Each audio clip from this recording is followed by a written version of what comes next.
Chapter 383. What are you two talking about? Why are you so happy? Dr. Fan's face was also full of joy. Dr. Fan, take good care of Imperial Physician Yao. I will take my leave first. Yun Xing walked away with a smile. But what Dr. Fan didn't know was that in Yun Xing's beast language ring, there was an extra map. This map was provided by Yao Rong. In the map, the locations and names of all the 180 main pharmacies of the Imperial Medicine Pavilion in Zhou State were clearly distributed. After obtaining the map, Yun Xing also looked for Zhong Yi. What, you said you want to find more than 100 giant winged green bats? I say, little master, you still haven't learned your lesson. Look at Zhou Chuzuan this time. In my opinion, even if you want to find a flying magical beast, you should find a more ferocious one. After Zhong Yi learned about Zhou Chuzuan, he was angry. He almost killed his way to the Imperial Medicine Pavilion. No, it's still the giant winged green bat. After all, if it's another ferocious magical beast, the villagers won't be able to subdue it. But this time, I want to transform the giant winged green bat. Yun Xing's eyes flashed. After the incident with Zhou Chuzuan, Qi Fangfei was very vigilant for a long time. She originally thought that Yao Rong would die after being injured by her, but who knew that she would come back to life? Moreover, with the protection of Yun Sanlang and others, it was impossible for her to kill Yao Rong. Qi Fangfei was very worried because Yao Rong was different from Fan Ji. She was the core figure of the Imperial Medicine Pavilion and knew too many secrets. But after waiting for nearly 3 months, there was still no movement from little Xiantong. At Zhou Chuzuan's side, the villagers were still working as usual. Everything looked normal. The other villages also didn't dare to plant medicinal herbs for little Xiantong. Qi Fangfei's deterrent effect was basically achieved. This time, Zhou Chuzuan's medicinal herbs matured again. Qi Fangfei paid close attention to Zhou Chuzuan's situation. After learning that Zhou Chuzuan still recklessly planted medicinal herbs after suffering a heavy blow, Qi Fangfei smiled coldly. Cheng Sihai, find the hunting group from last time and sneak into Zhou Chuzuan tonight. Infiltrate Zhouchu village. What do you mean by that? After Yao Rong and Fan Ji reconciled, Cheng Sihai was so jealous that he wanted to die. Right now, he was playing the role of Qi Fangfei's lackey. What's the use of keeping those villagers who don't learn their lesson? Bring people and massacre Zhou Chu village. Remember to destroy their medicinal fields as well. Then, make it look like the mountain bandits exterminating the village. Qi Fangfei's expression was fierce as she spoke. Hearing this, Cheng Sihai felt his scalp go numb. Thinking of killing hundreds of people in the village, Cheng Sihai also felt that it was a bit too much. However, he did not dare to disobey Qi Fangfei. Yao Rong was his example. Cheng Sihai spent a large sum of money and hired the same hunting group from last time to sneak into Zhou Chu village.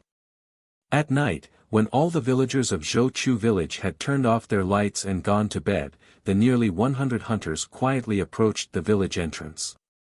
The village was silent. Occasionally, only the cries of wild cats could be heard. Dr. Cheng, are we really going to kill them all? The leader of the hunting group also felt a chill in his heart. They were just hunters, not killers. Kill them all. Don't leave a single one alive. These blind people have provoked the Medicine Imperial Pavilion time and time again. This time, we'll make an example out of them. Cheng Sihai made a beheading gesture. The hunters moved, blocking the various entrances of the village. Dr. Cheng, something seems wrong. Didn't you say that the medicinal plants in the village have all matured? Why is there nothing in the medicinal fields? Several hunters scattered around the medicinal fields. Other than killing people, Qi Fangfei also gave the order to destroy the medicinal fields in the village. Today was the 15th. The moonlight was very good. There was only one full moon in the sky. Under the moonlight, Cheng Sihai could clearly see the situation in the medicinal field. He looked at the medicinal field. He looked over and found that there really was nothing in the medicinal fields. All the medicinal plants had already been harvested. It was as if someone had already known that there would be a night attack and had harvested them in advance. His eyelids twitched. Like a cat whose tail had been stepped on, he jumped up. No, there must be a trap in the village. Everyone, go and get the villagers. Before Cheng Sihai could finish his sentence, he heard a sound that made his heart go numb from the top of his head. The hunters also heard the sound and looked up at the night sky. A full moon hung high in the sky. Around the moon, there were dense, dark clouds. Those were not ordinary dark clouds. Those were magical beasts. More than 100 magical beasts densely packed together. They were all giant winged green bats. The leader was a dragon-clawed bat king. There was a person standing on top of it. He held a magic scepter in his hand. The zone personality looked down at the dumbfounded ants below. TSK, TSK. Little Master's guess was right. You useless things still haven't given up. This time, you want to massacre Zhou Chu village, right? Today, I'll let you get what you want. Massacre once. The zone personality waved his hands and the giant winged green bats in the sky immediately changed their formation. A summoner? But he actually wanted to control a group of giant winged green bats that didn't know how to defend or attack. The hunters couldn't help but heave a sigh of relief. They had already fought with the giant winged green bats once. Although the number of bats had greatly increased this time, their manpower was also many times more than before. Leader, Dr. Cheng, the village is completely empty. We didn't see a single villager. The hunter who went to catch the villagers in the house turned back. Everyone, don't panic.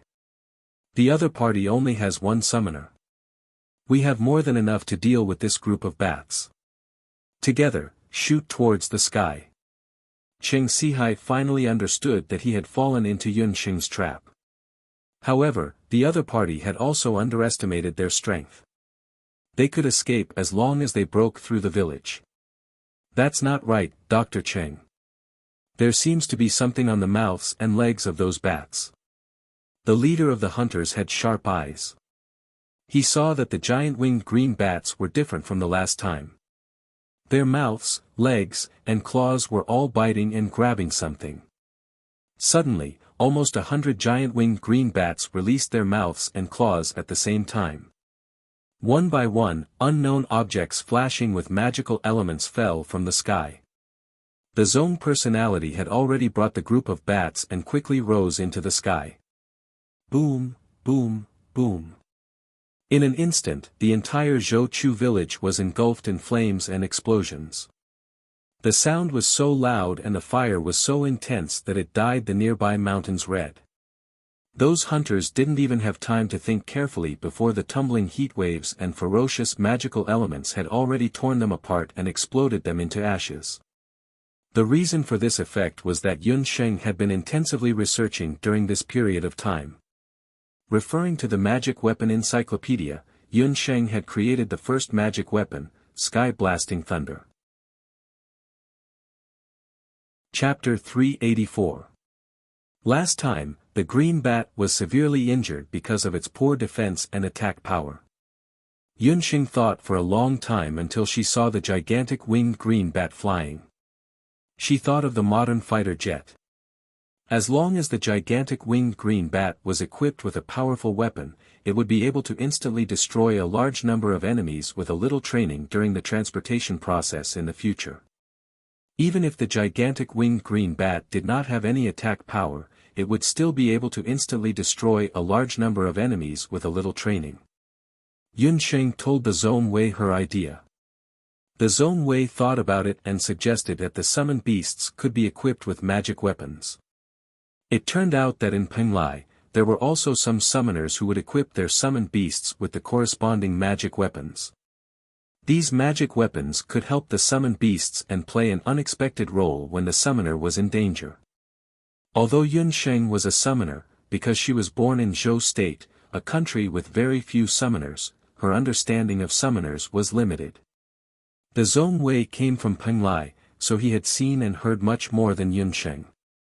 When he heard that Yun Sheng didn't know that the summoned beasts could carry magic weapons, the Zhong Wei felt a little strange. Could it be that the Emperor Zhao didn't tell Yun Sheng about this? However, the Zhong Wei didn't dare to ask more and just explained in detail. Yun Sheng was very smart and quickly understood. So she spent a few days searching through the magic weapons encyclopedia and finally found a magic weapon called the Sky Blasting Thunder. Its principle was like a modern time bomb. It sealed the violent thunder element magic on a specific magic material and then activated the magic array on it when it was about to be used. Yun Sheng didn't understand thunder element magic, but her thunder explosion vortex was much more powerful than thunder element magic. After a few experiments, Yun Sheng successfully refined the Sky Blasting Thunder. Then she handed it to the Zhong Wei and asked him to train the gigantic winged green bat. Finally, this batch of magic weapons was successfully refined before the herbs matured and were installed on the gigantic winged green bat one by one. This was how the previous scene happened. After developing all of this, Zhong Yi went to Zhouchu village a few days before the herbs matured and asked the villagers to collect the herbs in advance. That night, the villagers secretly evacuated from a small path behind the village to the foot of the mountain. When the villagers heard that they could take revenge, they were all very cooperative. They pretended to go to sleep with the lights off, but in fact they rushed down the mountain overnight. Not long after they arrived at the foot of the mountain, the village chief and the villagers heard a huge tremor on the mountain. Billowing flames and smoke soared into the sky. They understood that Zhong Yi had already killed all the hunters. This group of villagers, who had always been obedient, had a carefree look in their eyes at this moment. The village chief and his wife hugged each other and murmured, "Little Hua, you should rest in peace now. Miracle Dr. Yun has avenged you and everyone else." As the flames soared into the sky, another operation was quietly beginning. If the fire in Zhouchu village was a prairie fire, then the hundreds of medicinal farms of the Medicine Emperor Pavilion in Zhou State were facing a spark of fire. As the most authoritative medical establishment in the entire continent, the Medicine Emperor Pavilion, other than having an endless supply of medical talents, also relied on their supply of medicinal herbs for survival. Their medicinal farms were all built on the most fertile soil of the various countries. There were professional farmers there to help them grow and take care of the medicinal herbs. Every year, June and December were the peak seasons for the Medicine Emperor Pavilion to harvest medicinal herbs. On this night, in the largest medicinal farm of the Medicine Emperor Pavilion, the farmers had just fallen asleep. In this medicinal farm, the Medicine Emperor Pavilion's most precious Saint-grade red Lulan ginseng was planted. Other than that, there were also large amounts of precious medicinal herbs. There was only half a month left until the harvest season in June. Looking at the growth of the medicinal herbs in the field, it could be seen that this year would be a bumper harvest for medicinal herbs. Every year during the harvest season, there would be some people who were not afraid of death sneaking into the medicinal farms to steal medicinal herbs. Therefore, a few magicians were specially arranged to set up a magic array around the medicinal farms. As long as someone entered this area, the magic array would send out a warning. This night, it was very quiet the entire night. On the morning of the second day, the farmers got up and prepared to sow the soil before the dew dried up. One of the farmers sleepily walked to the medicinal farm of the red Lulan ginseng that he was in charge of. When he saw the situation in the medicinal farm, he was instantly scared out of his wits and sat down on the ridge of the medicinal farm. Not good. The medicinal farm has been destroyed by people. At the same time, more than half of the medicinal farms in the Medicine Emperor Pavilion had similar incidents.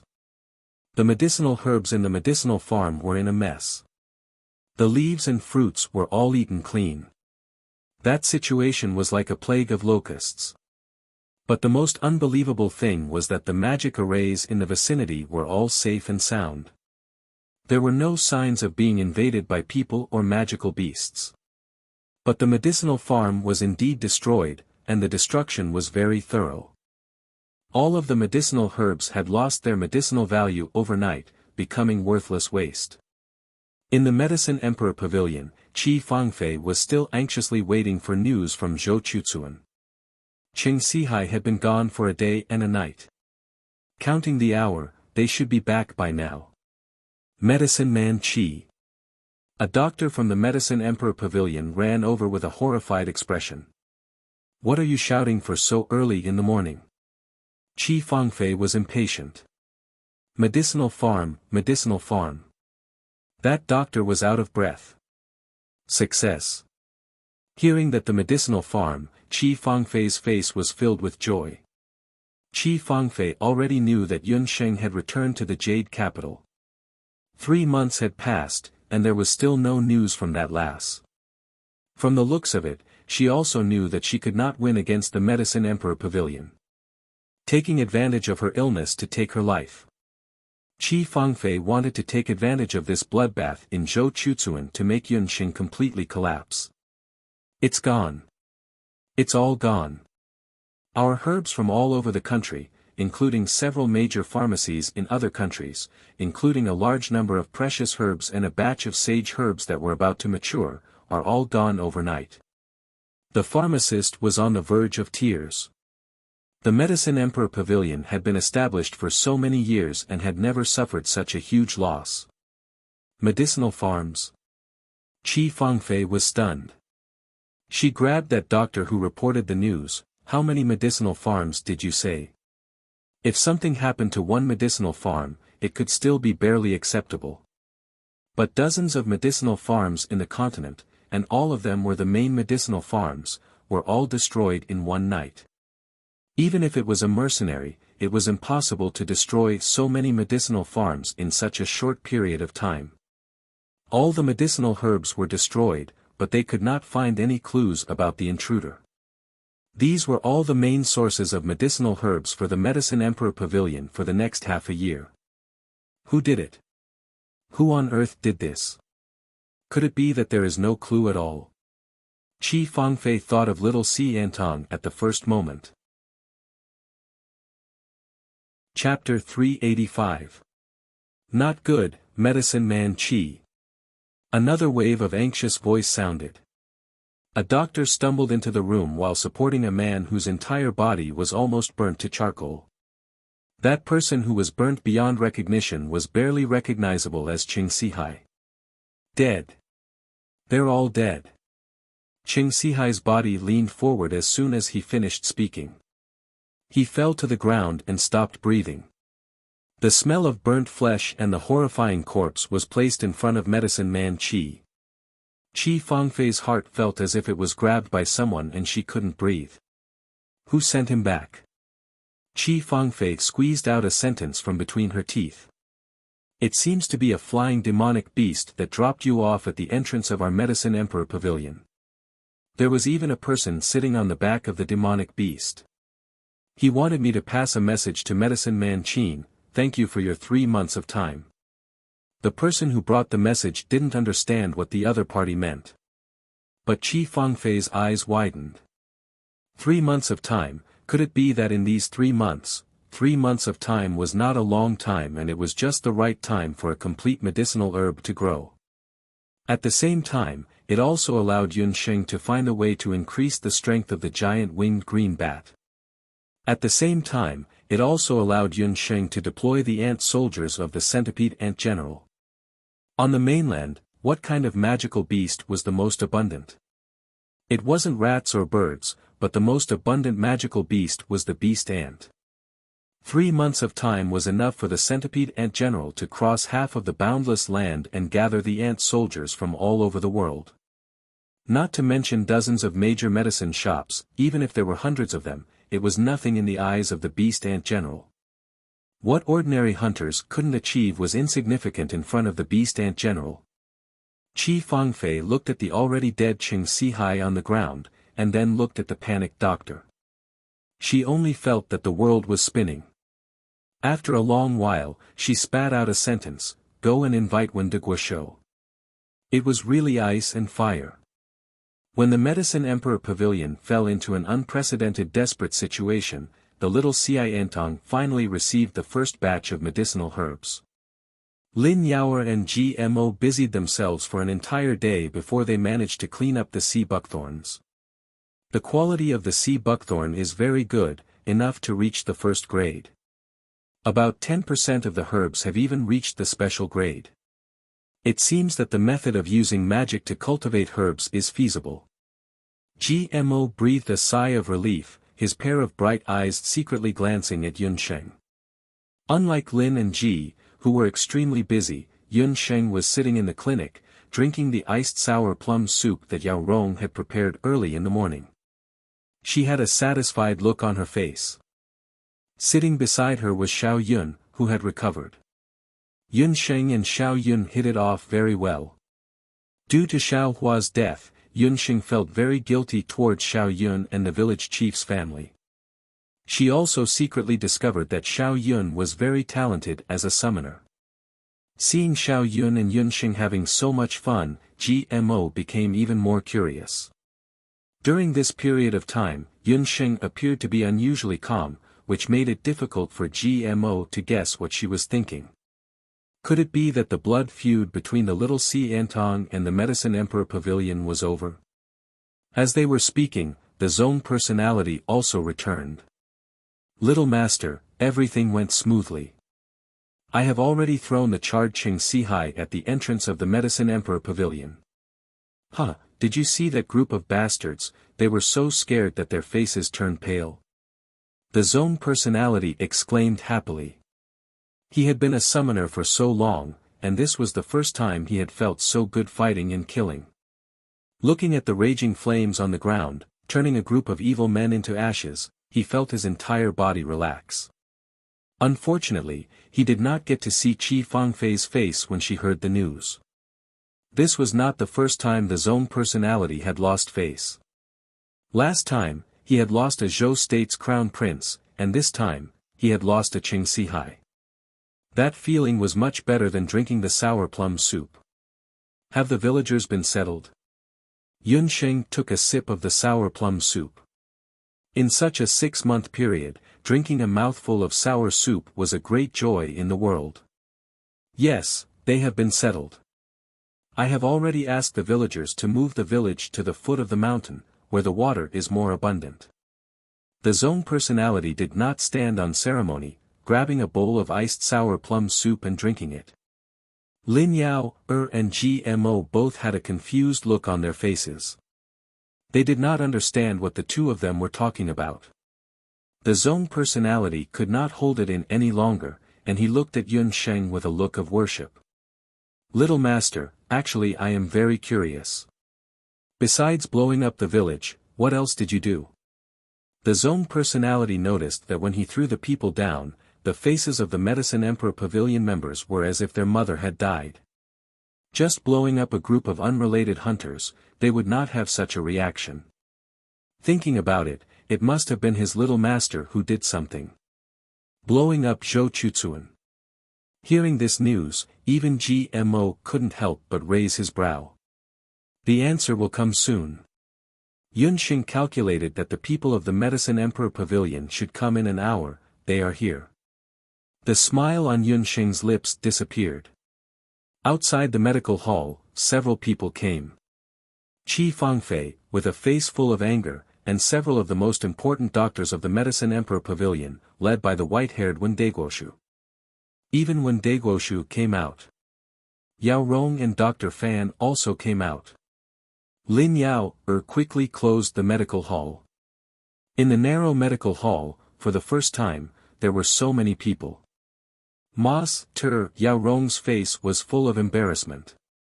She and Wen Deguoshu had a deep master and disciple relationship. She did not expect that they would meet again after a long time in such a scene. Wen Deguoshu looked at the small Xiantong. This was a medium-sized medical hall, but it was well managed.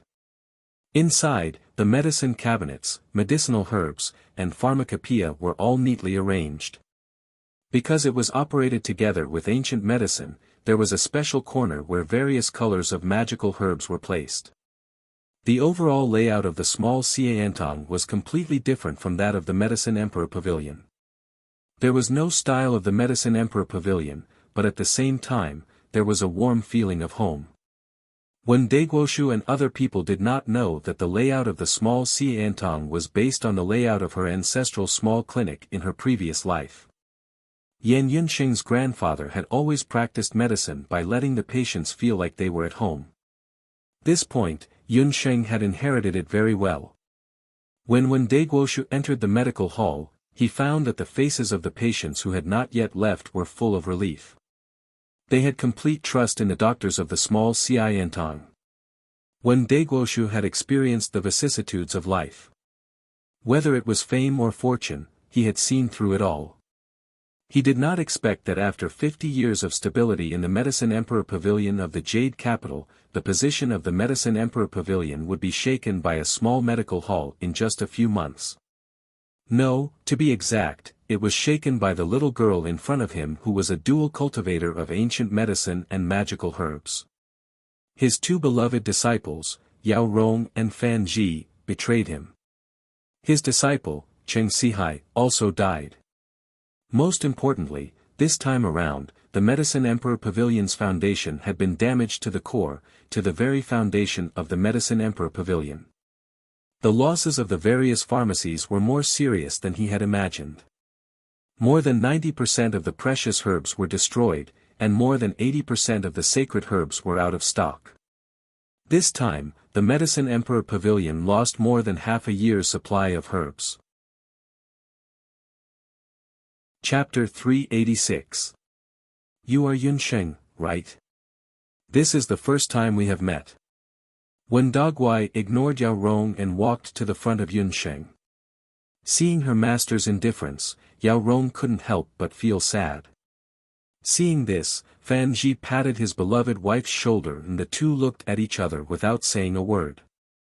This was also the first time Yunsheng met the number one doctor in Jade Capital, the number one doctor in Zhou State, Wen Daguai. He had a childish face and white hair. Looking at his appearance, one couldn't tell that he was an old man who was close to 90 years old. It was rumored that his acupuncture technique was the best in Zhou State. Facing this old senior in the medical world, Yunsheng was still polite. She bowed and said respectfully, "This one is Yunsheng, Wen Daguai. What advice do you have for me today?" It can't be said to be advice. You can even cure Yun Sanglang's hand disease. Your medical skills can be said to be the best in the world.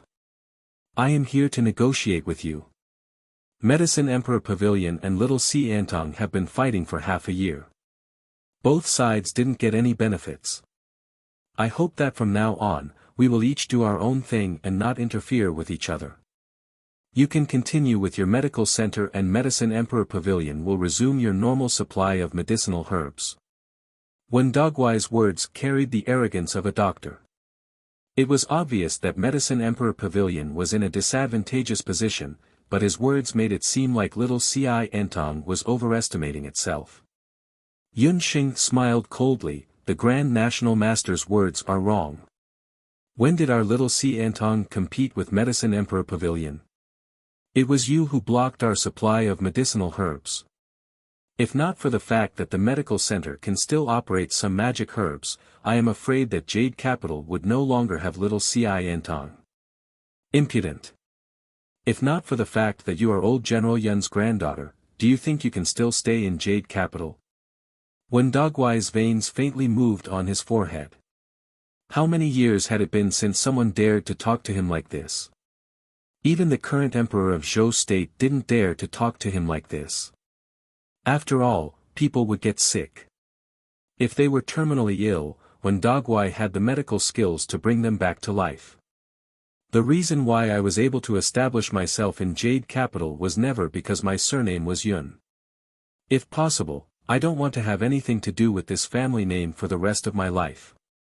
Yunsheng's little face was full of arrogance. What an arrogant little girl.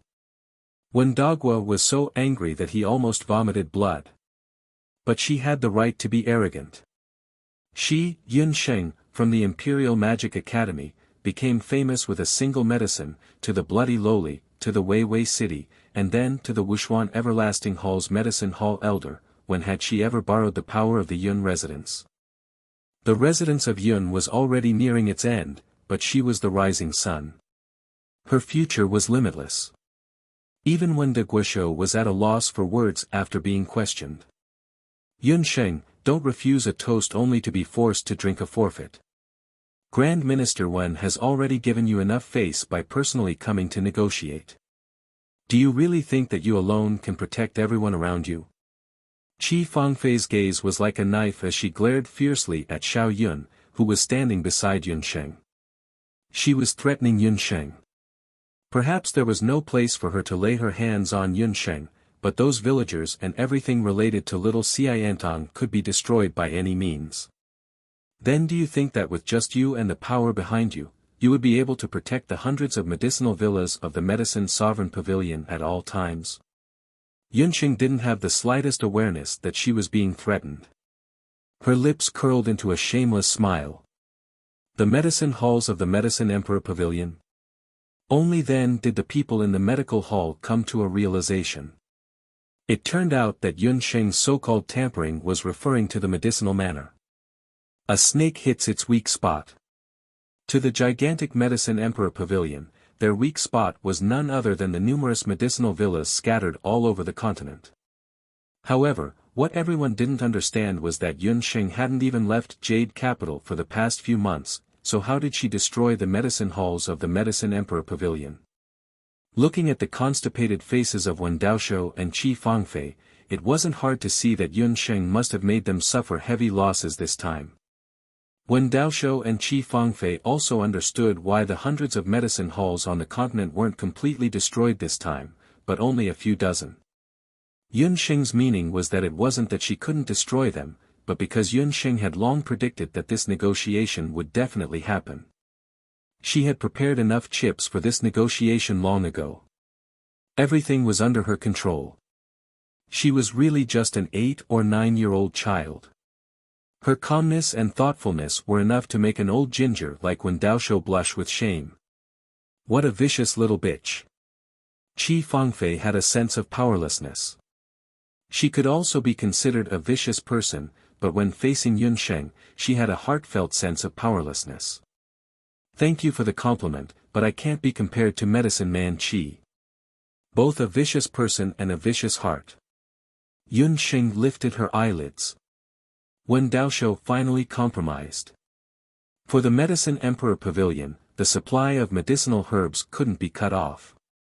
Otherwise, with so many medicinal herbs supplied by the Medicine Emperor Pavilion on the continent, it was enough to make the Medicine Emperor Pavilion collapse in a few months. Yun Sheng's threat was very simple, but it was the most powerful. Because of this negotiation, the little Xiantong and the Medicine Emperor Pavilion temporarily stopped fighting. Yun Sheng withdrew the beast ants from the medicine hall, and the Medicine Emperor Pavilion also restored the normal supply of medicinal herbs to the little Xiantong. When Wen Daoshou left, he passed by Dr. Fan Yaorong and only said one sentence, "You're on your own." After today's parting, the friendship between the three of them was over. Yun Sheng and the Medicine Emperor Pavilion understood that the little Xiantong and the Medicine Emperor Pavilion hadn't completely reconciled. They were just giving each other a chance to breathe. For Yun Sheng, the current strength of the little Xiantong wasn't strong enough to compete with the Medicine Emperor Pavilion. For the Medicine Emperor Pavilion, they had spent too much effort on the little Xiantong.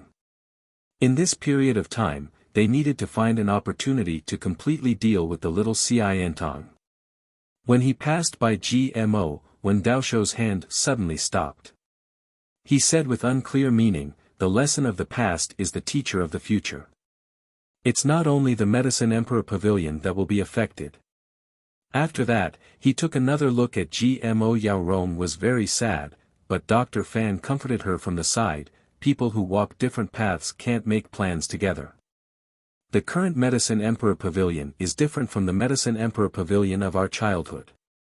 Since the two of them left the Medicine Emperor Pavilion, they had decided to wholeheartedly serve the little Xiantong. Yun Sheng showed her wit and courage in this confrontation, which made Dr. Fan and Yao Rong admire her very much. That's amazing. Lin Yao didn't wake up until when Dogwa's hand left. She didn't see wrong, right? Divine Dr. Yun drove away when Daosho's hand. They won against the Medicine Emperor Pavilion. Don't relax. Tomorrow, we will start to rectify the matter of the Magic Medicine Hall. Yun Sheng also breathed a sigh of relief. This battle was also thrilling for her. She just didn't know what kind of crisis was waiting for her. GMO, I want to talk to you.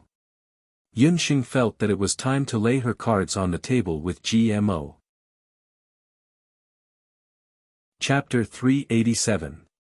Seeing Yun Sheng suddenly call out to GMO, the few people in the clinic were stunned. They looked at the two of them in confusion.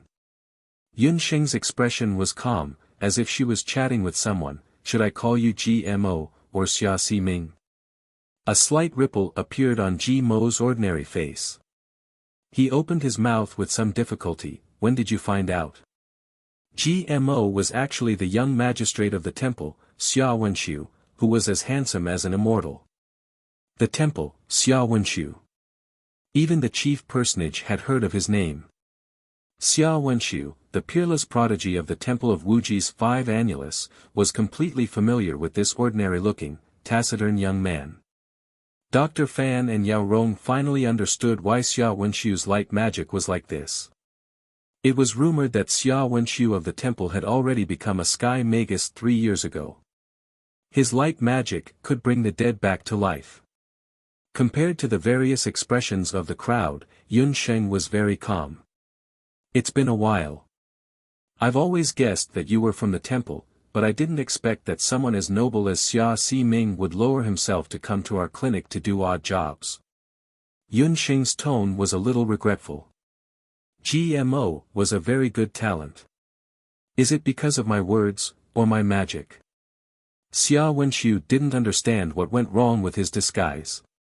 Since his identity had been exposed, Xia Wenxiu simply removed the magic on his body. The magic he used was similar to the disguise magic, but the magic attribute was different. He used a type of illusion magic. Once the magic was removed, Xia Wenxiu's unforgettable face appeared in front of everyone. He had sharp eyebrows and bright eyes, and his body emitted a gentle aura like the radiance of the sun and moon. He looked like an immortal. Your words and actions are impeccable, and your magic is also perfect. But it's because it's too perfect that it attracts attention. Yun Sheng hadn't seen through Xia Wenxiu's identity until a few months had passed. His impeccable words and actions, like the most outstanding model student, made Yun Sheng suspicious. What made Yun Sheng completely confirm Xia Wenxiu's identity was Xiao Yun's wound. Previously, she also thought that Xiao Yun's wound was healed by Dr. Fan, but when she examined Xiao Yun, she discovered traces of light magic elements in her body. Due to the darkness magic soul in her body, Yun Sheng's sensitivity towards light magic was very high. Moreover, that wisp of light magic was very pure. In Yun Sheng's impression, she had only seen such pure light magic from one person, and that was Xia Wenxiu. I didn't think that striving for perfection would become my biggest flaw. Xia Wenxiu realized that in front of Yun Sheng, all of his pretenses were so fragile. He had neglected the fact that this girl, who had a pair of bright eyes when they first met, was now revealing a radiance that made him involuntarily glance sideways. Now that his identity has been recognized, Xia Wenxiu can no longer stay in the little Xiantong. Moreover, Wen de Guisho was more or less aware of his identity. It could be assumed that during this period of time, something was wrong with him in little Xiantong, and the keen elder Si Ming had already noticed it. During this period of time, for some unknown reason, Xia Wenxiu sent less and less information back to the temple. For example, Xia Wenxiu understood that he must bring the information back to the temple, but he didn't do so. It was as if he shouldn't have saved Xiao Yun, but Xia Wenxiu did. In the eyes of others, this might be due to the benevolence of the young master of the temple, but only Xia Wenxiu himself knew that he wasn't that benevolent. The reason why he did this was all because of Yunsheng. He was partial to her, and habitually secretly watched her in the medical hall. He didn't like to see her frown, and he liked to see her drinking sour plum soup while smiling foolishly. He was worried that one day, he would fight with Yunsheng because of the matter in the temple. With my identity, it's no longer suitable for me to stay in the little Xiantang. Thank you all for taking care of me these days. After Xia Wenxiu restored his original appearance, his speech and words have all changed back to the humble and courteous Si Ming. No one could find any fault in his words and actions. Xia Si Ming, you are too polite. You have helped us a lot recently. This bottle of praise of the moon god is your salary. Before he left, Yunsheng gave him a bottle of praise of the moon god. Seeing the bottle of potion that looked like a flaming sunrise, Xia Wenxiu was stunned. She realized the purpose of his visit. Without the embarrassment of being seen through, Xia Wenxiu calmly accepted Yunsheng's gift. He took the potion and returned to Jade Capital Temple. The two brothers, Yu Ji and Mo, had been waiting for a long time. Compared to 2 years ago, the two of them had grown a little, but they still looked like children. Si Ming, you are finally back. Where have you been all this time? If you didn't send us a message every few days, we would have thought that you had gone missing. Xia Wenxiu didn't explain. He was a man of few words, and the words he said in the past few months in Little Xiantang was much more than what he had said in the past 10 years. While you weren't here, Elder Si Ming sent a letter over. Yu Ji and Yu Mo naturally didn't dare to check Elder Si Ming's letter without permission. The two of them were worried that something had happened, so they had been waiting for Xia Wenxiu to return. Xia Wenxiu opened the letter, and his master's vigorous words appeared vividly on the paper. The matter started a few days ago. At that time, the battle between Yunsheng and the Medicine Emperor Pavilion hadn't officially started yet. A few days ago, Elder Si Ming was praying at the altar of the temple. That was Elder Si Ming's daily homework. Very few people knew, or rather, only 2 people in this world knew, that in a certain room deep in the temple, there was a divine tool that shocked the entire continent, the heavenly fate mirror of the 8 barren divine tools. No one knew when the heavenly fate mirror fell into the hands of the temple. Very few people knew about the uniqueness of the heavenly fate mirror, because in the temple, only Elder Si Ming and young Si Ming knew about the use of the heavenly fate mirror. From the outside, the heaven's mandate mirror looked no different from an ordinary mirror. It was just that the surface of the mirror wasn't the usual brass color of the boundless continent. Regardless of whether it was day or night, the surface of the heavenly fate mirror was hazy, and it shone like mother-of-pearl starlight. This seemingly ordinary mirror reflected the general situation of the world. If there was no war in the world, the mirror would reflect a gentle starlight, but if there was war, the mirror would reflect a bloody light. In the past few decades, most of the time, the mirror would reflect a gentle starlight. On this day, Elder Si Ming finished her morning prayer class as usual.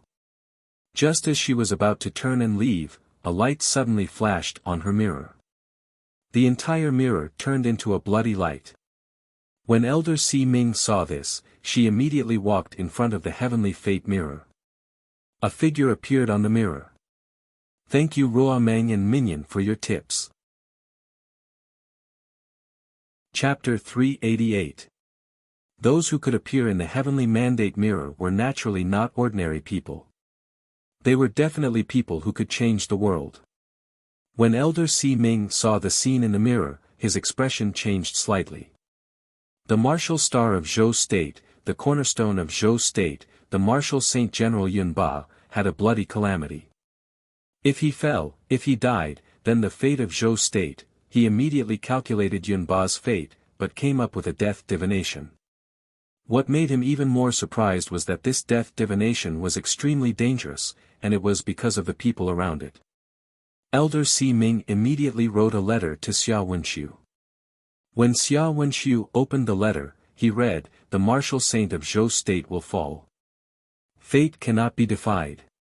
Pay close attention to the trend of Zhou State. Xia Wenxiu slowly closed the letter.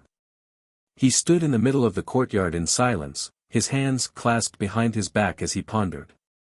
Yu Ji and Yu Mo had followed Xia Wenxiu for many years. They knew his habits. Seeing him like this, he must have encountered something that was bothering him. The two of them wisely retreated. The sky gradually darkened. The entire courtyard was silent. Xia Wenxiu frowned and looked up at the starry sky. A sea of stars was reflected in his eyes. Very few people knew that one could see the fate of the continent just by looking at the sky. In a corner of the starry sky, a star was gradually dimming. That star was located in the northeast direction of the starry sky. Its corresponding position was Zhou State. Xia Wenxiu was silent. He couldn't help but think of Yun Xing's face. His heart suddenly tightened. Fate cannot be defied. Yun Ba's death was fate. Just as Xia Wenxiu was about to return to his room and write a letter to Elder Si Ming, his pupils suddenly shrank. In the sky, a meteor with a long tail streaked across. The sky was instantly illuminated. This is. Xia Wenxiu couldn't help but tighten his grip on the letter in his hand. As the meteor streaked across the sky, the originally dim starlight seemed to brighten a little. Was it a coincidence, or was there a variable? Xia Wenxiu dismissed the idea of writing a letter. He decided to find a suitable opportunity to visit the general's residence in the next few days. He soon found a suitable opportunity because Yun Ba's birthday celebration was coming up. The Medicine Emperor Pavilion also kept their promises. A few days after when Dagua took over, they lifted the blockade on the supply of medicinal herbs to the Little Xiantong. Yun Xing also temporarily withdrew the attack of the beast ants. Her magic pharmacy continued to operate in an orderly manner. The only regret was that there were still no clues about Xian Yu's death and the red-robed man's investigation. On this day, Yun Xing was busy in the medical center when a person came to her unexpectedly. Uncle Yun. Yun Xing didn't expect that the person looking for her would be Uncle Yun. She had met Uncle Yun a few times and knew that he was an old servant of the Yun residence. He was also old General Yun's page boy and had watched the three Yun siblings grow up together. He was a very amiable old man, but Yun Xing heard from Yun Sanglang that Uncle Yun shouldn't be underestimated. He was also a martial artist and his cultivation was also a martial marquis. Most of the guards in the Yun residence weren't his opponent. It was said that his skills were trained by accompanying Yun Ba in the past. Young Miss, Uncle Yun had been waiting for a while. He saw that Yun Xing was busy and didn't have the nerve to disturb her. Only when Yun Xing noticed him did he step forward to greet her. Uncle Yun, you shouldn't call me young miss. Yun Xing didn't like being called young miss and young master. Moreover, she didn't want to be associated with people like Tang Yu. Young miss, don't be angry with master. He has always been worried about you. Uncle Yun felt sad when he heard this. After Tang Yu was exiled, although the Yun residence was a lot quieter, it was also a lot more deserted. Yun Sanglang was also busy with the matters of the hunting corps and rarely came to the residence. In order to make the residence livelier, the third miss made arrangements to celebrate Yun Ba's birthday. Yun Ba was already 60 years old this year. He didn't comment on the birthday banquet. But in private, he was still happy. He even asked Uncle Yun a few times about the matter of Little Xiantong. Not many people in the Jade capital knew about the battle between Medicine Emperor Pavilion and Little Xiantong, but Yun Ba more or less knew about it. Although he said that Yun Xing was arrogant and ignorant, he was secretly very pleased.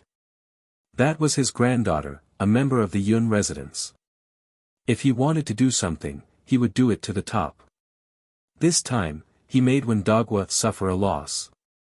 Yun Ba was very proud. Uncle Yun was well aware of his master's temper. He had snuck over behind Yun Ba's back and handed a birthday invitation to Yun Xing.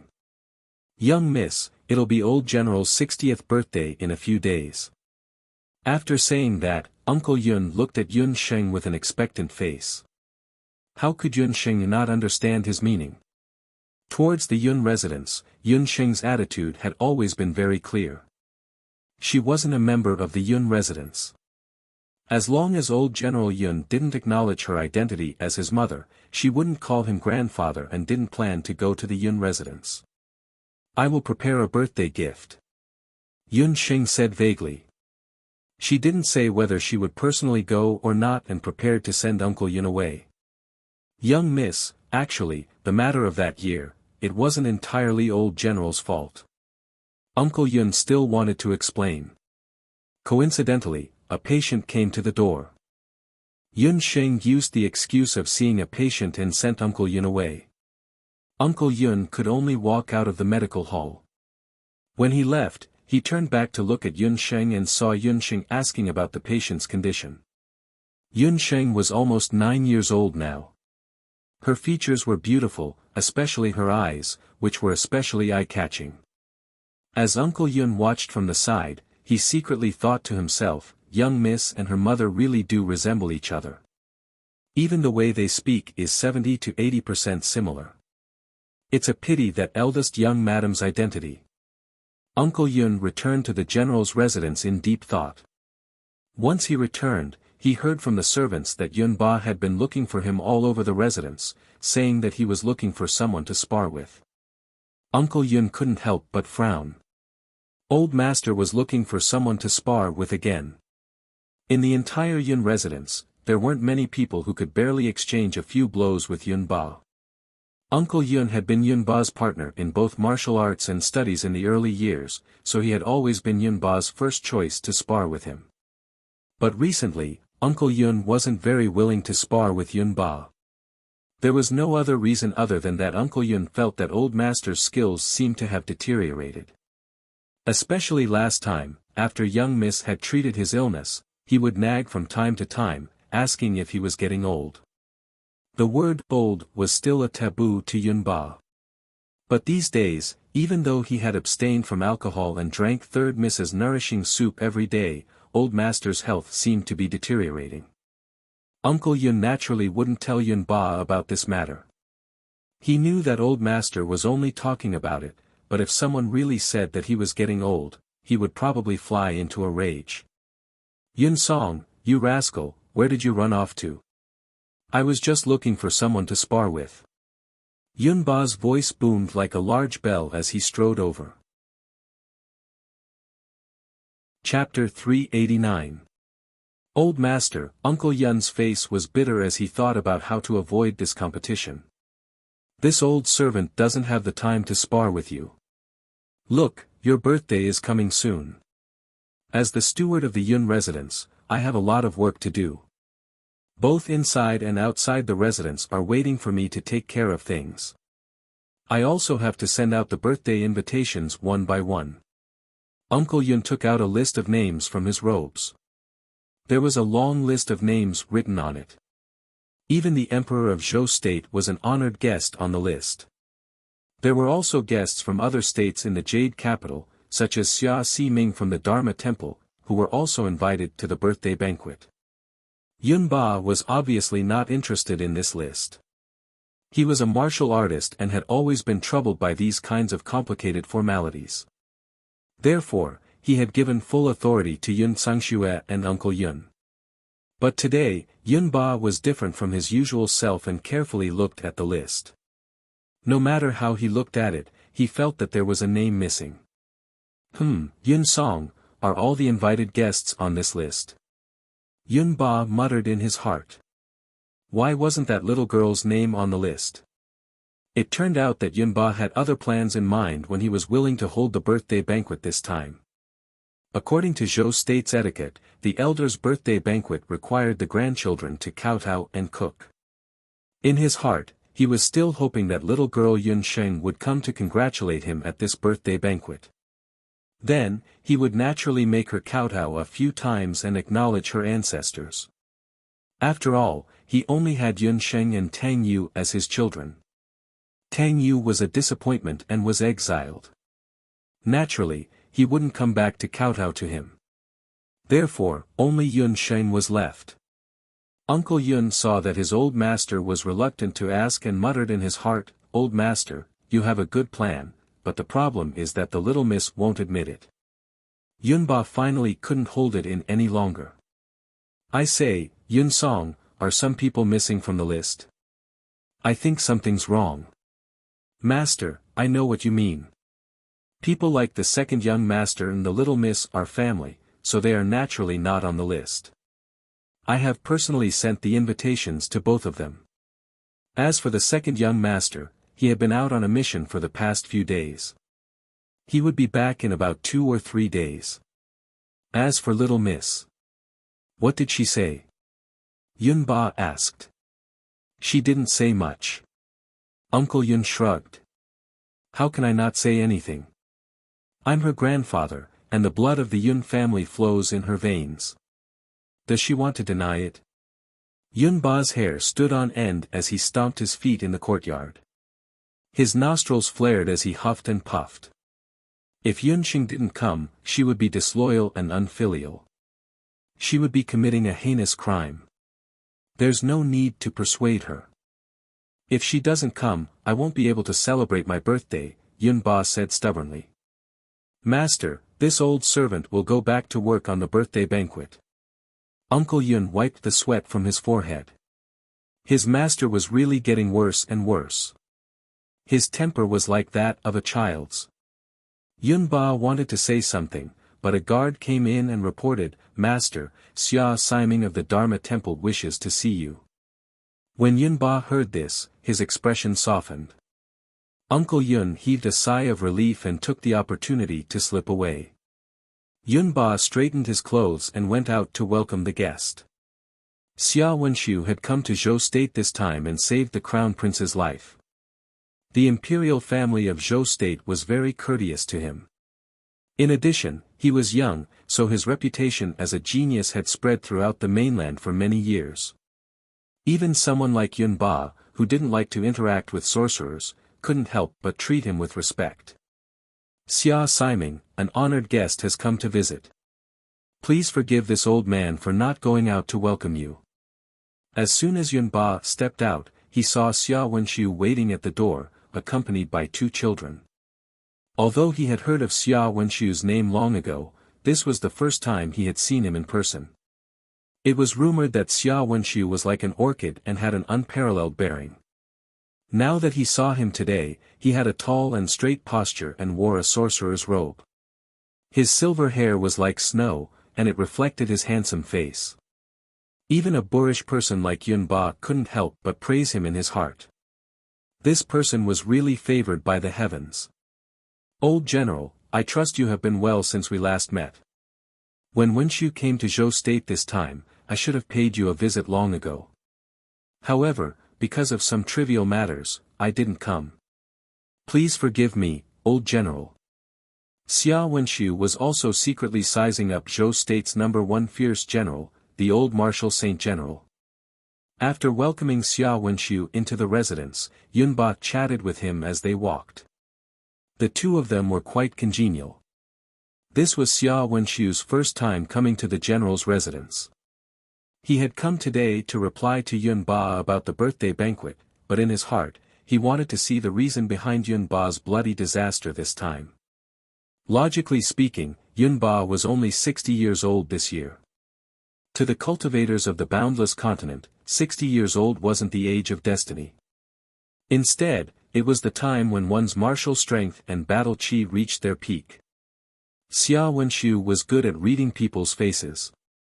As soon as Yunba stepped forward, he observed the other party's complexion, steps, and aura. With a single glance, Xia Wenxiu discovered something unusual. From the outside, Yunba's body looked very healthy. He walked like a dragon or a tiger, and his voice was loud and powerful. It didn't seem like he was sick at all. However, upon closer inspection, he felt that something wasn't right. This feeling made Xia Wenxiu feel very strange. Since it wasn't an illness, nor was it poison, then what was the cause of Yunba's bloody calamity this time? Yunba didn't know what Xia Wenxiu was thinking. He brought him all the way to the main hall. As soon as he sat down, he had a servant serve tea. The two of them chatted for a while. At this time, Yun Sangxue walked in with a servant. The servant was holding a bowl of soup in her hands. The soup had clearly been cooked not long ago. It was still steaming hot. "Father, it's time for you to drink the soup." Yun Sangxue saw Xia Wenxiu as soon as she entered. Xia Wenxiu's face was too outstanding. Even the married Yun Sangxue couldn't help but take a few more looks. "Shui, I'll drink the soup later. There are guests here. Let me introduce them to you. This is Xia Siming, the genius Siming of the Fa Miao Temple. You should have heard of his name before." Yun Ba chuckled as he introduced Yun Sangxue and Xia Wenxiu.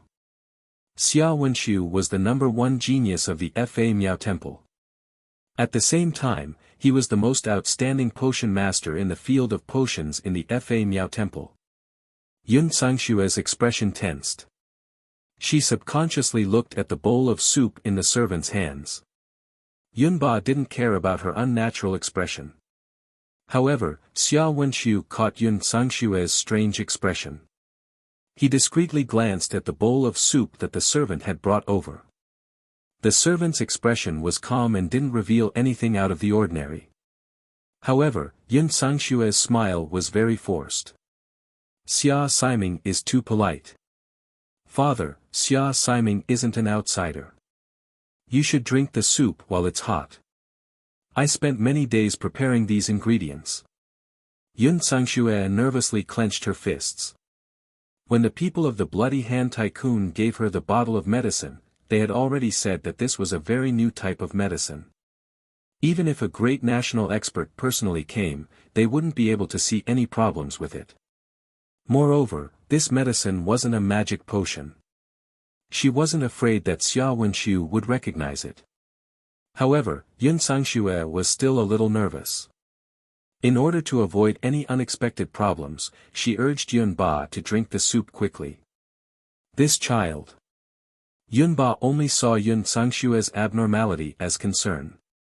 He didn't refuse and picked up the bowl of soup, finishing it in a few gulps. Chapter 390. Yun Sangxue heaved a sigh of relief. Xia Wenxiu, on the other hand, felt that something was amiss. "Father, you two chat first. Shui will go down to attend to the birthday banquet." Yun Sangxue bowed to Xia Wenxiu and left with the servant girl. Xia Wenxiu looked at Yun Sangxue's back and didn't miss the guilty look in her eyes when she left. "Old General, are you well?" Xia Wenxiu retracted his gaze and asked casually. "I'm healthy. It's a pity that Xia Siming is proficient in magic. Otherwise, we could have a good fight." Yun Ba laughed. Xia Wenxiu chatted for a while more before leaving the Yun residence with Yu Ji and Umo.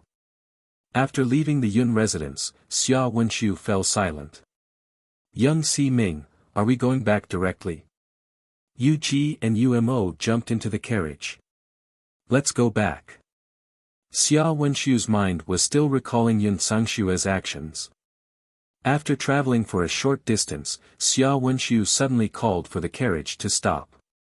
"We're not in a hurry to go back. Let's go to the little Xiantong." Yu Ji and Umo could see that Siming was acting strangely today. They didn't ask too much and stopped the carriage at the entrance of the little Xiantong. But when he entered the medical hall, he didn't see Yun Sheng. "You're Xia Siming." Lin Yao saw that there were a few unfamiliar guests in the medical hall. Then, she looked at the person in the lead. He had an outstanding face. "You should call me GMO," Xia Wenxiu nodded. "GMO?" Yu Ji and Umo were both surprised. After all, Xia Siming hadn't mentioned the surname Ji for many years. That was his mother's surname. Ever since he was sent to the temple when he was young, Xia Siming had never told anyone about his background. Yu Ji and Umo only found out by chance that GMO was Xia Siming's real name. But why would Xia Si-ming tell such a secret about himself to the people of this inconspicuous medical hall? You're here to look for godly Dr. Yun, right? She's not here, so she should be at the Wushuan Limitless Hall. Lin Yao was obviously not used to Ji Mo's original appearance, she even preferred Ji Mo's ordinary face from before. Not here. Xia Wenshu's eyes darkened and there was a clear look of disappointment on his face. Yu Ji and Yu Mo were even more shocked. That can't be, right? That's Lord Arbiter of Fate. When Lin Yao saw the disappointment on the handsome man's face, she immediately felt guilty. Just as she was about to say something, a voice came from behind her. Miss Yao, can I trouble you to get me some hemostatic agent? Yi Baiming stood at the entrance of the clinic. He also came to find Yun Sheng, but unfortunately, he ran into Xia Wenshu. Prince, if you want to use medicine, why don't you just take it from divine Dr. Yun? Lin Yao looked between Yi Baiming and Xia Wenshu. She had a feeling of being overwhelmed and unable to bear the sight of it. In one day, she saw two peerlessly handsome men, each with their own merits, and both of them were here to look for miracle Dr. Yun. You also know that the price that little wild kittens are sold to me is always very fair. Yi Baiming smiled slightly, and there was a hint of mockery in his phoenix eyes. Why was Xia Wenshu here? Was he also here to look for little wild cat? Xia Wenshu also had a lot of questions in his heart. Why did the dignified Dark North King need to come personally to buy medicine? The two men with the same appearance and strength looked at each other. There was a flash of lightning in their eyes. The two brothers, Yu Ji and Yu Mo, also smelled a very unusual scent from their arbiter of fate. This feeling seemed to be hostility. Xia Si-ming had hostility towards others. To be precise, the Xia Si-ming they knew disdained to have too many emotions towards others. Prince, your medicine. Lin Yao saw the 2-1-8 tall men standing at the entrance of the medical center, one not leaving, the other not leaving. She was anxious in her heart. Yi Baiming calmly took the medicine and did not move at all. Lin Yao could only helplessly ask Xia Wenshu, Xia Si-ming, if you have something urgent, I can help you pass a message. It's fine. I'll wait for her to come back, Xia Wenshu said indifferently. Miracle Dr. Yun might not come back for the next few days. Lin Yao could not tell him that Yun Sheng had hidden in Wushuan Wuji Martial Hall to avoid meeting Uncle Yun again. Xia Si-ming, if you don't mind, I can help you pass a message. Little Wild Cat and I will be staying in the Martial Hall together. You also know that with your status, it's not convenient for you to enter the Martial Hall. Yi Baiming emphasized the word together. Xia Wenshu raised his eyebrows slightly, a trace of anger flashing in his good-looking eyes. He wanted to leave in a huff, but when he thought of Yun Ba, he could not help but be patient. If Yun Sheng did not return to the medical center for a few days, he would not be able to meet her for a while. If his guess was correct, something would happen at Yun Ba's birthday banquet in a few days. Tell her that if possible, she must attend old General Yun's birthday banquet this time. Xia Wenshu only suspected that Yun Ba's bloody disaster this time might be related to Yun Sangxue. However, he was unable to reveal the secrets of heaven. Right now, the only thing he could do was to give Yun Sheng some hints, hoping that she would go to the residence of Yun as soon as possible. Perhaps, with her medical skills, she would be able to discover something amiss. Yi Baiming also knew about Yun Ba's birthday banquet. However, based on his understanding of Little Wild Cat, that fellow's personality was stubborn. She was exactly the same as Yun Ba. She would definitely not personally attend the birthday banquet. I will pass the message, but whether Little Wild Cat goes or not is her business. Actually, Yi Baiming wanted to say that if Xia Wenshu also wanted to go, he would definitely not let Little Wild Cat go. Then I will have to trouble Lord Baiming. Xia Wenshu nodded and turned to leave. Wait a minute, Xia Si-ming. I heard that the Si-ming of the Dharma Temple has always been emotionless. Why do you care about the Yun residence? Yi Baiming asked from behind. Xia Wenxiu did not say a word and directly left. Yi Baiming stayed in the medical center for a while before returning to Wushuan Wuji building. Yun Sheng was in the medical center. She and Little Wild Bird were sitting on the ground. In front of them were 7 or 8 musical instruments. At the same time, there were 7 or 8 musicians in the medical center. Master, are you sure you want to learn these musical instruments? Early in the morning, Xiao Chen had just finished participating in the outer pavilion's trial when Yunqing mysteriously dragged him over. After asking, she found out that Yunqing said she wanted to learn musical instruments. To be exact, she wanted to learn the first 3 movements of the Song of Confucius after learning the musical instruments. Yes, I want to learn the 4 arts. I can't know all of them, but at least I need to know how to play a musical instrument. Only then can I show that your master is well educated and knowledgeable, Yunqing said with certainty. Little Wild Bird was speechless.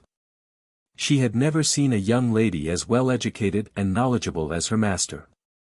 She would definitely not tell Little Wild Bird that the reason she wanted to learn musical instruments was because she had seen the effects of Yuan Bupo's Di Hong song. Chapter 391. Earlier on, Yunqing had only heard the Di Hong song played by Oriole and thought that it was just so.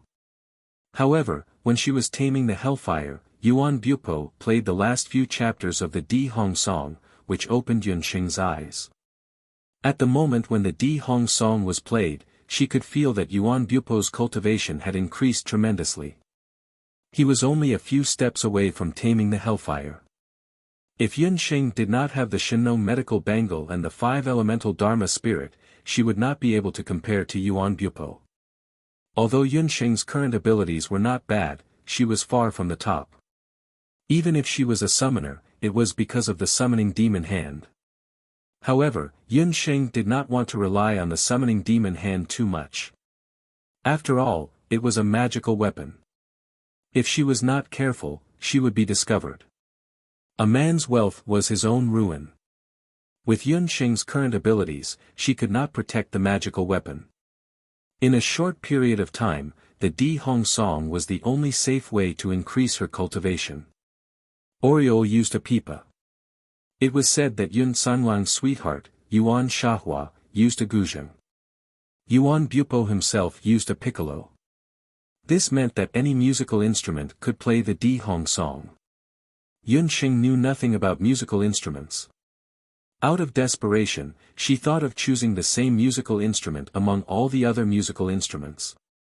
Therefore, after thinking for a while, Yunqing decided that she wanted to learn musical instruments. There were all kinds of musical instruments in the Wuji continent. For example, the guzheng, the pipa, the eru, the bell, the shao, the sheng, the guzheng, the flute, and so on. Looking at the style, there were all kinds of musical instruments. Yunqing invited a few musicians. Each of them performed in front of her once. Then, she planned to choose the most suitable musical instrument. All of you, play it once. I'll memorize the playing method. Yunqing was quite confident in learning musical instruments. She had a good memory. She thought that as long as she memorized the fingering method of each musician, it would be fine. But this time, Yunqing was gravely mistaken. When Yi Baiming arrived, Yunqing was halfway through her work. A sharp, ear-piercing, terrifying demonic sound, like morning music, reverberated endlessly in the medicine hall. It turned out that Yunqing was playing the eru. Don't be afraid of a fool singing, but be afraid of a musical idiot playing music. The musicians all had bitter looks on their faces, as if they had swallowed 10 flies. They were all famous musicians in the Jade capital. When they saw that the musical instruments they were good at had all become weapons of murder in Yunqing's hands, all of them felt miserable beyond words. Ah, that's strange. The tone is not right. Yunqing clearly remembered that she had memorized their fingering technique very well, but when she played, the sound changed. The songs she used for practice were naturally not Di Hong song. They were all famous songs from Zhou State. "Master, I don't think you're suitable to learn music. Why don't you give up?" She was about to cry when she heard the words.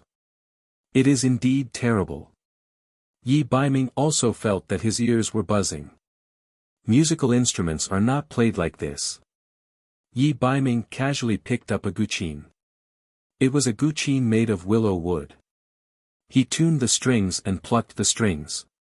His eyebrows were lowered, and his eyelashes fluttered like a butterfly flapping its wings. His long fingers with distinct joints plucked the strings. An ancient song, seeking a phoenix, lingered endlessly in the medicine hall. The mellow male voice and the beautiful sound of the guqin complemented each other seamlessly. The musicians could not help but clap along with the beautiful sound of the guqin. K.Er also closed her eyes to listen. After the song, Yunsheng jumped up and patted her chest. "I've decided. I want to learn the guqin." Yunsheng did not have a sense of music. There was no other reason why she patted her chest and wanted to learn the guqin.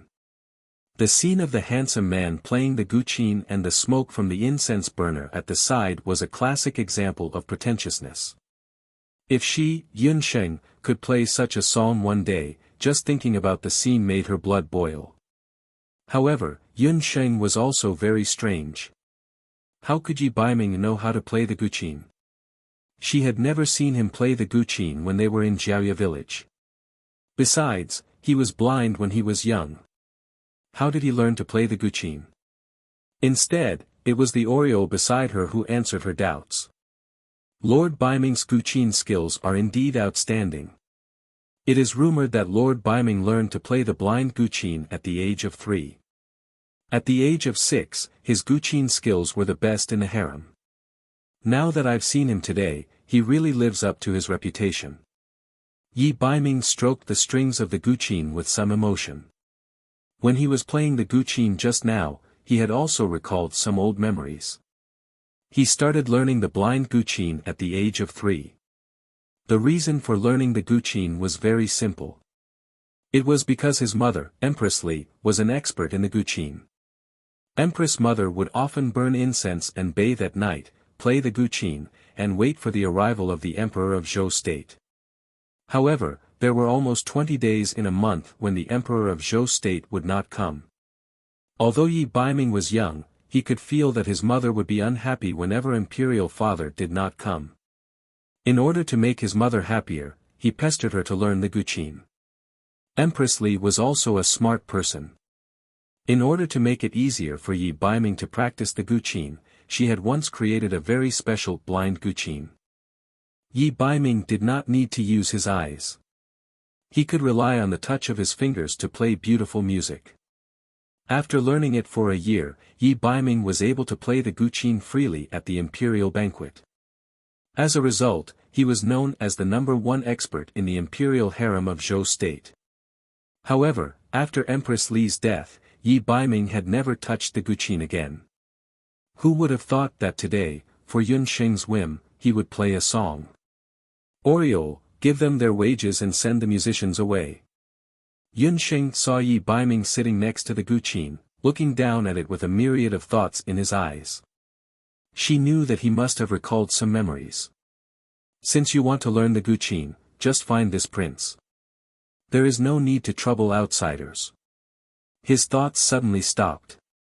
Yi Baiming hooked his finger at Yunsheng, his eyes full of temptation. Yunsheng had something to ask of him, so she was too lazy to care about outsiders. She immediately ran over without any integrity. Like a little pug, she obediently nestled beside Yi Baiming, very obedient. Yi Baiming found it somewhat funny, but in his heart, he loved Yunsheng's rare docility. Yi Baiming taught, Yunsheng learned. Unknowingly, more than an hour had passed. Yunsheng had just barely learned the basics of the guqin. If only your musical sense had 10% of your medical talent. Yi Baiming finished teaching and rubbed the space between his eyebrows. He had always thought that this little wild cat could learn anything. He did not expect that she would also have a difficult time. Just now, when he saw her look like she wanted to chop the guqin with firewood, he had the urge to laugh out loud. Do you think that everyone is like you and can learn anything easily? Yun Sheng was not in a good mood. If it were not for the Di Hong song, she would not be willing to learn the guqin. But, speaking of which, can this guqin withstand magic or combat skills? Yun Sheng wanted to play the Di Hong song. She remembered that whether it was Yuan Bupo or Xian Mimi, their instruments were not ordinary. Sure enough, Yi Baiming broke Yun Sheng's fantasy.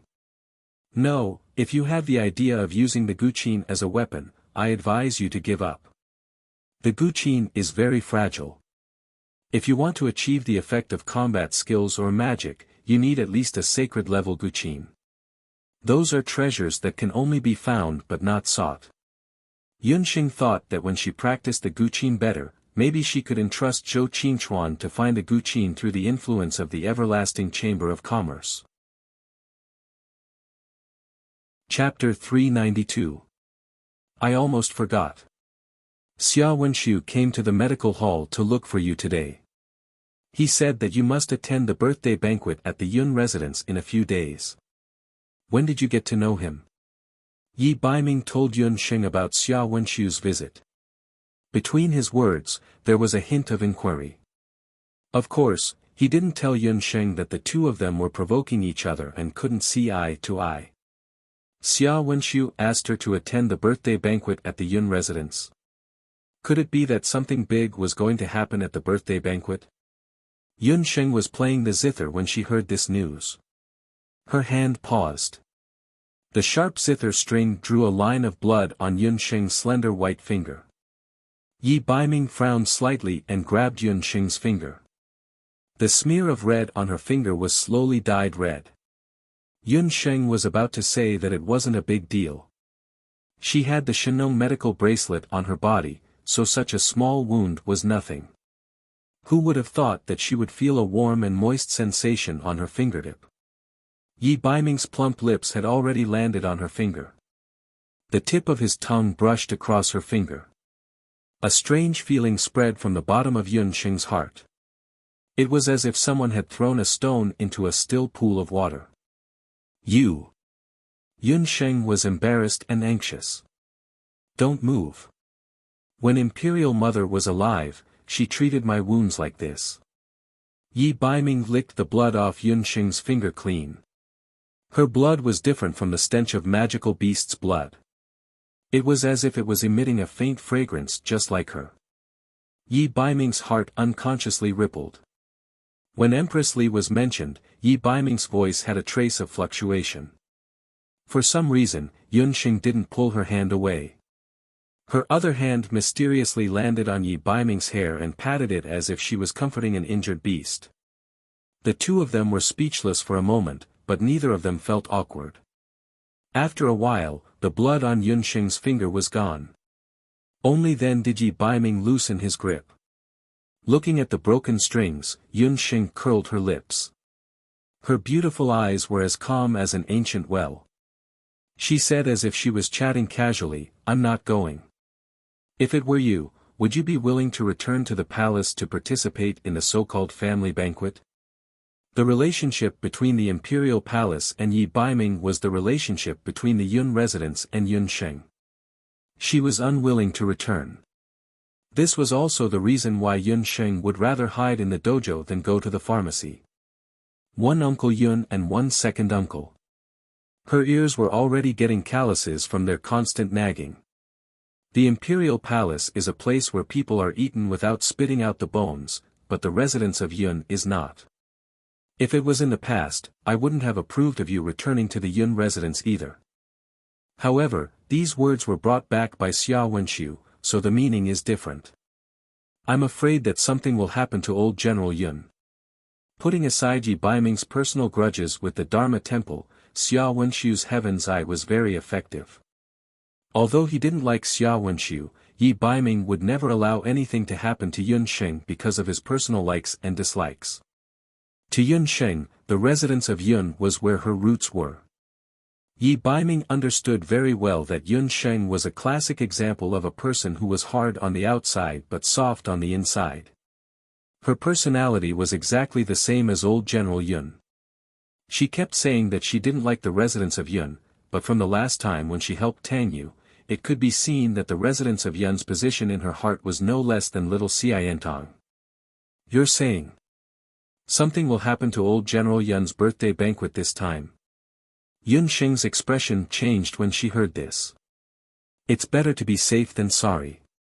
If you don't want to go as a descendant of the Yun family, you can go as Wuxia Limitless Martial School, Yi Baiming reminded. The relationship between Yun Ba and Wuxia Limitless Martial School was no small matter. The deputy head of the Wuxia Limitless Martial School was also promoted by Yun Ba. Yun Sheng pondered for a moment, but still couldn't make up her mind. Time passed in the blink of an eye. Soon, the day of Yun Ba's 60th birthday arrived. On the day of the birthday, the entire residence of Yun was filled with joy. Yun Ba had also changed into a festive outfit. He had been on the battlefield all year round and was used to wearing a helmet and armor. Not wearing a helmet all of a sudden really made him feel a little uncomfortable. There was an endless stream of people who came to congratulate the martial Saint General on his 60th birthday.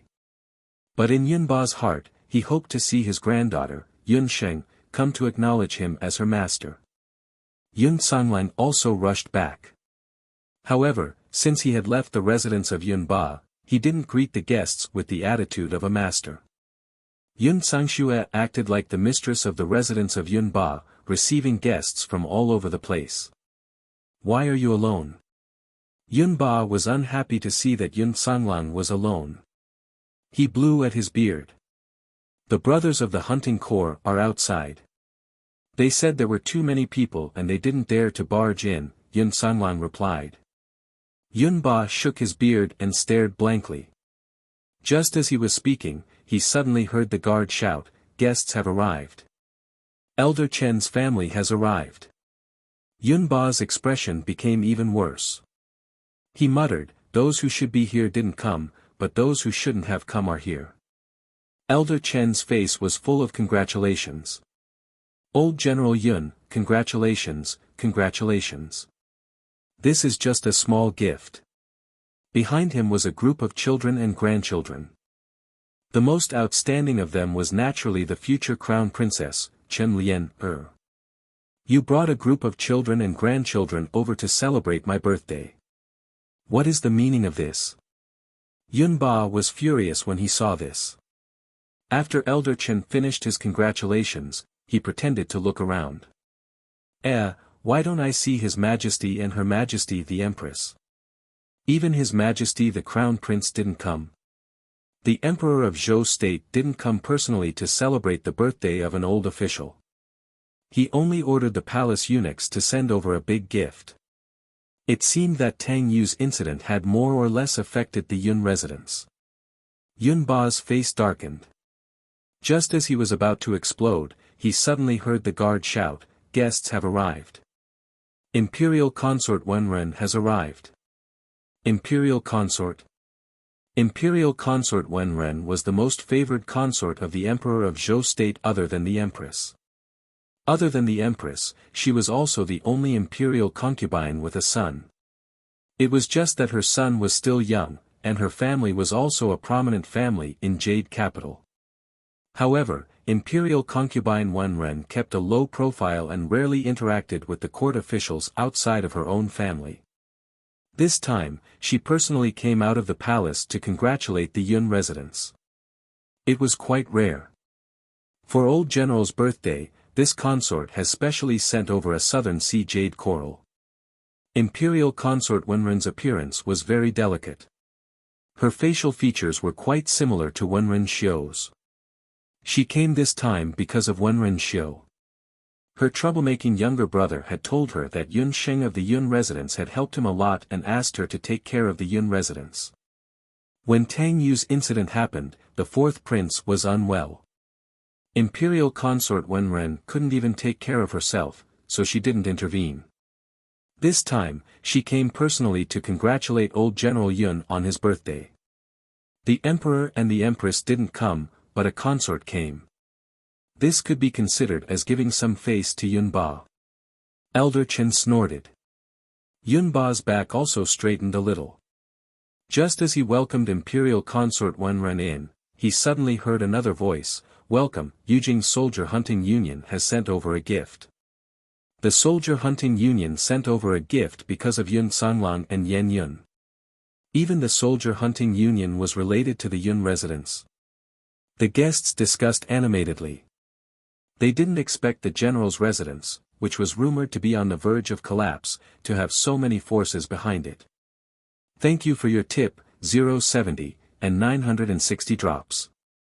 Monday, twist and twist for tickets.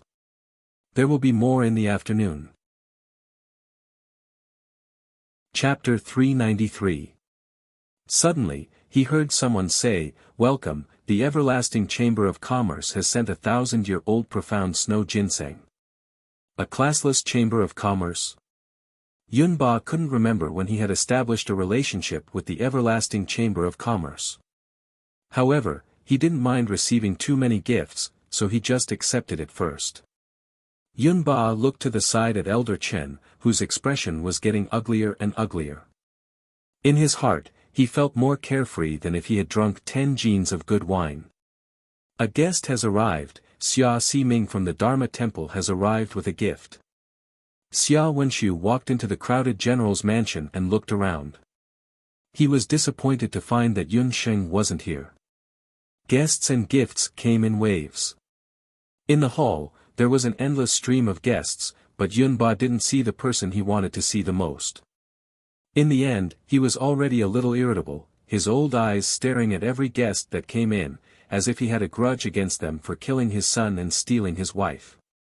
The guests were so scared that their hair stood on end, their faces pale as they took their seats. The birthday banquet was about to start, and the guests outside the Yun mansion were getting fewer and fewer. Yunba couldn't help but feel disheartened. Just as he was about to take his seat, he suddenly heard a shout from the door. The Wushuan Everlasting Hall's deputy director has led a group of disciples here to celebrate the birthday. Zhanli strode in with a few disciples behind him. When Yunba saw them, his old eyes immediately became clear. Yunba was delighted and was about to go welcome the guests. His originally disappointed expression immediately disappeared. Behind Zhanli were a few of his favorite disciples. They were the limitless 3 talents, Yi Baiming, Bu Zhouxiao, Cheng Bai, Yun Sheng and a few other female disciples. When Yun Sanglang saw his niece, he was also very happy, but Yun Sangshue's face was gloomy. "Old General, Zhanli came late, please forgive me." Zhanli handed over a gift. "It's good that you're here, there's no need to bring gifts. We're all family, family." Yunba's old face was smiling like a chrysanthemum, his iron palms fiercely slapping Zhanli's shoulders.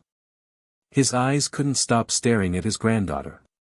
Zhanli's eyes were wide open from the slaps, and he had a crying face. Yun Sheng pretended to ignore him. She had struggled for a long time today, and finally, under Zhanli's persuasion, she came. Yun Sheng was still worried about Yunba's health. He was old but strong. After seeing her granddaughter, his face glowed with health. He didn't look like he had any mishap at all. Yun Sheng was a little puzzled. Her pair of beautiful eyes looked around, wanting to find Xia Wenshu and ask him what was going on. Coincidentally, she was met with Xia Wenshu's kind smile. Who would have thought that Yi Baiming would impartially block her direction and completely block Xia Wenshu's gaze? Zhanli led his beloved disciples to their seats. Today's birthday banquet at the residence of Yun had been meticulously prepared. They had even invited the city's most famous opera troupe to set up a stage in the courtyard. The guests took their seats and the wine was served. Yunba was about to announce the start of the banquet. "A guest has arrived." Another long voice rang out. At this moment, the residence of Yun was already full of guests. Basically, all the guests on the list had arrived. How could there be another guest at this time? The gatekeeper hurried over and whispered in Uncle Yun's ear. When Uncle Yun heard this, his originally joyous face couldn't help but turn serious. He hesitated for a moment, then walked to Yun Ba's side and whispered. Yun Xing noticed that Yun Ba's expression had turned gloomy in an instant. What are the Dark Crown Prince of Later Qin and Tian Kezi doing here? Yun Ba lowered his voice, but the seats closer to him could still hear him clearly. Yun Sanglang and Zhanli, who were seated below, also stopped drinking. The Dark Crown Prince of Later Qin has arrived. A sudden shout rang out. The residence of Yun was first in an uproar, followed by a deathly silence. When did the residents of Yun become friends with the Later Qin? Grand Secretary Chen, who had been in a bad mood earlier, immediately perked up and waited to see Yun Ba's good show. The guards of the residence of Yun stood in a row, and 3 dazzling men walked in. The 3 men were of different ages, but their identities were all top-notch existences in the Wuji continent. The one walking at the front was actually the youngest, but no one dared to look down on him. This person was dressed in a gorgeous black Qilin battle robe. His figure was tall and straight, like a treasured sword that was ready to be unsheathed at any time. He walked with a majestic gait. Even in the dark night, his pair of black eyes shone brightly, emitting a beast-like glow. His red hair was like fire, wild and wild. The one in the lead was the Dark Crown Prince of Later Qin.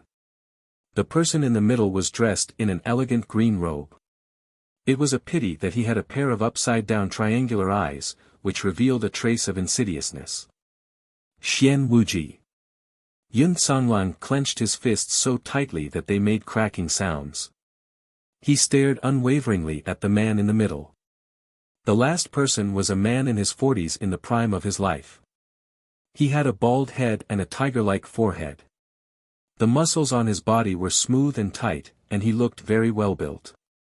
With every step he took, the tiles under his feet sank a few inches. Although he was the last person to walk in, when he walked in, the sound of discussion was the loudest. This was especially so for the martial artists and generals present. When they saw this person, they discussed endlessly. Zhou State revered martial arts. To be able to make the martial artists of Zhou State so agitated, the other party must also be a peerless martial artist. Tian Kezi. Heavens, am I seeing things? It's the Later Qin martial saint, Tian Kezi. To be able to see 2 martial saints of the current era in one day, for many martial artists, tonight was definitely an unforgettable night. Tian Kezi. Wasn't that the Later Qin martial saint who fought to a draw with Yun Ba in the battle where Yun Sanglang was seriously injured? Because of this, the 3 nations had no choice but to sign an armistice agreement, and the Grand Emperor's conspiracy had failed. When Yun Xing saw these 3 people, her heart skipped a beat. Could this be the thing that Xia Wenxiu said was about to happen in the Yun residence? It was Yun Ba's 60th birthday, and the Later Qin Crown Prince and Later Qin Martial Saint, as well as Xian Wuji, who was at odds with the Yun residents, had all paid a visit at the same time. This matter was definitely not simple. Old General Yun, long time no see. How have you been? Why didn't you inform Tian Kezi that it's your 60th birthday? I also wanted to come and ask for a cup of wine to drink. When the burly man saw Yun Ba, he laughed as if he had seen a close friend of many years. Old brother Tian, you really like to joke. The wine in the Yun residence is just ordinary wine. How could we dare to trouble you to come and ask for wine? Yun Ba also knew that those who came did not come with good intentions.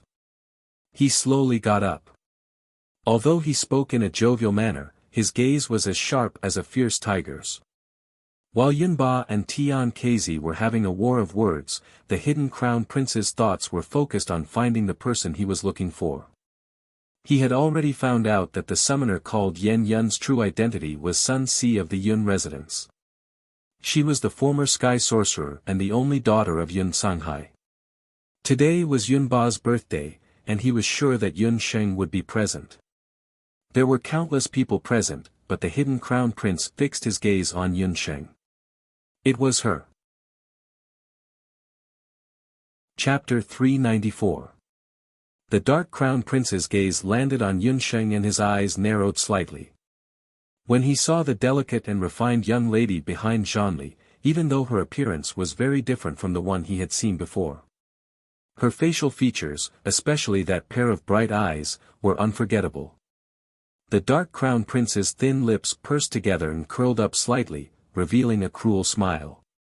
In almost a second, he confirmed Yunsheng's identity. A trace of astonishment and surprise flashed across his eyes. His heart felt like it was being scratched by a cat's paw. Just thinking about her made him excited. This kind of explicit gaze made Yunsheng very uncomfortable. The dark crown prince's gaze was as if he was stripping off her clothes one by one. She was completely naked and it made her feel humiliated. Yunsheng lifted her head and glared fiercely at the dark crown prince with her beautiful eyes. In the dark crown prince's eyes, Yunsheng's actions were unruly and delicate. If it wasn't for the fact that there were people around, he would have already laughed out loud. Whether it was the grandson of the Yun residents or Yan Yun, he, Duga Xiu, was definitely going to be hers. Just as the dark crown prince was recklessly sizing up his prey, two displeased gazes shot over. The dark crown prince frowned and noticed the two people.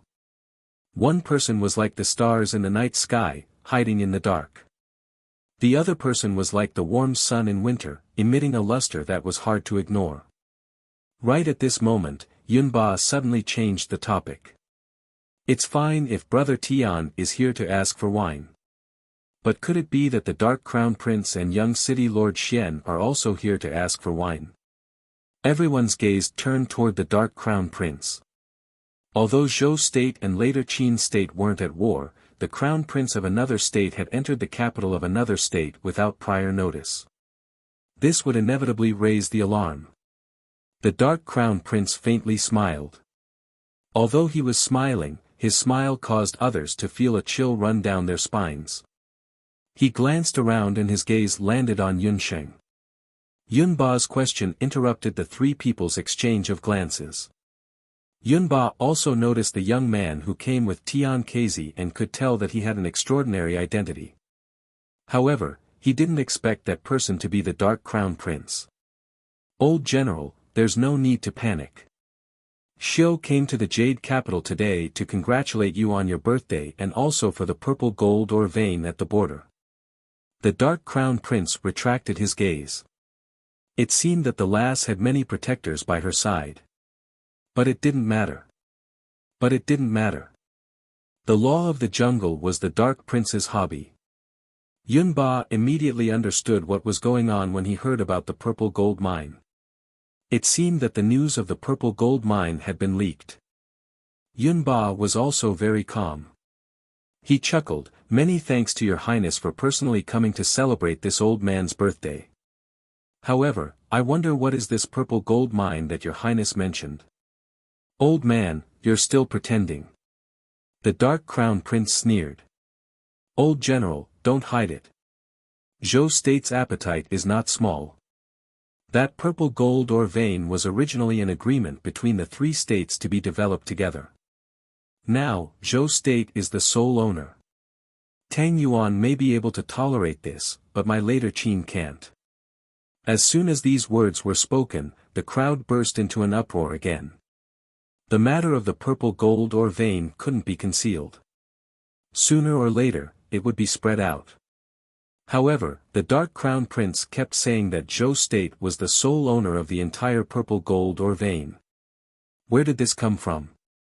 Only a few important people knew that the purple gold or vein had been divided into three parts. More than 50% of it had been obtained by the mysterious person, Tang Yuan. The remaining 50% was divided equally according to the agreement between Zhou State's emperor and Zhong Yi. "Crown Prince, I'm afraid you've misunderstood. My Zhou State did obtain some purple gold ore, but we definitely didn't obtain it alone. Crown Prince, I'm afraid you've been tricked by Tang Yuan State. Our country only obtained 50% of the ore vein." Yun Songlang stepped forward and explained the ins and outs of the matter. General Yun, there's no need to be so hypocritical. Don't beat around the bush. Zhou State is also well-intentioned. On the surface, they let Tang Yuan obtain 50% of the purple gold ore, but secretly sent troops to massacre Tang Yuan's magic smelting factory. This time, Tang Yuan suffered heavy losses. More than 100 sorcerers died or went missing. The purple gold ore was also completely looted. Apart from Zhou State, who else could do such a thing? The Dark Crown Prince insisted. He was also furious when he heard the news. Zhou State and Tang Yuan actually excavated the purple gold ore vein right under his nose without him knowing at all. Looted it all. Even Yun Sheng was bewildered. She didn't expect there to be such a development behind this matter. Who was so capable? Then why did Crown Prince come today? Before the birthday banquet started, the joyous atmosphere was completely washed away by the sudden arrival of the Dark Crown Prince and the others. With the martial saint of later Qin accompanying him and the young city lord of Grand Emperor City, the Dark Crown Prince came with full confidence this time. The atmosphere in the Yun residence had already become tense. Imperial consort Wenren frowned and quietly ordered her servants to bring the news back to the palace immediately. It's very simple. I'm naturally here today for the purple gold ore vein. I don't care who the purple gold ore vein ends up in. I only have one condition. I want half of the ore vein obtained by Zhou State, the Dark Crown Prince said. Yun Ba said in a deep voice, Crown Prince, aren't you making things too difficult? What if my Zhou State isn't willing? Zhou State definitely wouldn't hand over half of the ore because that was all the ore left in Zhou State's treasury. If they gave it all to the Dark Crown Prince, wouldn't Zhou State's efforts be wasted? If word got out, Zhou State would lose face. You're not willing. Huh, old General Yun, do you want to personally lead the troops down south after the birthday banquet? My later Qin and Tang Yuan could join forces once 8 years ago. Why can't we join forces again 8 years later? The Dark Crown Prince's words were filled with killing intent as if a storm was coming. He didn't expect the Dark Crown Prince to collude with Tang Yuan. If he didn't guess wrongly, the border was already filled with the troops of the two states. Even the usually calm Yun Ba was drenched in cold sweat. In the past few years, the Marquis of Jiayuan had gradually taken over the military power of the Yun residence. Currently, Zhou State's border was under Ni's control. If what the Dark Crown Prince said was true, then the situation at the Zhou State's border was definitely very dangerous. Even if Yun Ba wanted to lead the troops down south, it was already too late. This matter is of great importance and I can't make a decision alone. Dark Crown Prince, please wait for a moment. I'll immediately send someone to report to the Emperor of Zhou State. Yun Ba was burning with anxiety. Yun Ba had just finished speaking when a shrill voice dragged in from outside the door. The Emperor has arrived. Chapter 395. The Emperor of Zhou State still came in the end. Today was the birthday banquet of the Yun residence. The Emperor of Zhou State did not personally attend because he wanted to give the Yun residents the cold shoulder. However, the Emperor of Zhou State ordered people to keep an eye on the Yun residents. In just a few hours, the name list and background of every guest who entered the Yun residence appeared in the imperial study of the Emperor of Zhou State. However, who would have thought that such an ordinary birthday banquet would cause such a huge uproar? The mixed forces of various worlds even led to a war. This was something that the Emperor of Zhou State did not expect. As soon as the Emperor of Zhou State appeared, the Yun residence was immediately surrounded. Countless crossbows and imperial mages were lying in ambush in the dark. As long as the Emperor of Zhou State gave the order, no one in the Yun residence would be able to escape. The Emperor of Zhou State was dressed in a bright yellow imperial robe. He walked with a majestic gait and his aura was unparalleled. Long live the Emperor! Thunderous cheers came from both inside and outside the Yun residence. However, the Dark Prince and the others stood calmly. The emperor of Zhou state could not help but show some anger on his face. His anger was not only directed at the Dark Crown Prince and the others, it was also directed at Yun Sanlang and the others.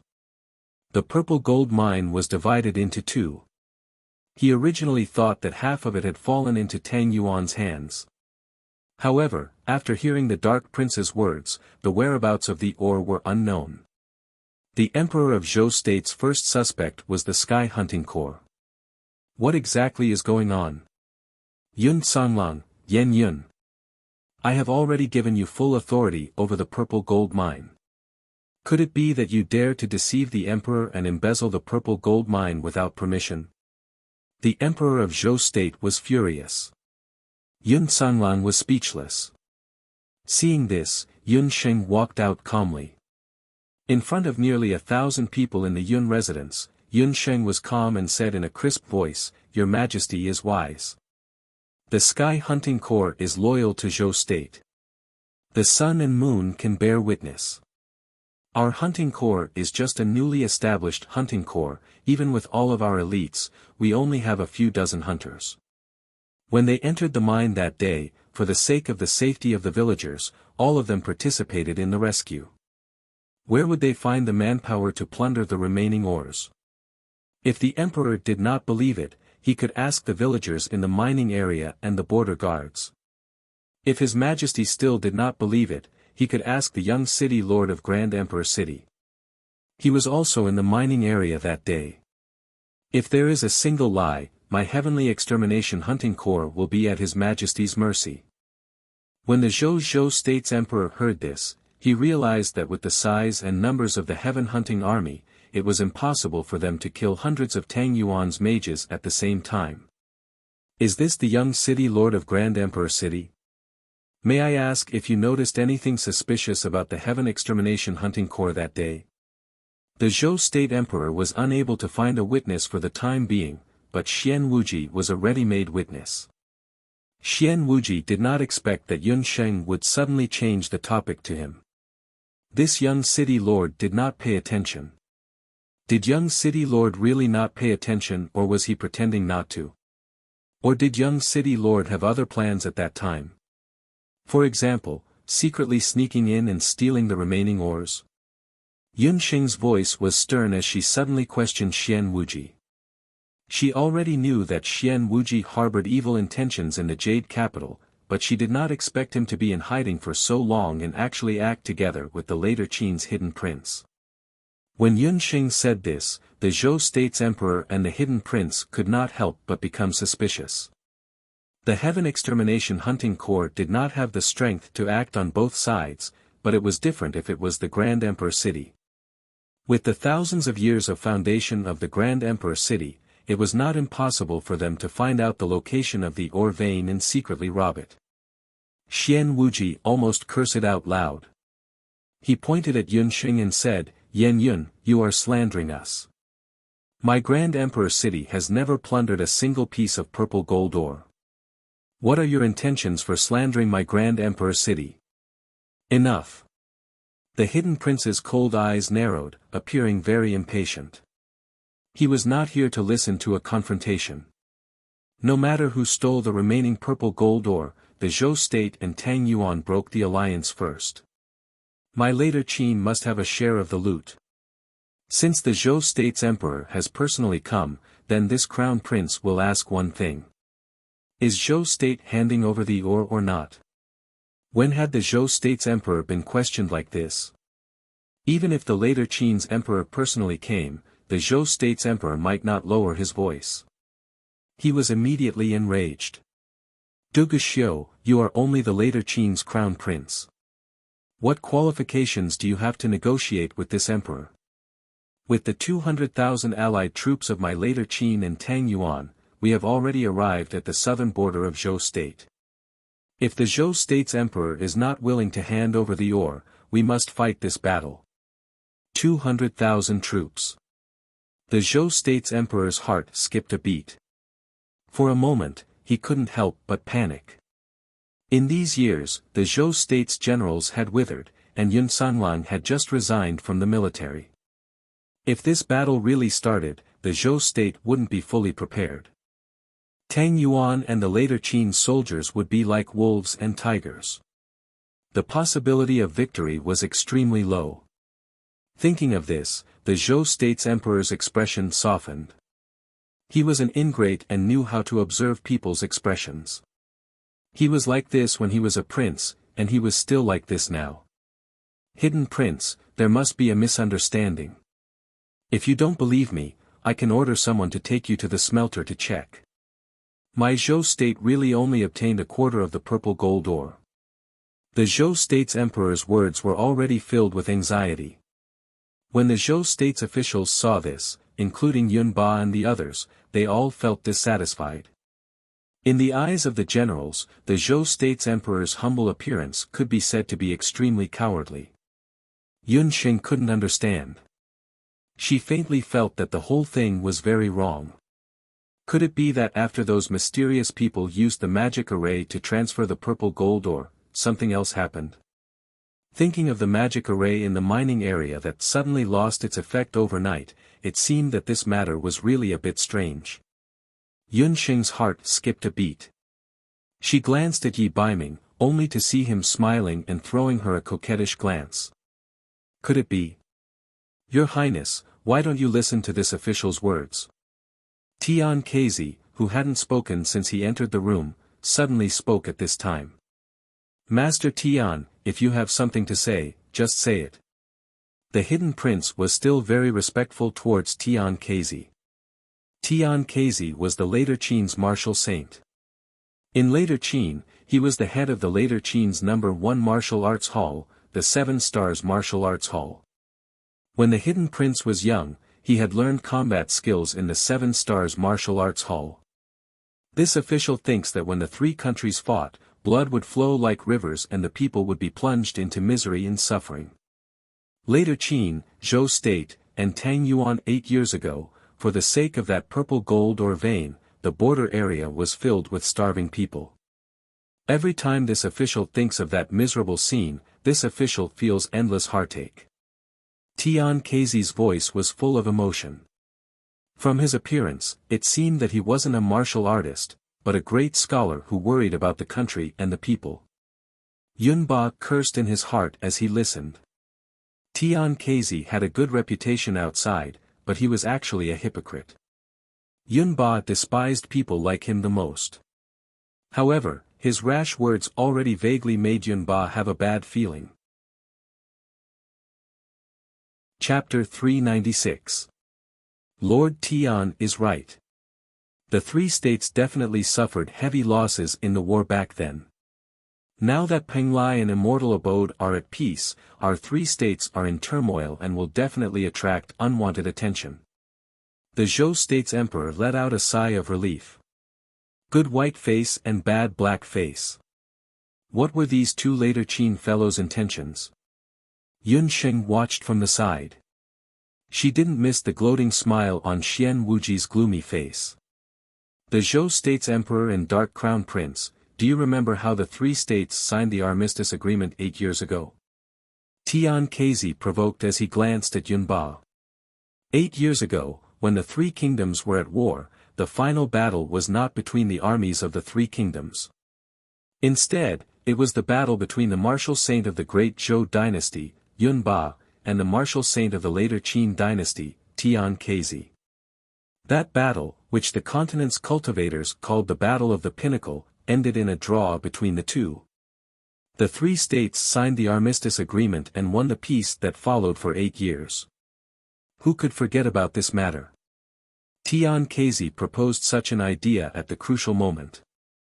Neither the Zhou state's emperor or the Dark Crown Prince would refuse.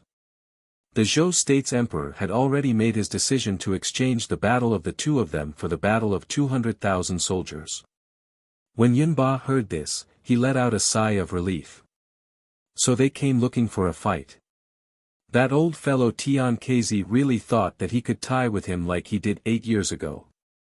Yun Ba couldn't be any clearer. 8 years ago, in terms of true cultivation, he was stronger than Tian Kezi. It was only because he had used up a large amount of battle qi to save his second son, Yun Sanglang, that they barely tied. Let's fight then.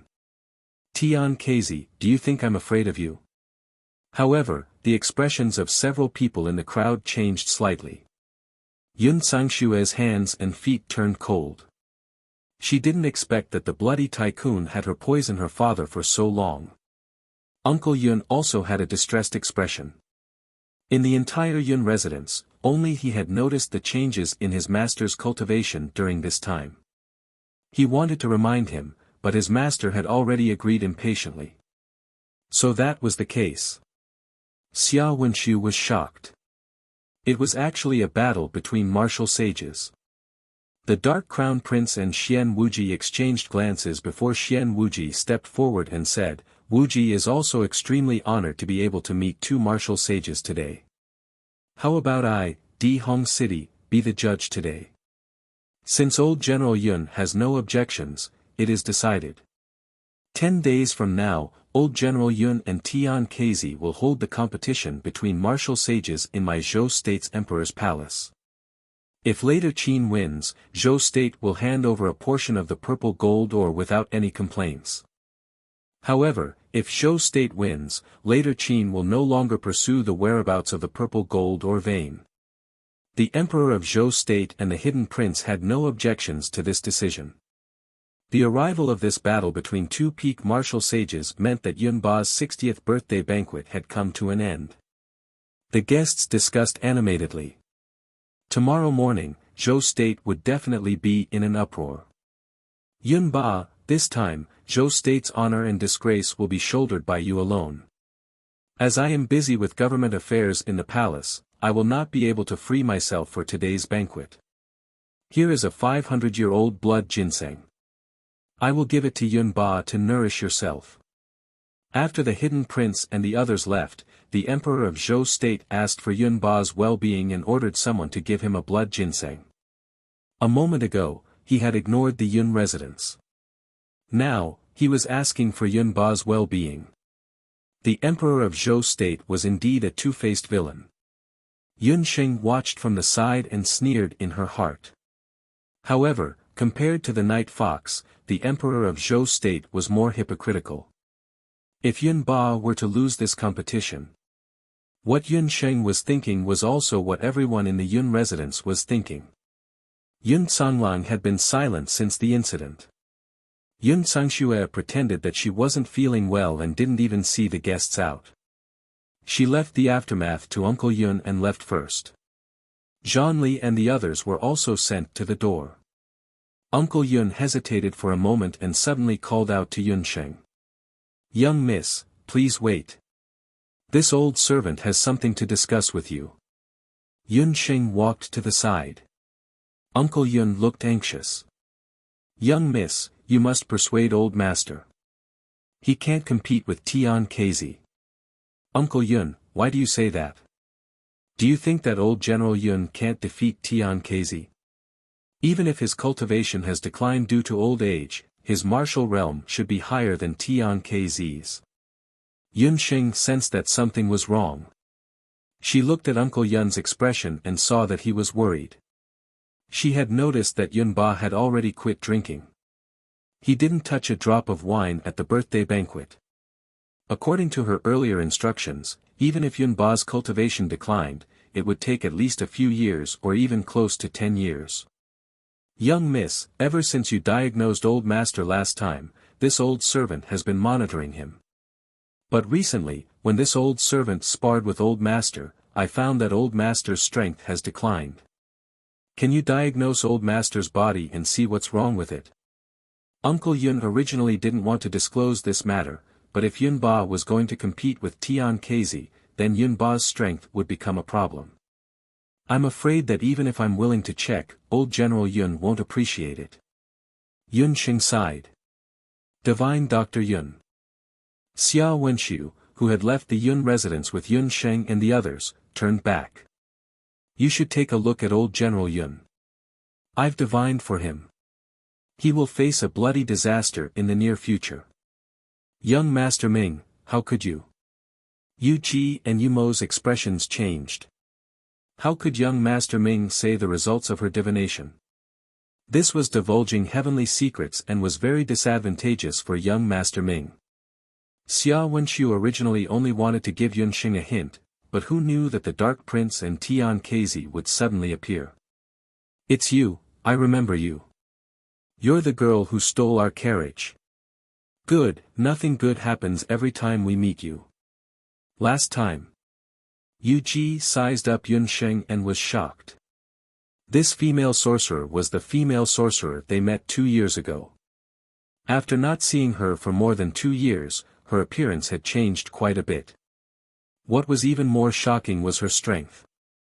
Yu Ji and Umo both discovered that Yunxing, who was just an ordinary sorcerer 2 years ago, was now a master sorcerer.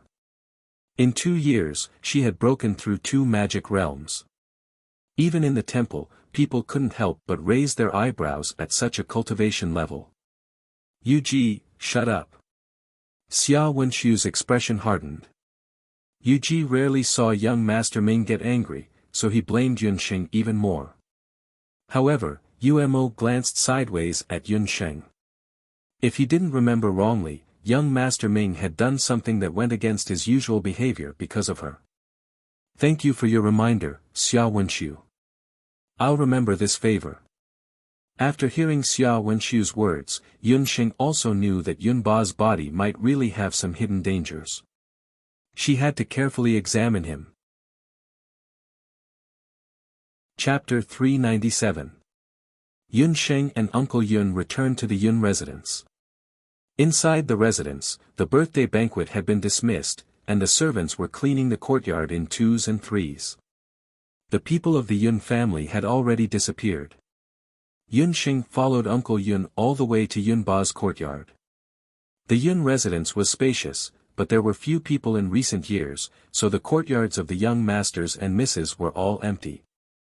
Yunba was born a general, so the courtyard was quite simple, but there were a few tall broad-leaved parasol trees planted in it. When Yunxing entered, she happened to hear Yun Sanlang persuading Yunba. "Do you think I can't beat Tian Kezi? Humph, 8 years ago, he was already no match for me. 8 years later, he is still no match for me." She heard Yunba's voice as soon as she entered. "Uncle Yun, why did you bring her here?" "Humph, didn't someone say that he would never step into the Yun residence in this lifetime?" When Yunba saw Yunxing and Uncle Yun walk in, there was a touch of joy in his old eyes, but then he turned his head away awkwardly.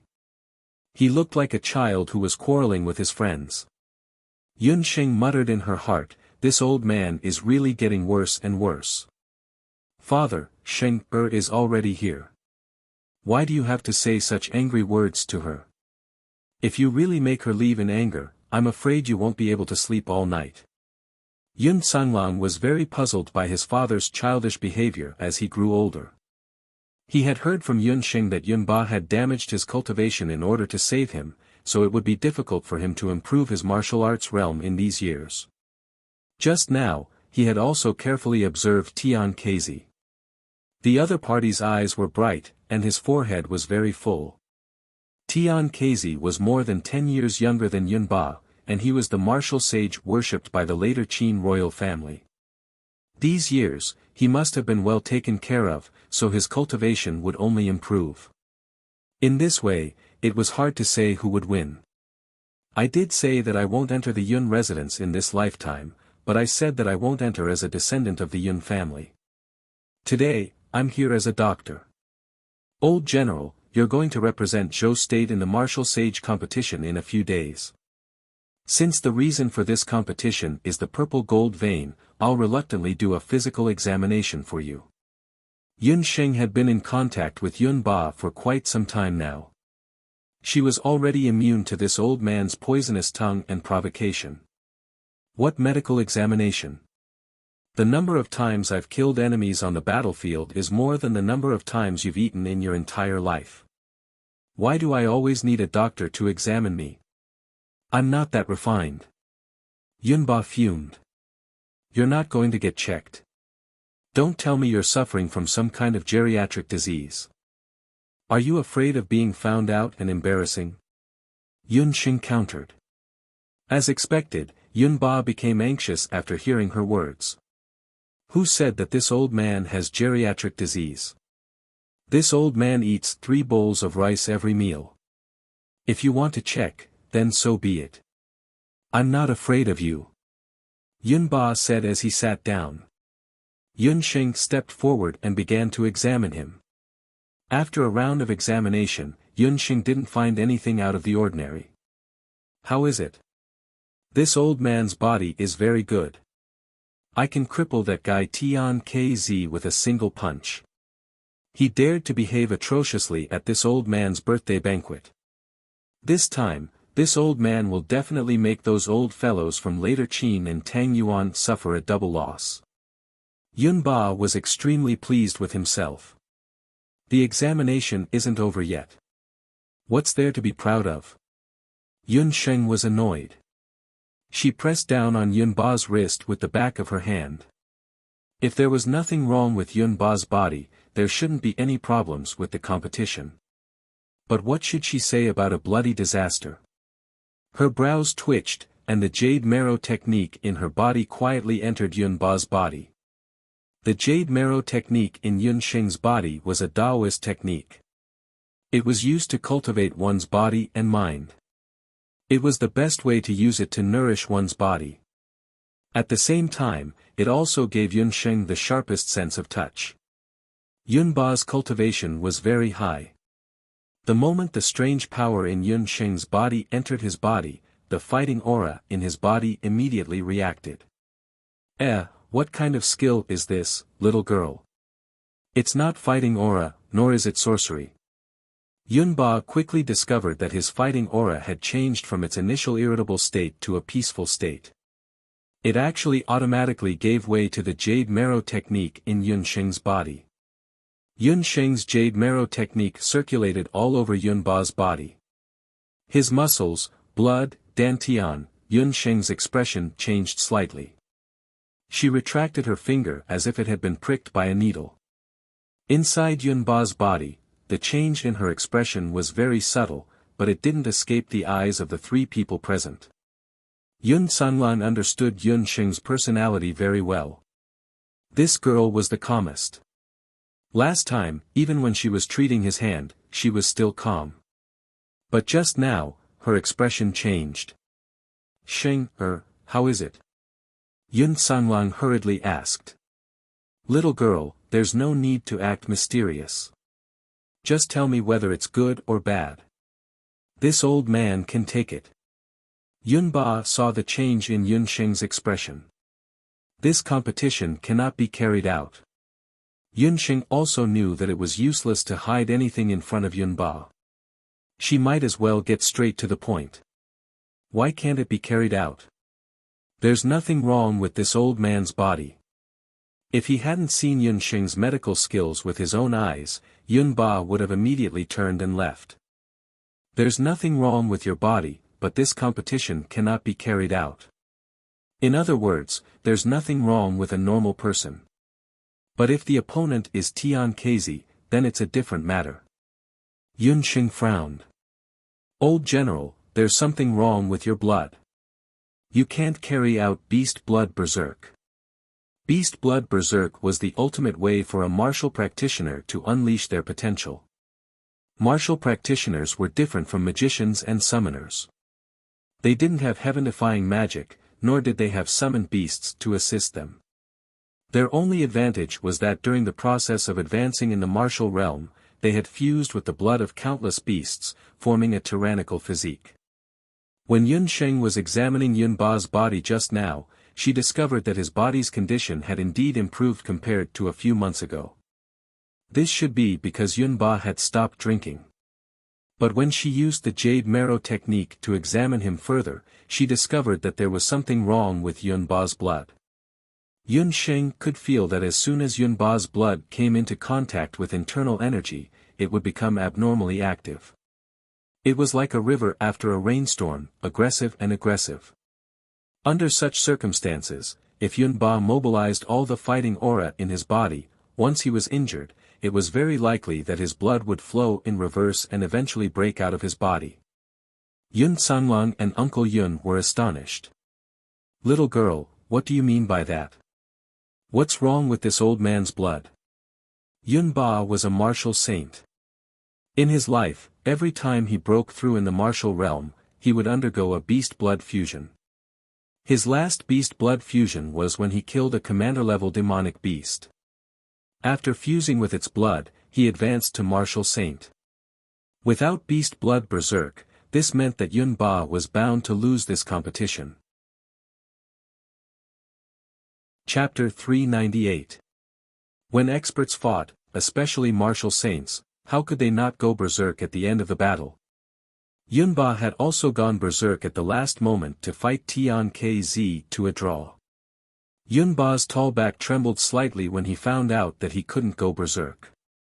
Although he still didn't believe it, Yun Sheng's confident tone made him lose his confidence.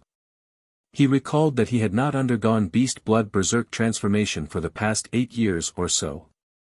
Other than the fact that it was hard to find an opponent in Zhou state and that no one could provoke him to go berserk, the other reason was that berserk was very harmful to one's body.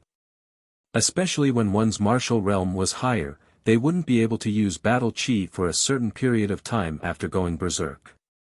Sheng, are you sure? Why can't you go berserk?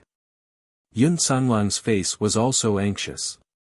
He was a martial practitioner and understood that if Tian Kz, who had gone berserk, went berserk against Yun Ba, who couldn't go berserk, Yun Ba would lose without a doubt.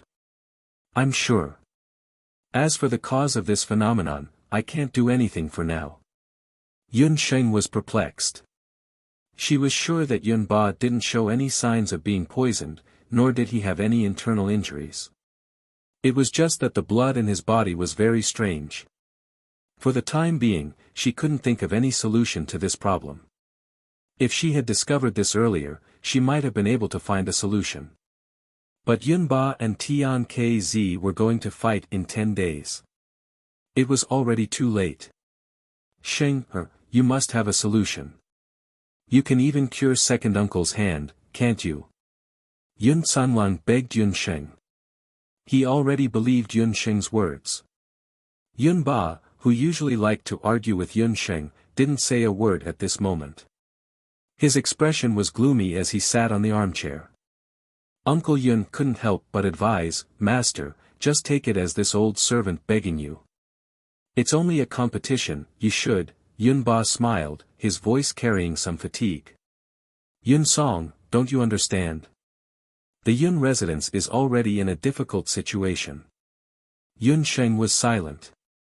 Yun Sanglang's eyes darkened, and Uncle Yun's old eyes couldn't help but moisten.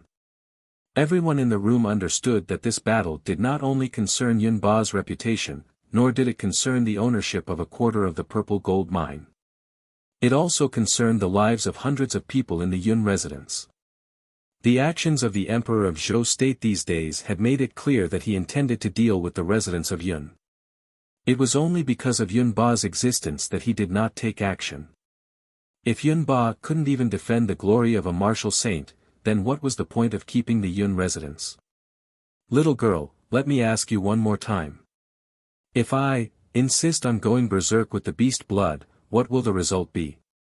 Yun Ba raised his head, his eyes filled with determination. After going berserk once, I'm afraid that if it's light, you'll lose all of your do chi. If it's serious, you'll be crippled. If you're not careful and get injured by the enemy, you'll die from blood loss. Yun Sheng said word by word.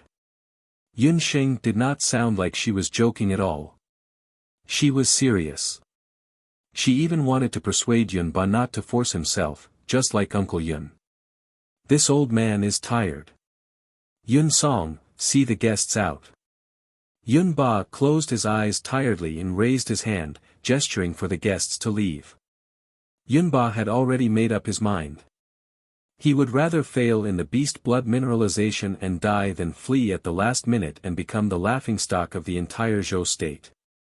Uncle Yun could only leave with Yun Sanlang and Yun Sheng. Uncle Yun, I'll have to trouble you to bring over the old general's daily diet and the medicinal pills he takes for me to see. Even though Yun Ba had already made up his mind, Yun Sheng still suspected that Yun Ba's current condition was caused by someone. If she could be sure that it was man-made, then there might be a chance to turn the situation around. Yunba's diet had always been personally taken care of by Uncle Yun, so he quickly brought over all of Yunba's diet and elixirs for Yun Sheng to take a look.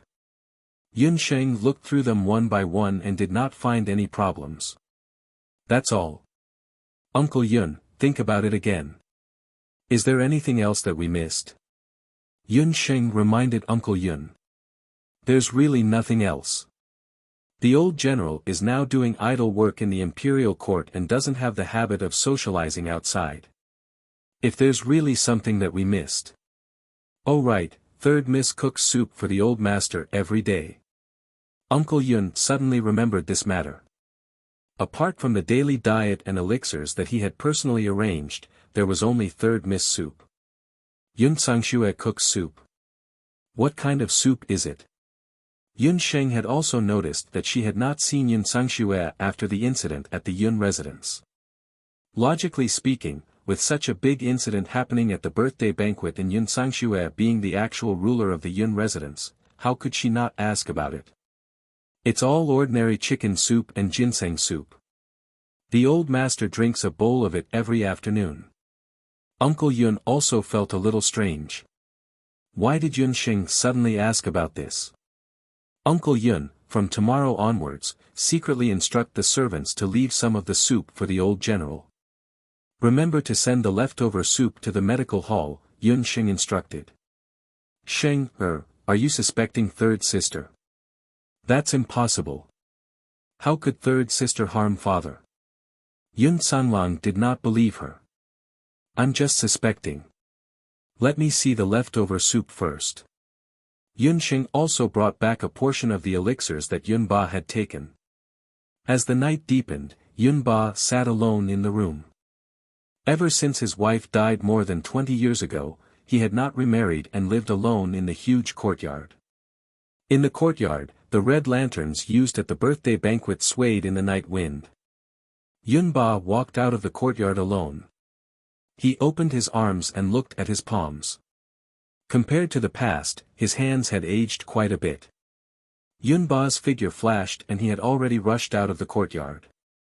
Who's there? The hidden guards hiding in the courtyard of the Yun residence were alarmed. It's me.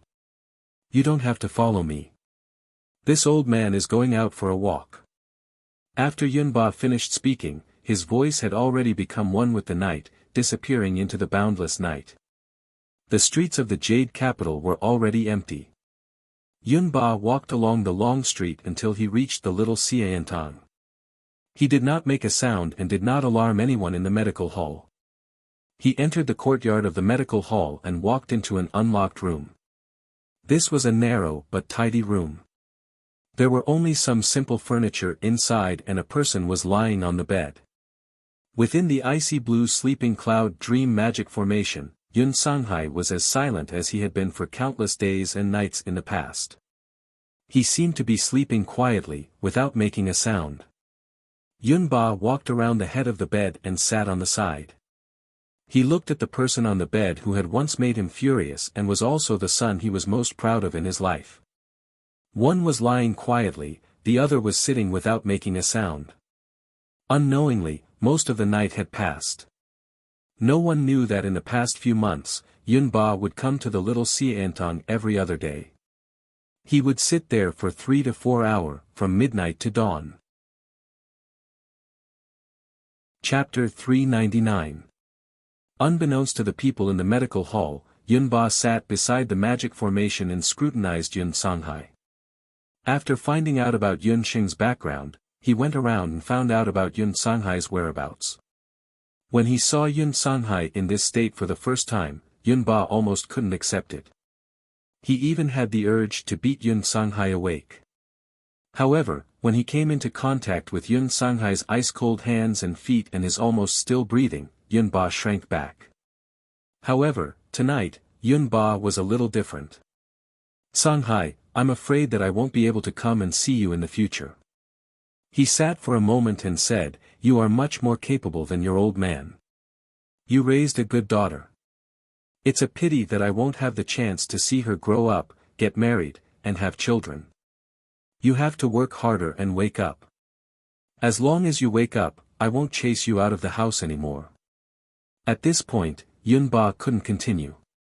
He stood up abruptly and looked back at the firstborn, who was still unconscious in the magic circle. Then, he walked out sadly.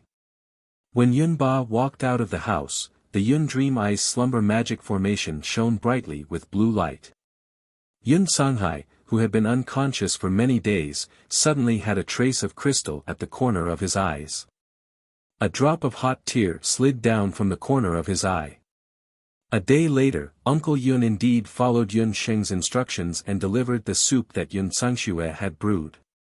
After Yun Sheng checked it, she found that there was nothing wrong with the soup. The remaining 2 days were the same. Uncle Yun secretly ordered Yun Sangxue's maidservant to leave a portion of the soup, but she didn't find anything. Until the day before the competition, Yun Sheng checked Yun Sangxue's soup one last time, but she still didn't find any clues. Tomorrow was the day of the competition between Tian Kezi and Yun Ba. The news had already spread throughout the entire Jade capital. As the Great Zhou dynasty worshipped martial arts, the commoners of the Great Zhou dynasty looked forward to such competitions. However, the Jade capital was not Hunting Citadel after all. The commoners could not afford the tickets to the Hunting Citadel's arena. This time, it was a competition between 2 martial sages of the Great Zhou dynasty. Furthermore, it was the Great Zhou's archenemy, Ho Qin.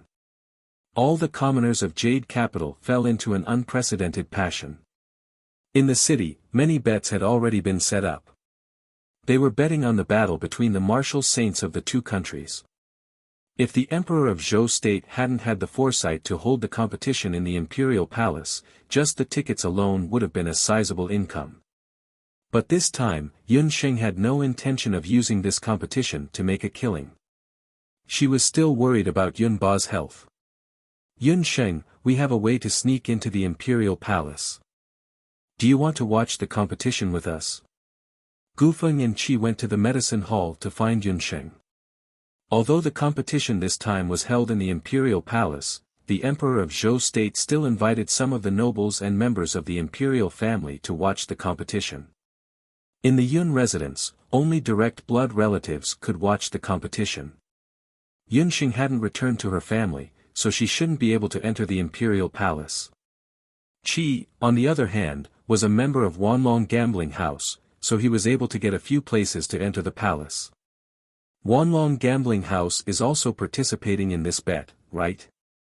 What are the odds? Yun Sheng asked casually as she fiddled with the medicine in her hands. In the past, Yun Sheng couldn't help but join in the fun, but this time, most people are betting that old General Yun will win. We also joined in the fun and bet a little. Yun Sheng, don't worry. We all support old General Yun, Gufeng said. The citizens of Zhou State naturally supported Yun Ba, but Yun Sheng knew that Yun Ba's chances of winning this time weren't high. However, she couldn't say too much about this matter. But last night, there was a bet of unknown origin that Tian Kezi would win. The amount was as much as 100,000 purple gold coins, Qi interrupted. When Yun Sheng heard this, she was careless and the soup bowl fell to the ground. The sharp shards cut her hand. Hey, Yun Sheng, why are you so clumsy? I said that person's head must have been kicked by a mule. He actually bet on Tian Kezi to win. No matter how you look at it, old General Yun is more powerful than that guy called Tian Kezi. Besides, this is Zhou State's territory. If we each spit a mouthful of saliva, we can make those later Qin people suffer. Gufeng helped Yun Sheng clean up in a flurry. Hey, Yun Sheng, what medicine is in your bowl? Why did it become like this when it was stained with blood? Gufeng looked at the broken bowl and found that Yun Sheng's blood had already turned the color of ink. He knew that Yun Sheng liked to fiddle with strange things. Yun Sheng and Qi lowered their heads to look. How could it be? That bowl contained the leftover soup that Yun Sangxue had given to Yun Ba under Uncle Yun's orders. That's the medicine that old General Yun has been taking recently. Yun Sheng looked at the blood that had changed color and felt a little puzzled. Why did the medicine change color when it was stained with blood? She had checked it earlier and found that there was no poison in the medicine. Why would old General Yun take this kind of medicine? Qi took a look and his expression changed slightly under the cloak. He squatted down and picked up the broken bowl. Little green. A small green snake slithered out from under his cloak. It slithered around the mouth of the bowl and flicked its tongue, making a hissing sound. What's wrong? Is there something wrong with the soup? But I've already checked it. There's no poison in it. It's just an ordinary medicine. Yun Sheng found it strange. This isn't poison in the ordinary sense. It's not poisonous in itself. Who prepared this medicine for old General Yun? How could they be so vicious? How long has old General Yun been taking this medicine? Even Qi, who was usually as calm as a cucumber, couldn't help but change his tone at this moment. About 3 months. This medicine was given to old General by Yun Sangxue, the third miss of the Yun residence. Yun Sheng's heart sank. How could she be so careless? She had forgotten that Qi was the most knowledgeable about poisons. Why didn't she think of getting Qi to study it together? It was all her fault for being too confident. She thought that she could see through any illness or poison just because she was well versed in traditional Chinese and Western medicine, ancient medicine, and magic medicine. Wasn't the third miss of the Yun residence Yun Ba's daughter? Qi couldn't help but become cautious. He checked the medicine again to make sure that his and Little Green's judgment wasn't wrong. Qi, if you have something to say, just say it. No matter who it is, as long as I'm sure there's something wrong with this medicine, even if it's the Heavenly Emperor, I'll find out who it is. Yun Sheng was extremely anxious. Yun Ba was going to compete tomorrow. At this critical juncture, how could she not be anxious after confirming that Yun Ba was really poisoned? If I'm not wrong, Yun Sangxue added some magical beast amniotic fluid into the medicine that she gave old General Yun, Qi said slowly. Chapter 400. Amniotic fluid? Wasn't that the fluid that humans and magical beasts used to nourish their babies when they gave birth? Yun Sheng didn't understand. What did this have to do with Yun Ba's current condition? Is amniotic fluid fatal? Yun Sheng tried to recall. She had never heard of such a thing. Not under normal circumstances, but if it's mixed with blood, it will. The reason why I know amniotic fluid is fatal is because of Little Qing. Abandon rarely spoke about his and Little Qing's past. This was the first time he spoke about Little Qing in front of Yun Sheng and Gufeng. When Abandon was still a child, he was an orphan. One day, when he passed by a forest, he saw a dying giant snake. The snake's body was as thick as 2 buckets. The scales all over its body were like armor made by the best blacksmiths. Its eyes were the size of lanterns, and there was a small protrusion at the top of its head. It was a magical beast of unknown rank. If Abandon encountered such a magical beast on a normal day, he would only die. But that day, the giant snake Abandon encountered was already on its last breath.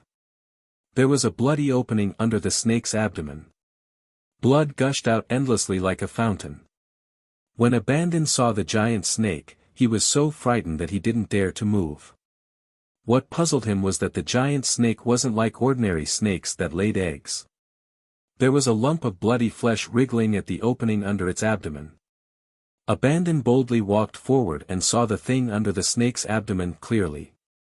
As it turned out, the giant snake was a female snake that was giving birth. Because it was giving birth alone, it accidentally let the amniotic fluid in its body flow into its abdomen, causing a hemorrhage. Blood clots and blood clots blocked the bottom of the giant snake's abdomen. The little snake was about to suffocate to death. At this point, the giant snake knew that it was not going to live. It hissed at Abandon. For some reason, the pleading look in the giant snake's eyes made Abandon feel sorry for it. He even forgot about his fear and walked forward to help the giant snake dig out the blood clot from its belly. It was also with abandon's help that the thumb-sized snake finally came back to life. Unfortunately, the large snake could not stop bleeding and was unable to heal itself. In the end, it bled to death. That little snake that was abandoned and rescued was later Little Green.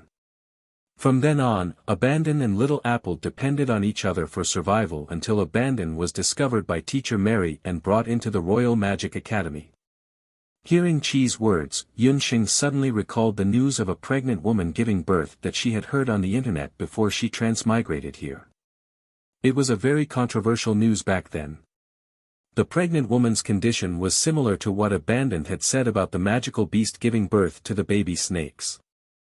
In medical terms, this clinical phenomenon was called amniotic fluid blockage. Whether it was the amniotic fluid of a human or a magical beast, the amniotic fluid itself was very dirty. If the amniotic fluid was not careful during the operation, it would cause blood contamination and eventually lead to massive bleeding. At that time, that woman's amniotic fluid blockage also caused massive bleeding and required a blood transfusion of more than 10,000 milliliters. The hospital was helpless, and the only solution was to remove the uterus. However, due to the indecision of the pregnant woman's mother-in-law and husband, the uterus was not removed in the end. In the end, she bled to death on the operating table. When this news was spread, Yunxing felt ashamed for a long time and cursed that there was actually such a medical accident in this era. What she did not expect was that she would encounter a similar situation on the boundless continent. The hidden danger that had been dormant in Yunba's body for several months was actually caused by the magical beast's amniotic fluid, and the cause of this situation was actually Yun Sangxue. The magical beast's amniotic fluid is a very special poison. It is not poisonous by itself, but it is the most overbearing poison. Once it is consumed for a long time, regardless of whether it is a mage or a warrior, the magical power and qi in the body will weaken. The most fatal thing is that once a person is injured, the wound cannot be stopped bleeding, and the poisoned person will bleed to death. Until today, every time Abandon recalled the scene of the large snake bleeding non-stop that day, his heart would still palpitate. With Abandon's explanation, Yunsheng and Gufeng already understood. If they had not met Abandon, Yunsheng would not have been able to find something like the magical beast's amniotic fluid no matter how long she searched. At this moment, the expressions and moods of the people present were greatly different. It can't be, right? Then the third miss of the Yun residence actually wanted to murder her own father. Gufeng was shocked. He had heard that it was easy for large families to fight and scheme against each other, but he did not expect that Yun Sangxue, who looked so graceful and noble, would actually do such a thing. Yun Sheng was also struggling in her heart. Although she had already figured out the peculiarity of the medicinal soup, the matter was still very troublesome. Not to mention that the person who had poisoned her was actually Yun Sangxue. The competition between the martial sages of the two countries was imminent. If Yun Ba knew the truth at this time, he would definitely be heartbroken. This matter could not be told to Yun Ba. Abandon, can you determine which magical beast's amniotic fluid belongs to? Also, is there a way to save him? What Yun Sheng wanted to know the most now was whether there was a way to cure the amniotic fluid poison in Yun Ba's body. Yun Sheng, to tell you the truth, I only know that the amniotic fluid of magical beasts has such a harmful effect. I am not a doctor and do not know how to cure this amniotic fluid of magical beasts. Moreover, you said just now that the old general has unknowingly consumed this medicinal soup mixed with the amniotic fluid of magical beasts for 3 months. I am afraid that the amniotic fluid of magical beasts has already contaminated all the blood in his body. Abandon shook his head. Is there no way? Yun Sheng was still unwilling to give up. She had no clue at all. Yun Ba's blood must have been deeply contaminated. Let's not talk about how much battle qi he could still use. Regardless of how much fighting power he had, if it was in the modern world, she could use medical equipment to circulate his blood and replace it with new blood for a period of time. But in the boundless land, she simply did not have such means. Yunba would definitely not believe that the amniotic fluid of magical beasts was the real deal. But as long as he was not careful during the competition, he would be injured. Once he was injured, the consequences would be unimaginable. Moreover, Yun Sheng was already certain that Yun Sangxue must have colluded with the later Qin or even the people of the Grand Emperor city. That despicable person Tian Kezi would definitely catch Yunba's hidden danger during the competition. Oh right, Yun Sheng, you can ask the people in the Dharma Temple. Perhaps if there is no way with ancient medical skills, there might be a way with light magic. Gufeng thought for a while and said somewhat guiltily, actually, there is a special purification spell in light magic. It's a pity that I am too useless. I am not good at light magic and can't help you. That's right, Gufeng. You reminded me. Yun Sheng recalled the light magic that Xia Wenshu had used in front of her previously. That miraculous effect of reviving the dead. Perhaps Xia Wenshu really had a way. Chapter 401. Xia Wenshu was surprised that Yun Sheng had come in the middle of the night. Why are you looking for our Si Ming in the middle of the night? Umo had an ominous feeling when he saw Yun Sheng. Umo, don't talk too much. Bring me some tea. Xia Wenshu smiled faintly when he thought that Yun Sheng would think of him when she was in trouble. Yun Sheng hid the fact that Yun Sangxue had poisoned Yun Ba and told him that Yun Ba might have been poisoned by the amniotic fluid of magical beasts.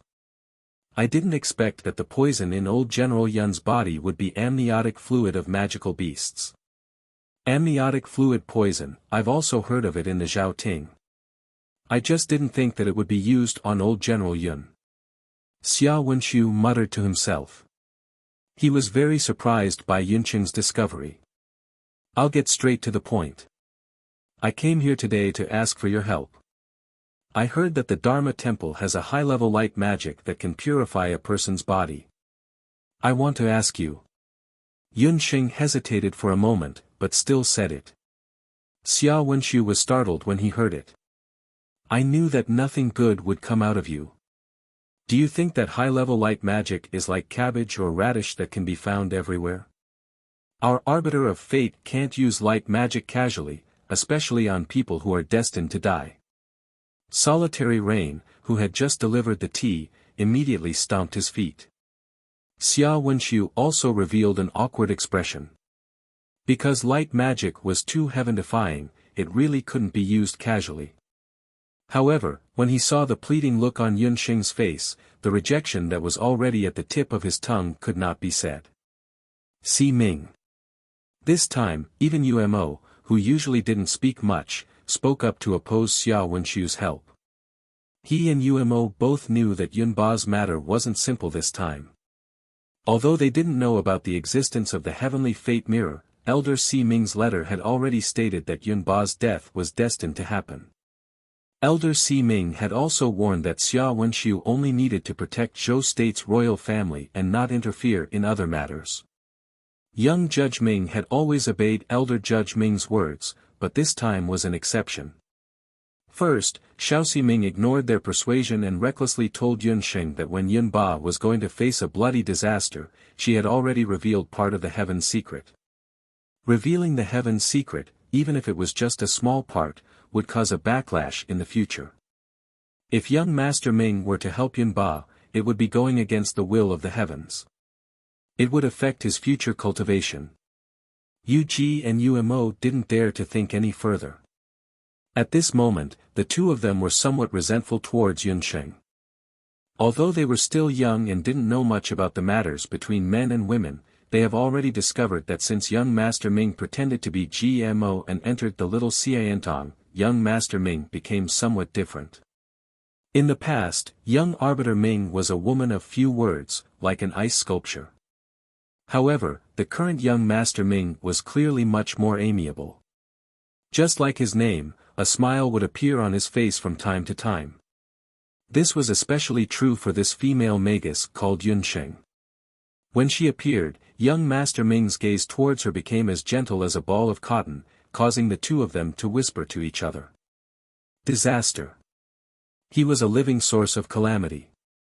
Yunsheng naturally didn't know that because of her appearance, the hearts of the two little magi in the Dharma temple had been turned upside down.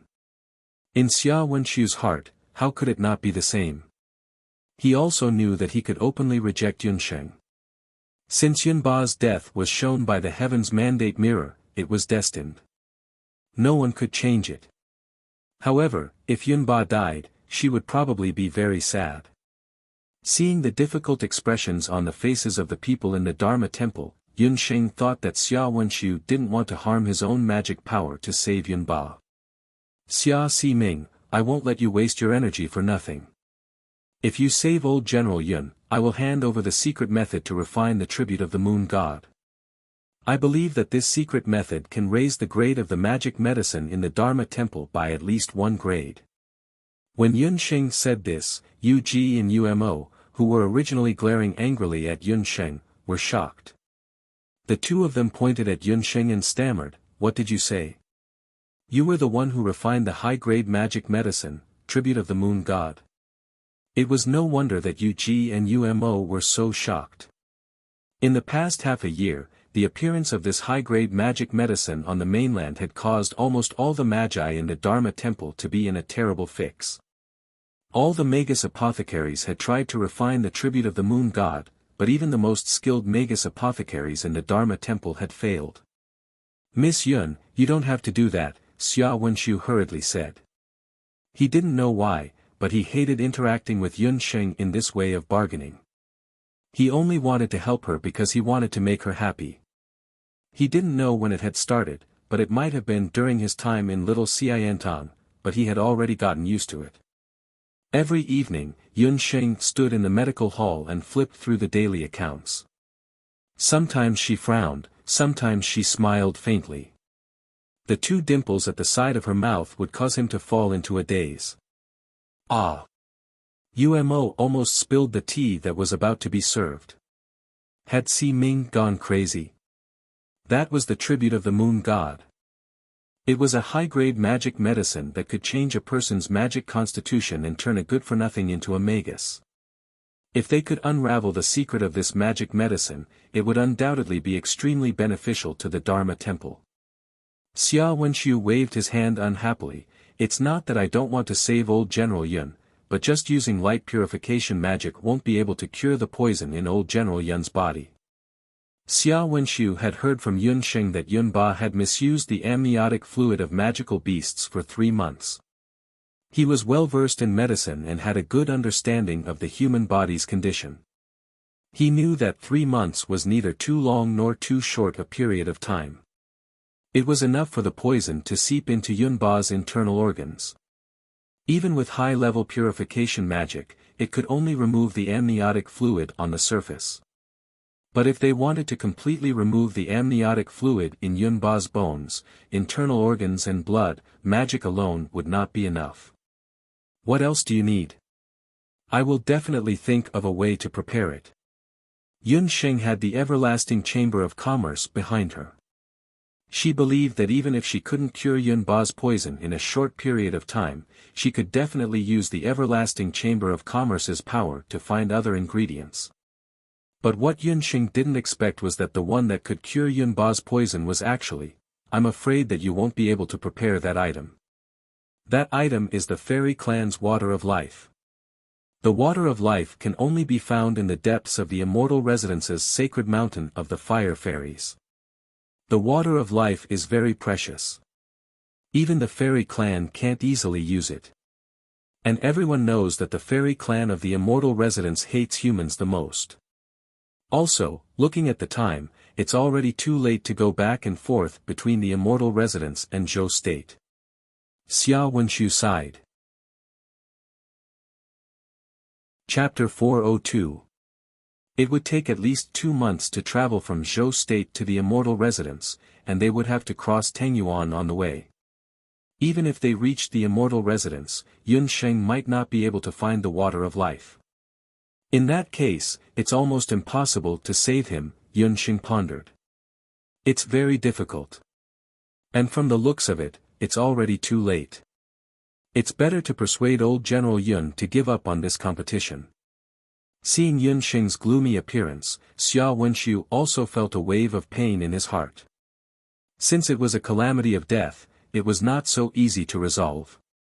This time, Yunba still had a slim chance of survival. He won't give up, and he can't give up. If he loses this time, the Yun residence will collapse. Yunxing looked at the clock. It was already midnight. Xia Siming, I will still hand over the refining method of the praise of the moon goddess. Yunxing quickly made a decision in her heart. After hearing Yunxing's words, Xia Wenxiu nodded. Yunxing also very readily wrote down the refining method of the high-grade magic medicine, the praise of the moon goddess, to Xia Wenxiu. When Xia Wenxiu saw the prescription, he couldn't help but reveal a look of surprise. As expected of Yunxing. Every time, she would surprise him. Around daybreak, Yunxing, who had slept through the night, returned to the medicine hall. To her surprise, Yi Baiming was waiting for her in the medicine hall. He seemed to have been waiting for the whole night. In front of him was a chessboard. On the chessboard, there were 2 black and white pieces. They must have gone through a fierce battle earlier. The black and white pieces each occupied one side and were evenly matched. For a moment, they were in a deadlock. Why are you here? Yunxing was a little surprised. Logically speaking, Yi Baiming, as a prince, should be in the palace to receive the crown prince's visit. Yi Baiming did not speak, and the atmosphere was a little cold. Yi Baiming was very unhappy. A rare low pressure was brewing around him. To be exact, Yi Baiming had been waiting for Yunxing in the medicine hall since yesterday evening. In today's competition, he knew that although Yunxing did not say anything, she must be worried about old General Yun. However, Yunxing was not a member of the Yun residence and did not have an official position. She could not enter the palace. Therefore, Yi Baiming specially thought of a way to ask Yunxing as a maidservant for her to follow him to the palace to watch the competition in a few days. Yunxing. Ever since the day of old General Yun's birthday, Yi Baiming had a vague feeling that Yunxing had something on her mind, but she did not say anything. She just ran back and forth between the medical hall and the medicine hall. Why did she go to the temple in the middle of the night? What happened to that damned little wild cat? Why didn't she look for him? Why did she look for Xia Wenxiu? She had only met him a few times and was always pretending to be friendly. What was there to look for? Night Fox, if you want to play chess, go back to your room. Yunxing looked at his constipated face and tried to recall how she had offended him recently. She was upset and did not have time to guess what was on his mind. Why did you look for Xia Wenxiu? Yi Baiming asked gloomily. How did you know I went to look for him? I looked for him to ask about some medical matters. You don't understand. Yunxing huffed. She looked at Yi Baiming and her expression darkened. He was being despised. The little wild cat dared to despise him. Yi Baiming's heart ached at the thought of her and Xia Wenxiu discussing medical issues in such a lovey-dovey manner.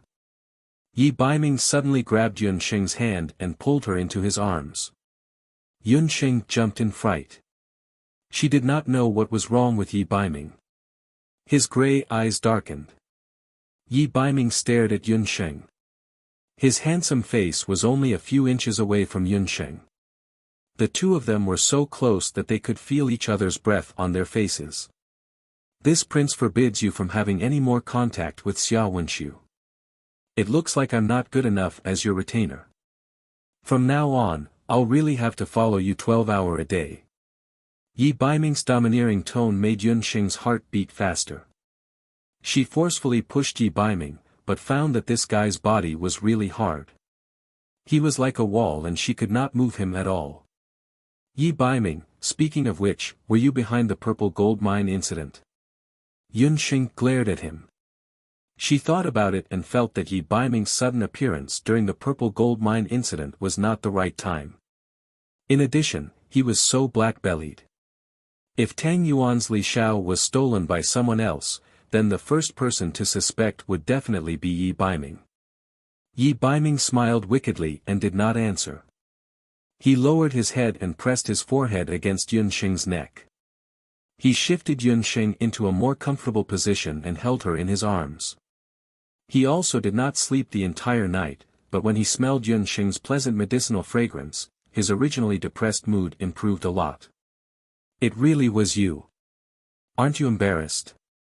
You caused the trouble and you want the Yun residents to take the blame for you. That Tian Kezi should be looking for you to compete. Yunxing was not in a good mood.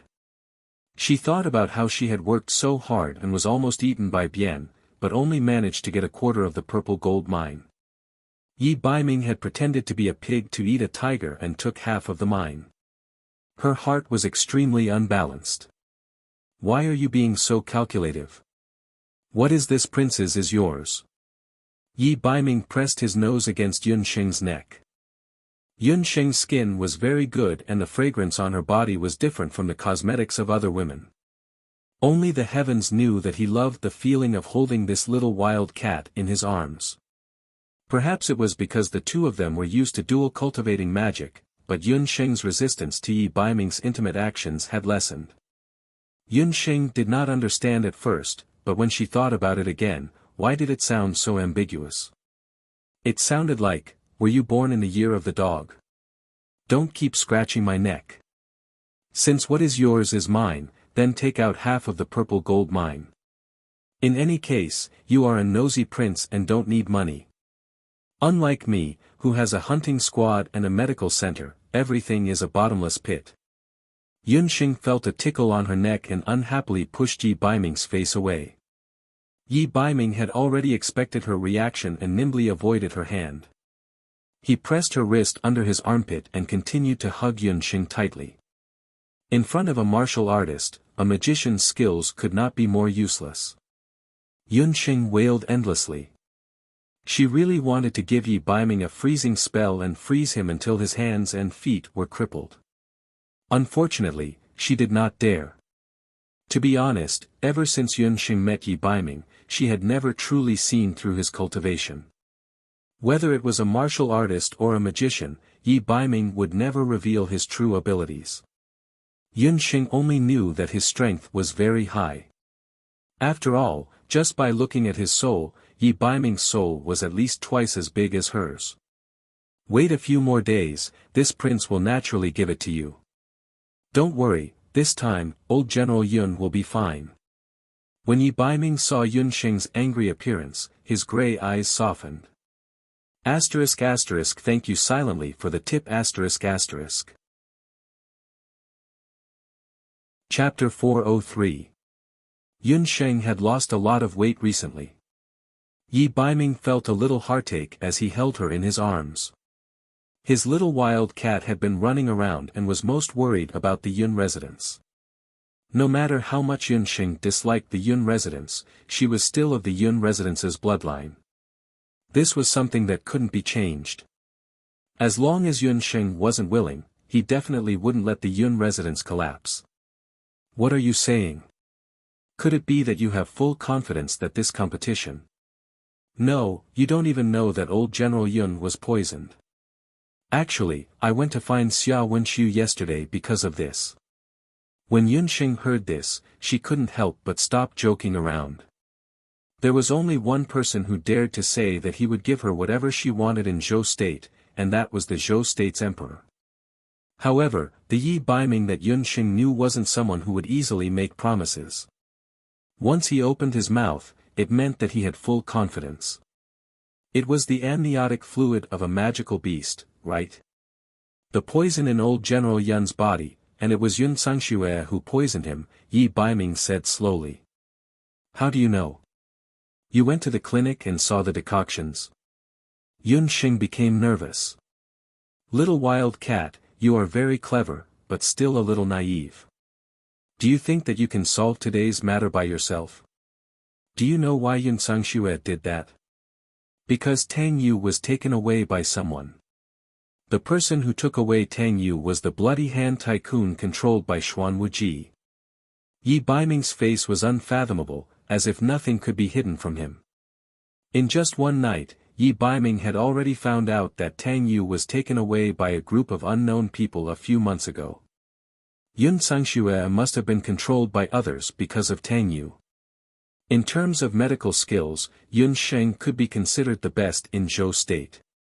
She was also very smart and was the calmest woman Yi Baiming had ever met. Sometimes, Yi Baiming would even associate Yun Sheng with his mother, Empress Li. Of all the women Yi Baiming had seen in his life, his mother, Empress Li, was the one who left the deepest impression on him. Not only was she unparalleled in beauty, but she was also better at scheming than others. But for a peerless beauty like Empress Li, she had lost to love. For the sake of Zhou State's emperor, a man who didn't love her, her reputation was ruined, and she ended up without a corpse. Every time he thought of this, Yi Baiming couldn't help but feel indignant, and his grey eyes flashed with anger. He turned his head to look at the person in his arms. After learning the reason for Yun Sangxue's betrayal, Yun Sheng fell into deep thought. She didn't notice Yi Baiming sizing her up. Yi Baiming carefully looked at Yun Sheng. From her dark red petal-like lips to her delicate oval face and pitch-black eyes, he didn't miss anything. When Yun Sheng was thinking seriously, she exuded an aura that didn't match her age. That aura made Yi Baiming feel like he couldn't take his eyes off her. Yun Sheng was still young. In terms of appearance, she couldn't be compared to Empress Li, who used to be the most beautiful woman in Zhou State. She didn't know anything about the four arts, but her medical skills and understanding of magic were incomparable to Empress Li's. Today, for example, even though she knew such a big thing, if it were anyone else, they would probably have panicked. However, Yun Sheng was able to calm down and think about the whole story. Yi Baiming had a feeling that Yun Sheng was growing at an astonishing speed. As long as she was given enough time, she would transform into a woman who was even more dazzling than his mother. She was Yun Sheng, not Empress Li. And he wasn't the emperor of Zhou State. He would never let her down in this life. When Yi Baiming's spiritual soul entered Yun Sheng's body, he already knew that this little woman was tightly bound to him in the past, present, and future. However, if she were to discover the obstacles in front of them one day, would she still be like today, leaning in his arms and not moving at all? Yi Baiming's heart was filled with thoughts. Yun Sheng was also filled with thoughts. In terms of scheming for benefits, she was indeed not as good as Yi Baiming, who was born in a royal family since he was young. She never thought that Yun Sangxue would be so rebellious. Compared to the father, the son was more important in the end. Night Fox, can you do me a favor? Yun Sheng looked up. She knew that Yi Baiming knew much more than her. She was a typical modern woman. Due to the early death of her parents, she had been taking care of herself since she was young. After coming to the Boundless Land, due to Yun Sanghai's deliberate training, she had always been taking care of herself and never asked others to help her. This was the first time she had asked someone for help. Her show of weakness made Yi Baiming raise his eyebrows. The smile on his face deepened. Yun Sheng asked him for help. Did this mean that she had already opened her heart and started to accept him? Yun Sheng was originally very smart. It was just that because of the environment she was born in, she was not good at scheming. However, after she recognized the environment she was in, she immediately made a decision. Whether it was Xian Wuji, the Dark Prince, or Tian Kezi, did these people really think that she, Yun Sheng, and the entire Yun residence could be bullied? If they had come in the open, Yun Sheng might not have done anything in secret. However, since they had used all kinds of methods, how could she, Yun Sheng, let them play tricks like this? I'm at your disposal. Yi Baiming saw a hint of determination in Yun Sheng's eyes. He knew that the little wild cat had been enlightened. Yun Sheng thought about it again and quickly connected the whole thing together. Tell me the whereabouts of the Bloody Hand Tycoon. Yun Sheng almost gritted her teeth as she said this sentence. Yi Baiming raised his eyebrows. You want to find the Bloody Hand Tycoon? Those who come out to make a living will eventually have to pay. Yun Sheng's eyebrows were filled with a murderous aura. Why should I dirty my hands? If you don't like it, after tomorrow, there will be no more Bloody Hand Tycoon in this world. Yi Baiming pursed his thin lips and held Yun Sheng's hand. The size of a man's and a woman's hands were different. Yi Baiming stroked Yun Sheng's hand. Her hand could be used to save people. As for his hand, since it was already stained with blood, he did not mind staining it with more than 100 lives. If anyone dared to make his woman unhappy, he would make sure that they would not be able to rest in peace. Early in the morning, in a valley located dozens of miles northwest of Zhou State. It was at least half a month's journey from here to Jade Capital. The valley was filled with fog all day long. Once hunters and magical beasts entered the valley, they would not be able to walk out again. No one noticed that there was a magic array set up outside the valley. The grass and trees outside the valley looked very ordinary, but upon closer inspection, one would realize that these were all poisonous plants. The fog was also an illusion created by the magic array. This was the headquarters of the Bloody Hand Tycoon. Chapter 404. Bloodhand's main camp was located in this valley where there were few signs of human habitation. If a skilled magician managed to break through the misty magic formation outside and enter the depths of the valley, he would see many trench-like buildings built in the valley. Tang Yu had been locked up here for the past half a year. Although he was locked up, Tang Yu's life was not bad. At least in the eyes of young Master Tang, this life was 1,000 times better than the life in the Northwest Barracks. He was served by 2 delicate beauties. Every day, there was good wine and good meat, not a single thing was lacking. Tang Yu still did not know the origins of these people. He only knew that after being exiled by the military, he had been exposed to the elements all the way to the Northwest Barracks. He completely ignored Yun Ba's painstaking efforts to train him. After wailing and wailing for a few days, he realized that no one regarded him as the little young master of the Yun residence anymore. He completely gave up. He inwardly cursed Xianyu, who had died for no apparent reason. He was also angry at Yun Sheng. Even his grandfather, Yun Ba, who had not helped him, was hated by him. One night, Tang Yu went to the toilet in the middle of the night and was knocked on the head. When he woke up, he realized that he had left the Northwest Barracks. At first, he was afraid, but when he realized that his life here was 1,000 times better than in the barracks, he felt at ease to live a life of luxury. However, he did not expect that such a good life would suddenly come to an end a few days ago. He roughly knew that the group who had captured him belonged to an organization called the Blood Hand Gang. The people here did not show their faces and were all dressed in red robes. Their skills were very high, and there were magicians and warriors among them. If he wanted to escape from these people, the chances of him escaping were 0. Usually, these people were only responsible for providing him with good wine and meat and did not make things difficult for him. However, 3 days ago, a red-robed man suddenly walked in with a fiendish expression. Without saying a word, they cut off Tang Yu's little finger. Tang Yu was so frightened that he fainted. When he woke up, he realized that the beauty was gone and he was locked in a small room. He did not know what had happened and cursed for an entire day, but no one paid him any attention. Around dawn, the door opened. A red-robed man walked in. Behind the red-robed man were 2 delicate beauties. When they saw Tang Yu, they warmly welcomed him. "You. What do you want?"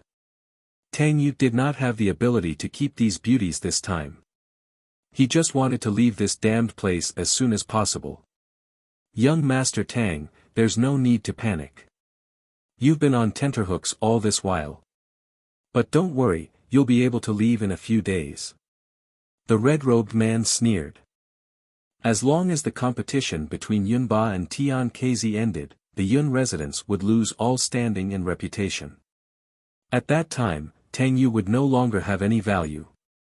The Bloody Hand Trenches people also promised Yun Sangxue that as long as the competition ended, they would release Tang Yu. A few days. How many days? Who ordered you to capture this young master? Tang Yu's fat face was pale with fright. He was originally a cowardly rat with a brain the size of a mung bean. After being frightened like this, there was only one name left in his mind. Alright, I know. It must be Yun Sheng, right? You guys are all acting mysterious. You must be the hunters under that wretched girl in disguise. Tang Yu believed that he had a noble status and was quite popular in the Jade capital.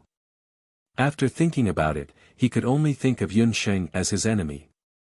It must be because Yun Sheng wanted to acknowledge her ancestors and was afraid that he would steal her grandfather Yun Ba's favor. Therefore, she ordered people to capture him. A burst of uncontrollable laughter came from above the house. Hearing the commotion, the Bloody Hand Trenches people were shocked. Who's there? On the roof, 3 people were standing. The Bloody Hand Trench was an extremely important stronghold of the Grand Emperor city on the boundless continent. Therefore, the valley where their base camp was located was well hidden, and there were layers upon layers of traps outside. The fact that someone was able to sneak in without them noticing shocked the red-robed leader, and he couldn't help but feel a chill in his heart. So there's really someone as stupid as a pig. Tang Yu, oh Tang Yu, if Yun Sheng wanted to harm you, you would have already died 1,000 times. The 3 men descended from the roof. These were 3 men with different styles. Anyone who saw them would remember them. The one who snickered just now was the man on the right. He had a dignified appearance and always had a kind smile on his face. He held a white jade bone fan in his hand. With such a configuration, he was just like a white-robed scholar. The man on the left was like an iron-faced soldier. He was not old, but his tyrannical battle chi was like a sword that had been sharpened for a long time. Once he made a move, it was earth-shattering. As for the man in the middle, the one that the red-robed man couldn't see through the most was the man in the middle. He should be the youngest of the 3. He looked to be around 15 or 16 years old, but he was the most good-looking of the 3. His pair of slightly upturned red phoenix eyes reflected a cold light in the morning light. He was not like the man on the right who liked to laugh, nor was he as cold as the man on the left. There were no magical waves on his body, nor was there any biting cold battle chi. However, just by standing there, he made people feel an unbearable pressure. It's you. Lord Baiming, Senior Brother Cheng, Senior Brother Bu. When Tang Yu saw the 3 of them, it was as if he had seen his saviors. He shouted loudly for help. His eyes were more like a girl who had seen her sweetheart. How could there be any anticipation? Cheng Bai shuddered and glared at Yi Baiming resentfully. It was all this kid's fault.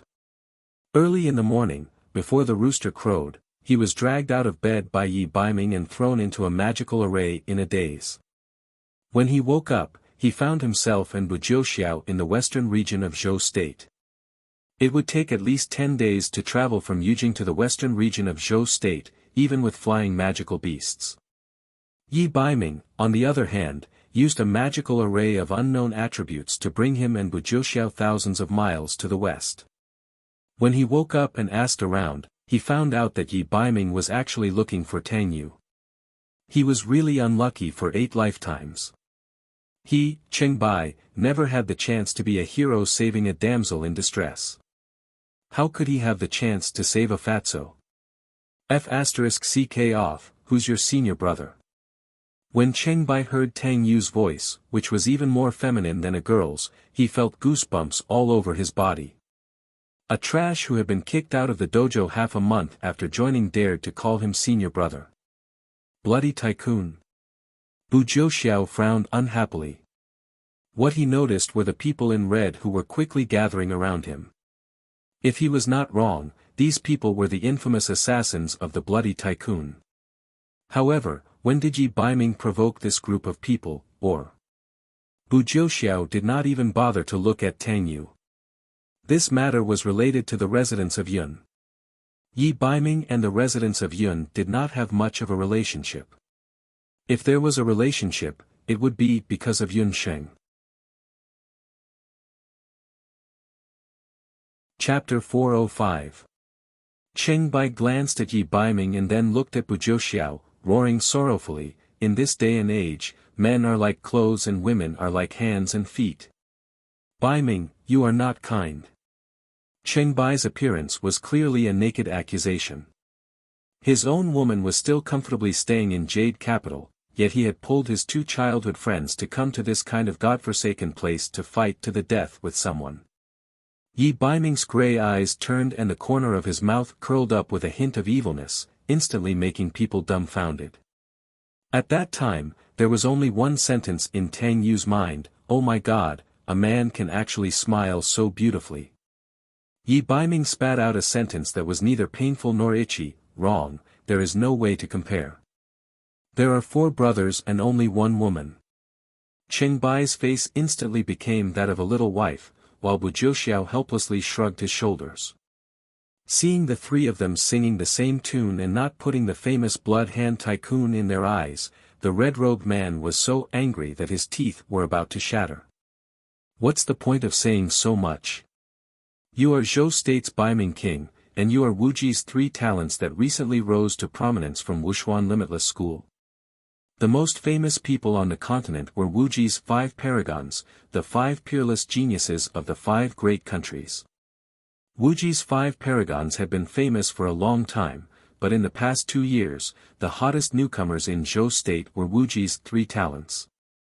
If Wuji's 5 paragons were said to be famous because of their genius and illustrious background, then Wuji's 3 talents were famous for killing blood cloud beasts. However, because they were only moving around in Zhou State, the fame of Wuji's 3 talents was only spread in a small area. Blood Hand Tycoon had only heard of their reputation, but had never truly fought with them before.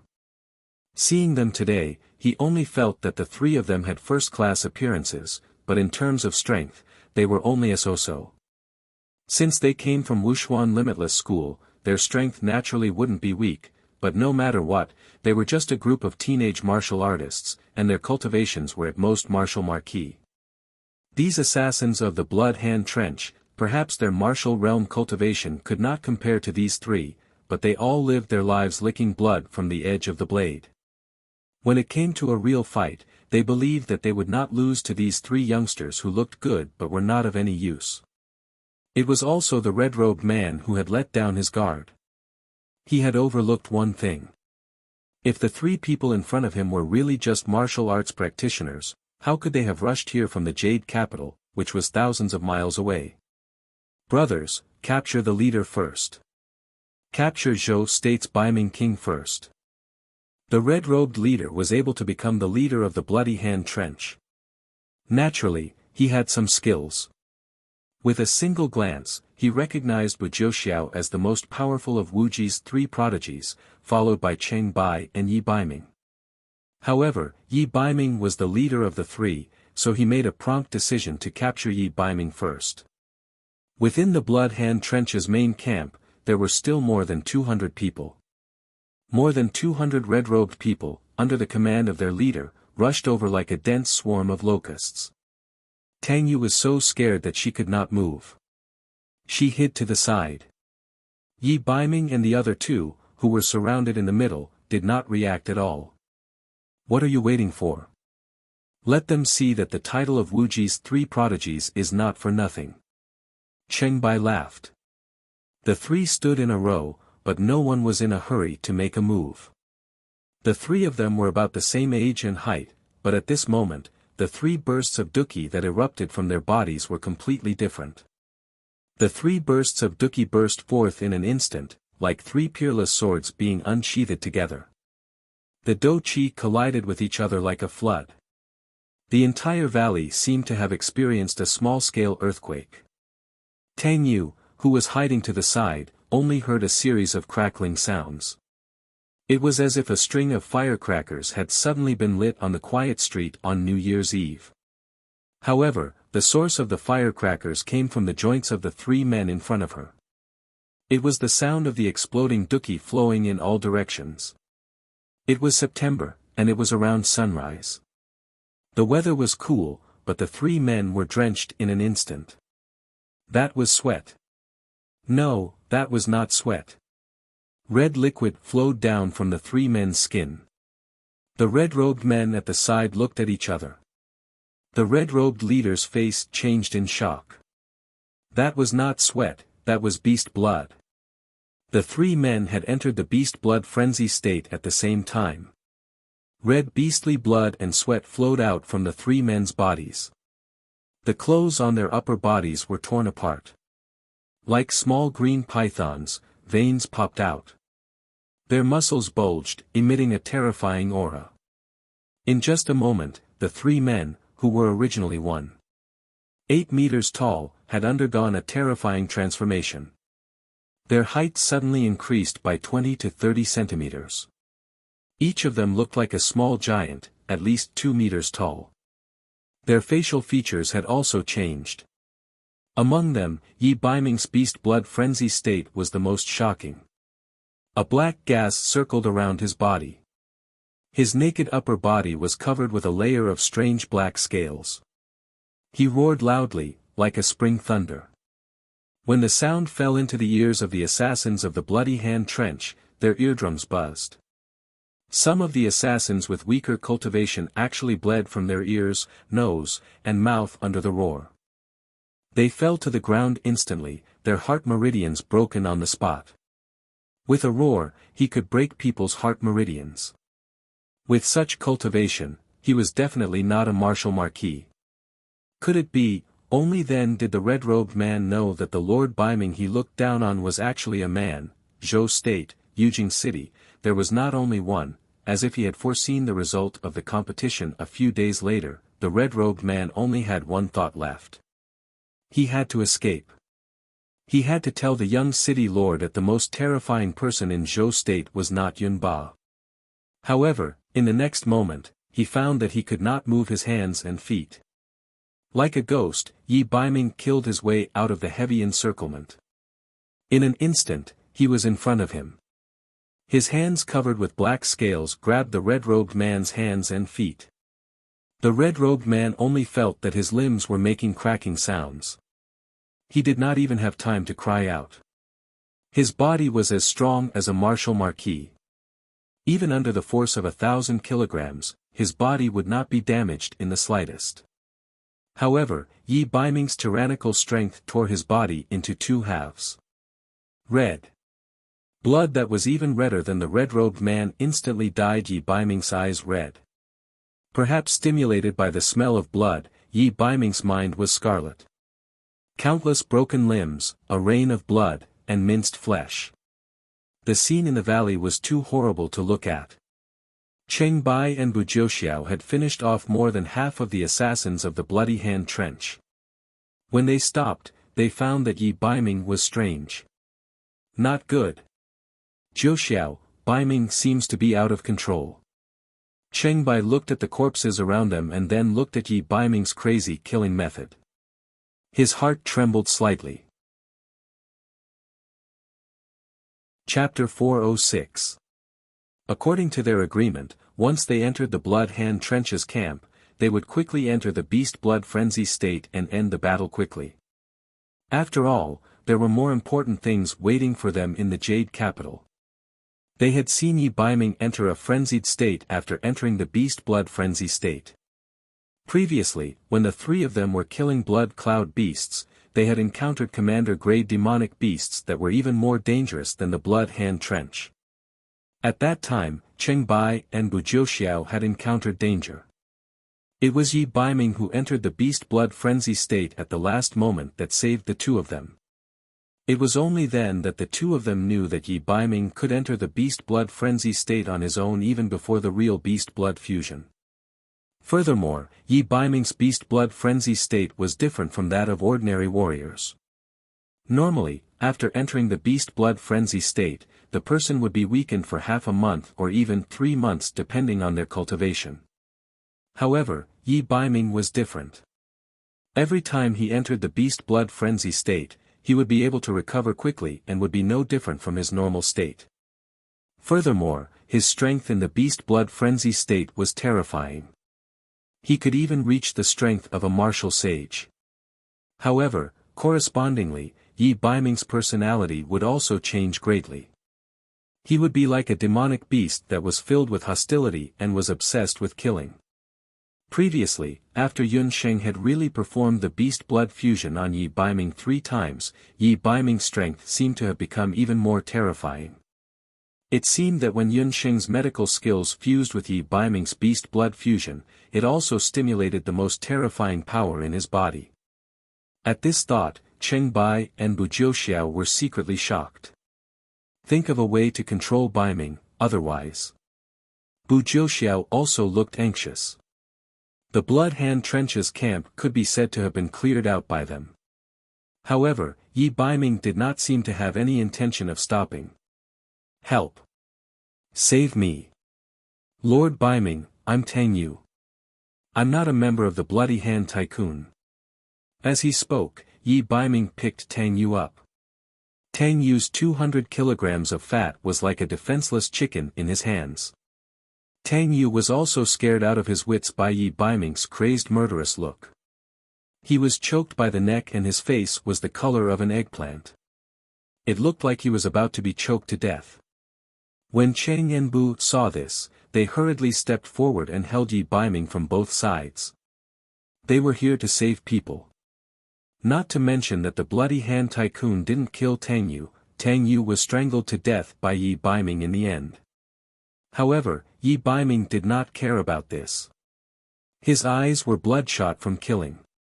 The beast blood frenzy had filled his entire body with a ruthless aura. His pair of gray eyes were like rubies, emitting a bewitching light. His 10 fingers were like iron rods that kept tightening. Cheng and Bu were both martial marquis experts, but no matter how they tried to persuade or pull Yi Baiming's body, he did not move an inch. Seeing that Tang Yu's limbs were getting weaker and weaker, and his eyes were rolling back, Cheng Bai shouted anxiously, "Baiming, calm down. He's Tang Yu, Yun Sheng's cousin."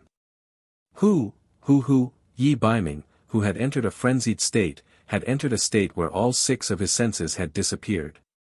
His eyes were covered with a layer of red. He could not hear Cheng Bai's words. But just as he was in a daze, he heard a name. Yun Sheng. Yun Sheng's cousin.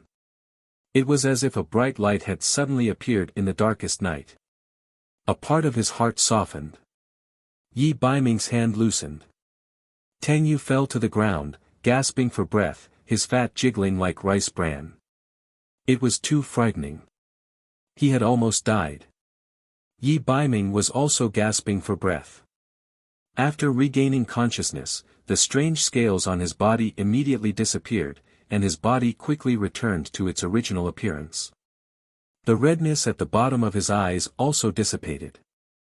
He looked at the horrifying corpses on the ground, his eyes calm, as if the massacre had nothing to do with him. Just now, in the instant that he regained consciousness, Yi Baiming understood that his strength had broken through again. "Baiming, you're finally awake. You scared us to death." Cheng Bai wiped away the cold sweat on his forehead, and exchanged a look with Bu Jiuxiao. Just now, if he had not said Yun Sheng's name in a moment of desperation, most likely, such a Yi Baiming would be too frightening.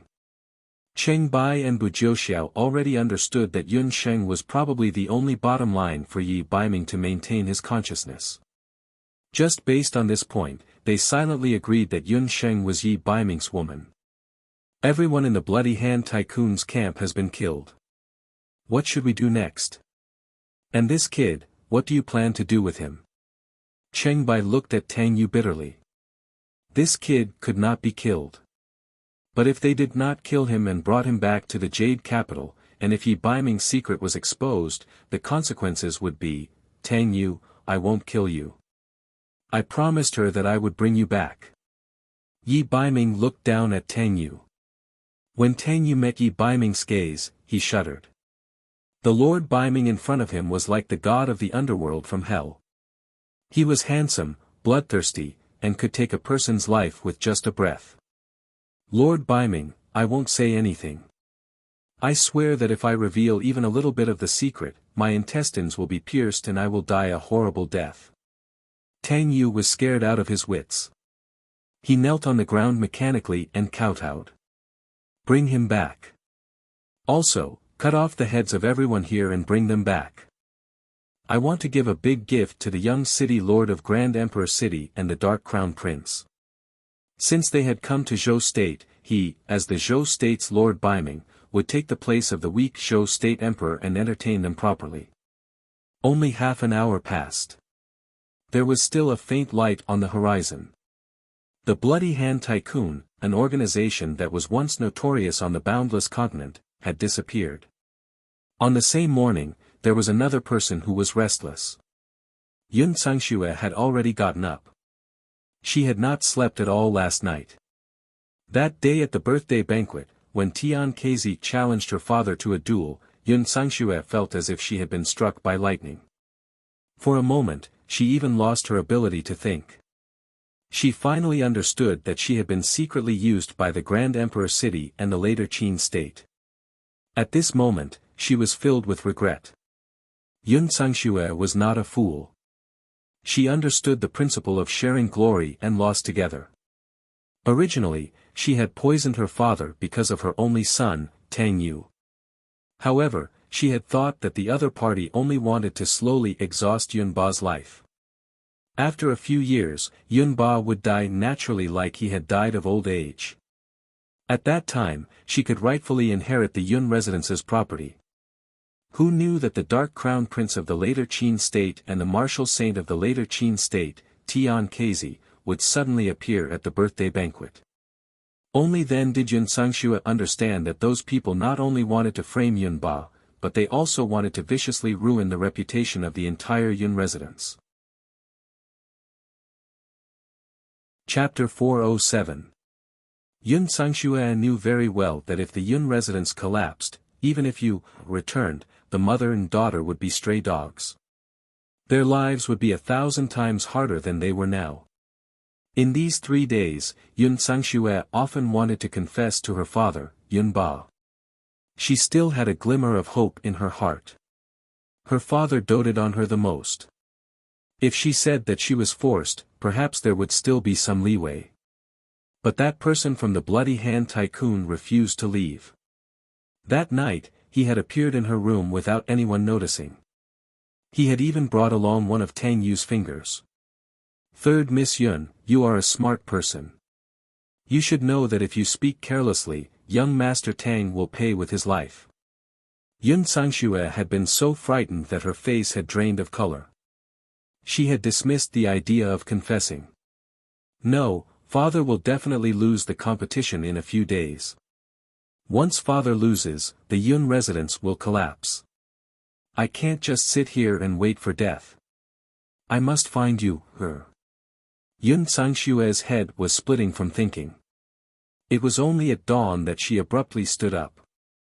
She searched the room for a while and found a few purple gold cards and some jewelry. She wanted to take all the valuable things and sneak out of the mansion. These aren't enough. There are also the treasures and medicinal herbs in the Yun residence's storehouse. Only those can ensure that you, and I will not have to worry about food and clothing for the rest of our lives. Yun Sangxue hurriedly took out the key to the storehouse and secretly walked towards it alone. It was still early. Because Yun Ba was going to compete, the Yun residence was very quiet these days. This was to ensure that Yun Ba was in his best condition. Outside the storehouse, there were 2 guards standing guard. They found it strange that Yun Sangxue had come to the storehouse so early in the morning. "Third Miss, you want to enter the storehouse so early in the morning?" The guards found it strange. They had also noticed that the third Miss's complexion wasn't very good. "Father will be competing in a few days. I want to take some medicinal herbs to nourish his body." Yun Sangxue forced a smile. The 2 guards didn't ask any more questions. They opened the door to the storehouse and walked in. The Yun residence's storehouse was the place with the most treasures in the entire residence. The various treasures and precious medicinal herbs that the Yun residence had left behind after many years of operation were all hidden here. Because Yun Sangxue had been the steward of the residence all these years, Yun Ba had given the key to the storehouse to Yun Sangxue. The other key to the storehouse was in Uncle Yun's hands. Yun Sangxue took out 2 storage rings. She gritted her teeth and stuffed all the precious herbs in the storeroom and a few purple gold cards into it. In a short while, the warehouse was almost emptied. Almost 99% of the Yun residence's savings had already landed in Yun Sangxue's hands. Father, don't blame me for being ruthless. Anyway, second brother has become a hunter and eldest brother has betrayed the Yun residence for a woman. These family assets will belong to me and you, sooner or later. Yun Sangxue turned to leave after ransacking the storehouse. Unexpectedly, as soon as he left, he saw Yun Sheng and Uncle Yun standing outside the storehouse. Third Miss. You. So little Miss was right. You really harmed Master. If Uncle Yun hadn't seen it with his own eyes, he wouldn't have believed that the third Miss, who was the old master's favorite, would actually do such a thing. Early this morning, Yun Sheng quietly entered the residence and found Uncle Yun. Yun Sheng had also thought about it. She still had to tell Yun Ba about the magical beast amniotic fluid, but she couldn't tell him directly. After all, there had always been a grudge between her and Yun Ba. If she rashly said that Yun Sangxue was the one who put the poison in, Yun Ba would probably give her a good scolding. After thinking it over, Yun Sheng felt that Uncle Yun was the most suitable person. When Uncle Yun heard it, he didn't believe it at first, so Yun Sheng told him to directly question Yun Sangxue. Unexpectedly, Yun Sangxue was so disappointing that she actually planned to escape. Moreover, she was prepared to take away all of the Yun residence's assets to escape punishment. This way, Uncle Yun completely believed Yun Sheng's words. Uncle Yun. Yun Song, you are just a servant. What right do you have to question me? Get out of the way. Yun Sangxue's expression was ugly. When she saw Yun Sheng appear, she already knew that the matter of her poisoning had most likely been exposed. If they found Yun Ba, she really wouldn't be able to explain herself. Third Miss, how can you treat Master like this? If he knew, how sad would he be? If you have any difficulties, feel free to tell Master. Uncle Yun was heartbroken. Even now, he still believed that Yun Sangxue must have some difficulties that she had no choice but to do. Difficulties? Would he still care about my difficulties? Yun Sangxue simply smashed the pot to pieces. She stared maliciously at Yun Sheng. Ever since this wretched girl came back, everything has changed. Father used to dote on you, so much, but now. You, and I were humiliated by this little wretch, but he was indifferent. That's fine, but you, is his only grandson. He has raised her in the Yun residence for more than 10 years. No matter what, their relationship should be better than that wretch who was chased out of the house. In the end, you, was exiled, but he was indifferent. Yun Sangxue's words were malicious. She believed that her actions today were all because of Yun Sheng. That day, when her father scolded her and told her to get out of the Yun residence, she already understood that in her father's heart, she couldn't compare to Yun Sheng. When her eldest brother was still around, it was the same. Now that her eldest brother was gone, another Yun Sheng had appeared. Third Miss, you've misunderstood Master. Uncle Yun still wanted to explain. He put in so much effort for the little young Master. Although being exiled to the northwest is a bit difficult, Master's subordinates are there. He ordered people to take care of the little young Master along the way. Yun Sangxue's heart ached and she smiled bitterly. Take care. If he really took care of him, how could you, have fallen into the hands of the Bloody Hand Tycoon? He doesn't care about me, his daughter, or his grandson. Uncle Yun, no need to say any more. If you didn't provoke the Bloody Hand Tycoon, how could so many things have happened? You only have yourself to blame. I advise you to quickly go to old General Yun to ask for forgiveness and leave behind the Yun residence's belongings. Yun Xing originally wanted to personally rush to the Bloody Hand Tycoon's headquarters. Although she didn't like Tang Yu couldn't die now. However, Yi Baiming stopped her. Yi Baiming said that he would save Tang Yu. After saying that, the night fox disappeared. Yun Xing also didn't know what Tang Yu's current situation was. The Bloody Hand Tycoon belonged to Grand Emperor City and was definitely not weak. Yun Xing wasn't worried. Yi Baiming's strength was unfathomable. She just didn't know when he would be able to return to the Jade Capital. Little slut, what right do you have to question me? Yun Sangxue raised her eyebrows when she heard that. Her beautiful eyes were filled with killing intent. A wave of fighting aura rose around her body and she struck her palm towards Yun Xing's face. That palm carried a force of 500 kilograms. If it landed, it would be enough to shatter a huge rock. She hated and was angry at Yun Xing. She hated her for stealing her position in the Yun residence and was angry at her for causing her and Yu, to have no place to stay. She used a killing move the moment she attacked. Third miss. You can't. Uncle Yun turned pale with fright. Thank you Minion, Fish, and Tin for your tips. Thank you everyone for your votes. Chapter 408. Yun Sheng was already prepared. With a wave of her magic scepter, a small lightning bolt immediately appeared in the sky, rumbling loudly. She had fought with Yun Sangxue before, but after 3 days, Yun Sangxue was still the same Yun Sangxue, while Yun Sheng was no longer the same Yun Sheng. Yun Sangxue was a martial honor, while Yun Sheng was a master magician. In close combat, Yun Sangxue was a martial artist, so she had the advantage. However, after Yun Sheng obtained the second Demon Charm Soul Stone, her attacks had a paralyzing effect. Lightning flash struck Yun Sangxue's hand, and Yun Sangxue only felt numbness all over her body. Immediately after, a majestic water-type magic element transformed into a water python, opening its mouth towards her. Yun Sangxue felt her entire body go numb. She had already been firmly bound by Yun Sheng's water bind.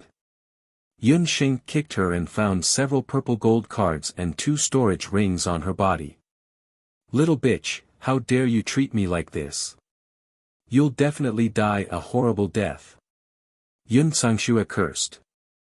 Uncle Yun had a difficult expression. Take her to old General Yun, Yun Sheng said coldly. Early in the same morning, Xian Wuji and the Dark Crown Prince were both staying in the residence of the later Qin state in Zhou state. The day of the martial sages of the 2 states was getting closer and closer. The 2 of them were confident of victory. Suddenly, a guard came to reporting to Your Highness, Martial Sage.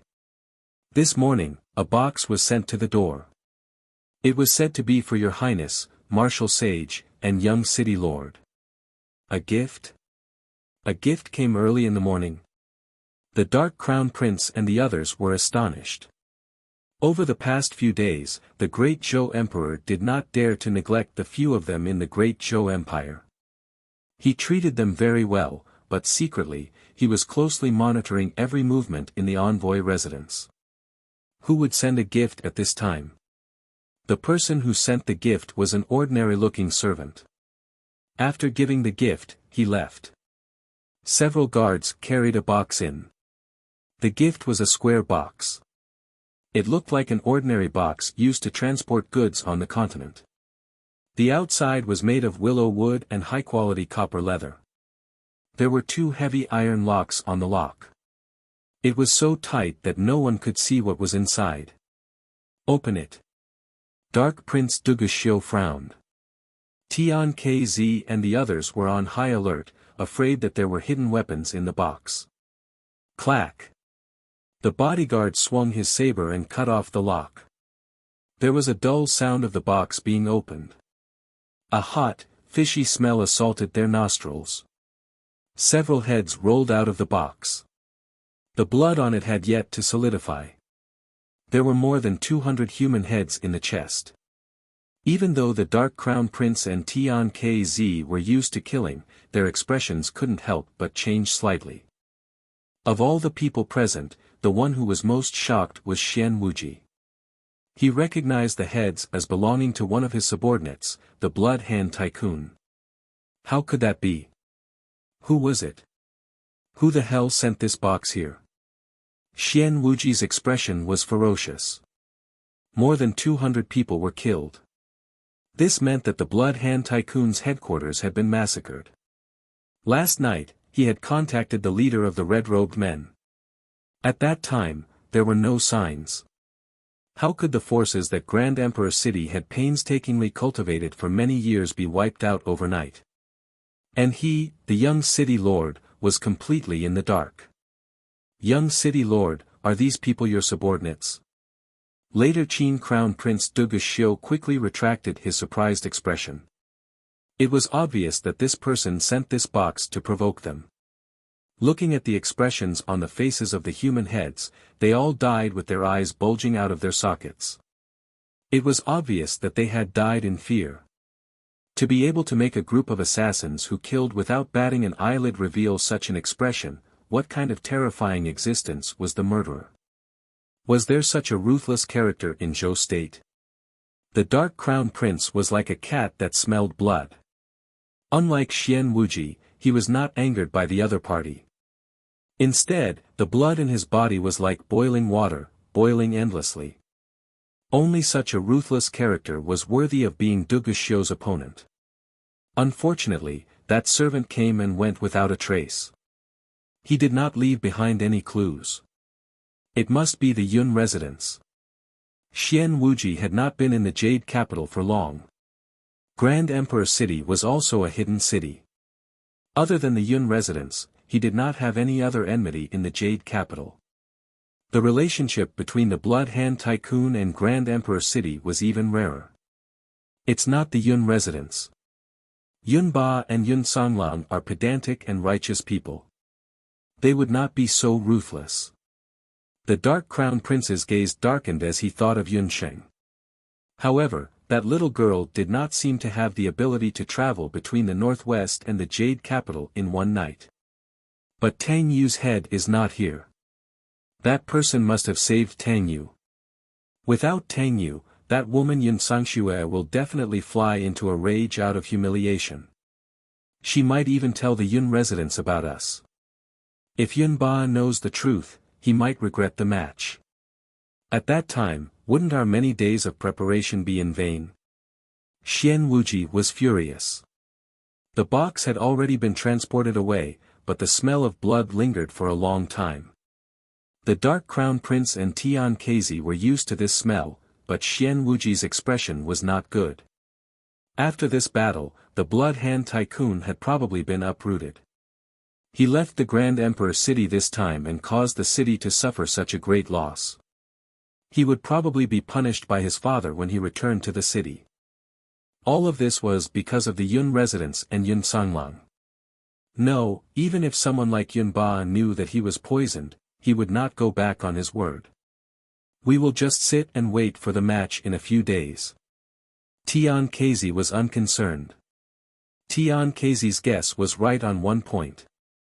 Yun Ba was a stubborn stone in a latrine pit. He was smelly and stubborn. The current situation in the Yun residence proved this point. Under Yun Sheng's persuasion, Uncle Yun finally decided to tell Yun Ba about the matter. He ordered someone to call for Yun Songlang and escorted Yun Sangxue to Yun Ba. Yun Sangxue's battered and exhausted appearance, as well as his furious expression that was about to spit fire, deeply hurt Yun Ba. This old man, who had never been afraid even when facing hundreds of thousands of enemy troops on the battlefield, instantly aged a lot when he heard the entire story from Uncle Yun. He painfully closed his eyes, the expression in his eyes unclear. I will leave first. Yun Xing knew that this was a family matter of the Yun residence. With her current status, it was not suitable for her to stay here. You stay. Since you were the one who exposed this matter, it is impossible for you to stay out of it. Yun Sheng, you are a member of the Yun residence and my granddaughter. You will never be able to escape responsibility for the matters of the Yun residence. The one who spoke was Yun Ba. He suddenly opened his eyes. When he opened his eyes again, he had already regained his composure. He knew very well that the Yun residence was now riddled with holes. Yun Sangshue's betrayal was the last straw that crushed the Yun residence. Chapter 409. Yun Ba's heart was filled with mixed feelings. He was angry at his own daughter for failing to live up to his expectations and hated the people of Grand Emperor City for being the mastermind behind the scenes. However, he was also angry that he had been kept in the dark about this matter and it was actually a silly girl like Yun Sheng who had discovered it.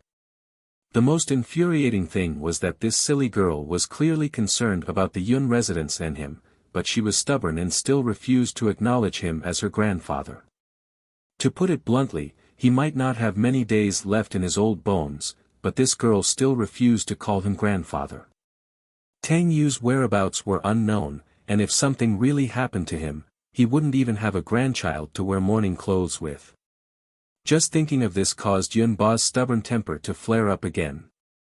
Old General, this is your Yun residence's internal affairs. As an outsider, it's not appropriate for me to interfere. Yun Sheng was very dissatisfied with Yun Ba's forceful attitude. Back then, he must have used the same tone to force her parents to scram out of the Yun residence. Outsider. Outsider my ass. You are my granddaughter, your surname is Yun, and your father is Yun Songhai. You have to acknowledge your ancestors and return to your family. Yun Ba jumped up, his old face pulling a long face. He jumped in front of Yun Sheng, looking like he was jumping up and down. The scene became comical all of a sudden. Yun Sheng smiled coldly. But my mother is Hu Jiusheng, the woman you don't acknowledge. If you want me to acknowledge my ancestors and return to my family, then bring my mother's memorial tablet into the Yun residence's ancestral hall. This woman once said that if my father and I want to return to the Yun residence, we must first kowtow 3 times and disassociate ourselves from my mother.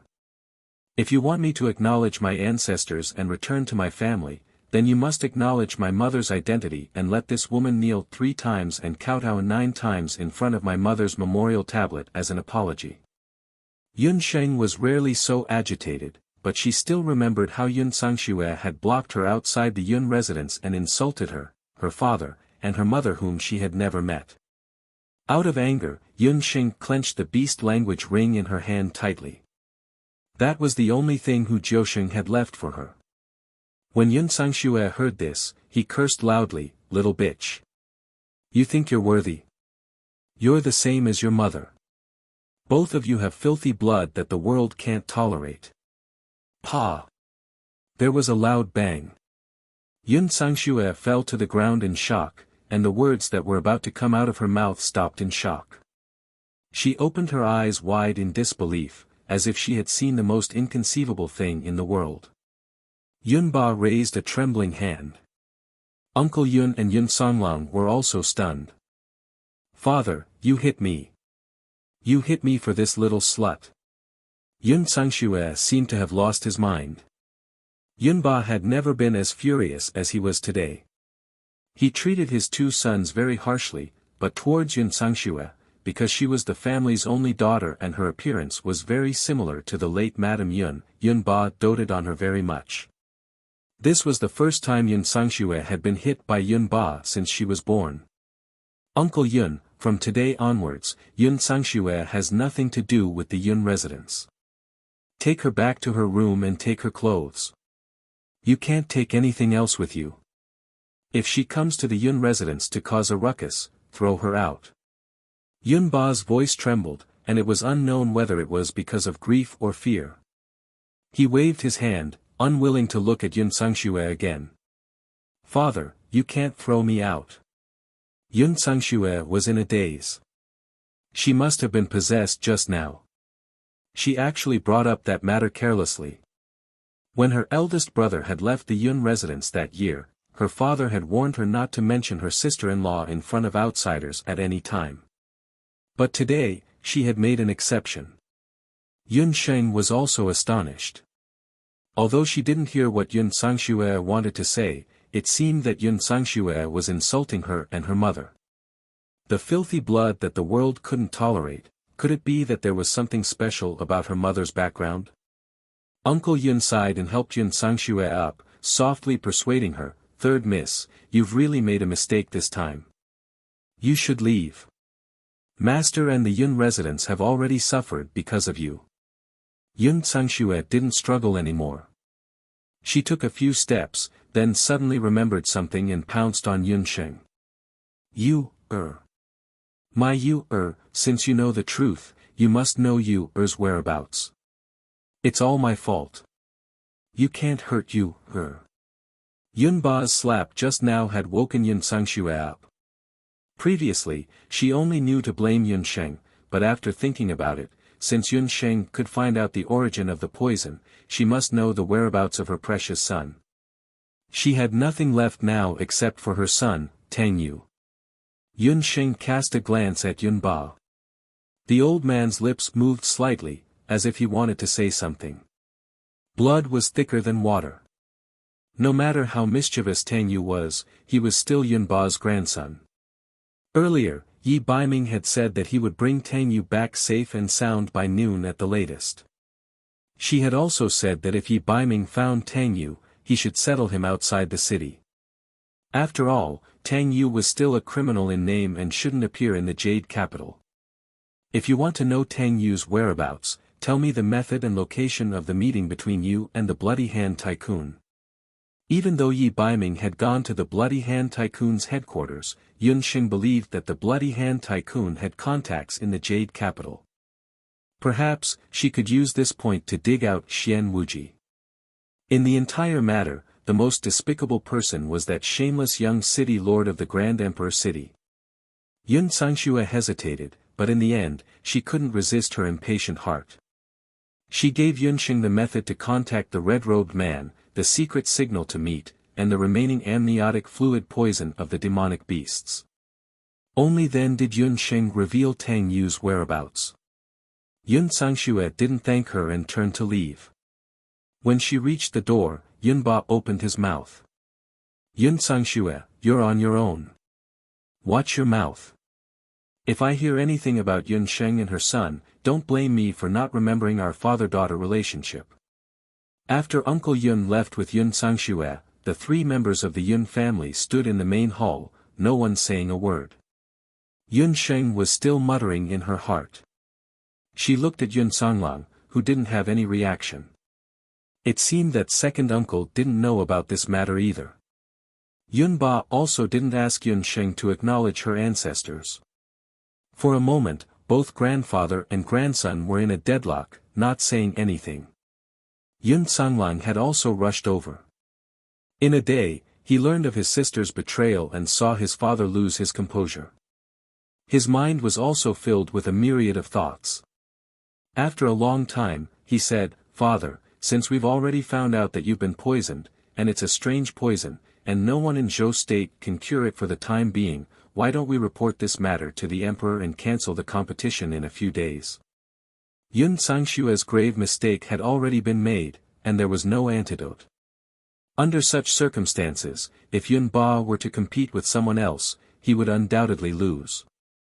Cancel? Why should I cancel? If I cancel, the entire continent will laugh at me, and Zhou State will lose those purple gold ores. This old man wants to fight this battle. Don't try to persuade me. Yun Ba was in a terrible mood, but his temper was even worse. He refused to give up on this competition no matter what. "Father." Yun Sanglang wanted to persuade him again. "Say no more. This old man has already made up his mind. I'm going into seclusion for the next 2 days. If there's nothing important, don't disturb me." Yun Ba waved his hand impatiently. He didn't want Yun Sanglang to say any more.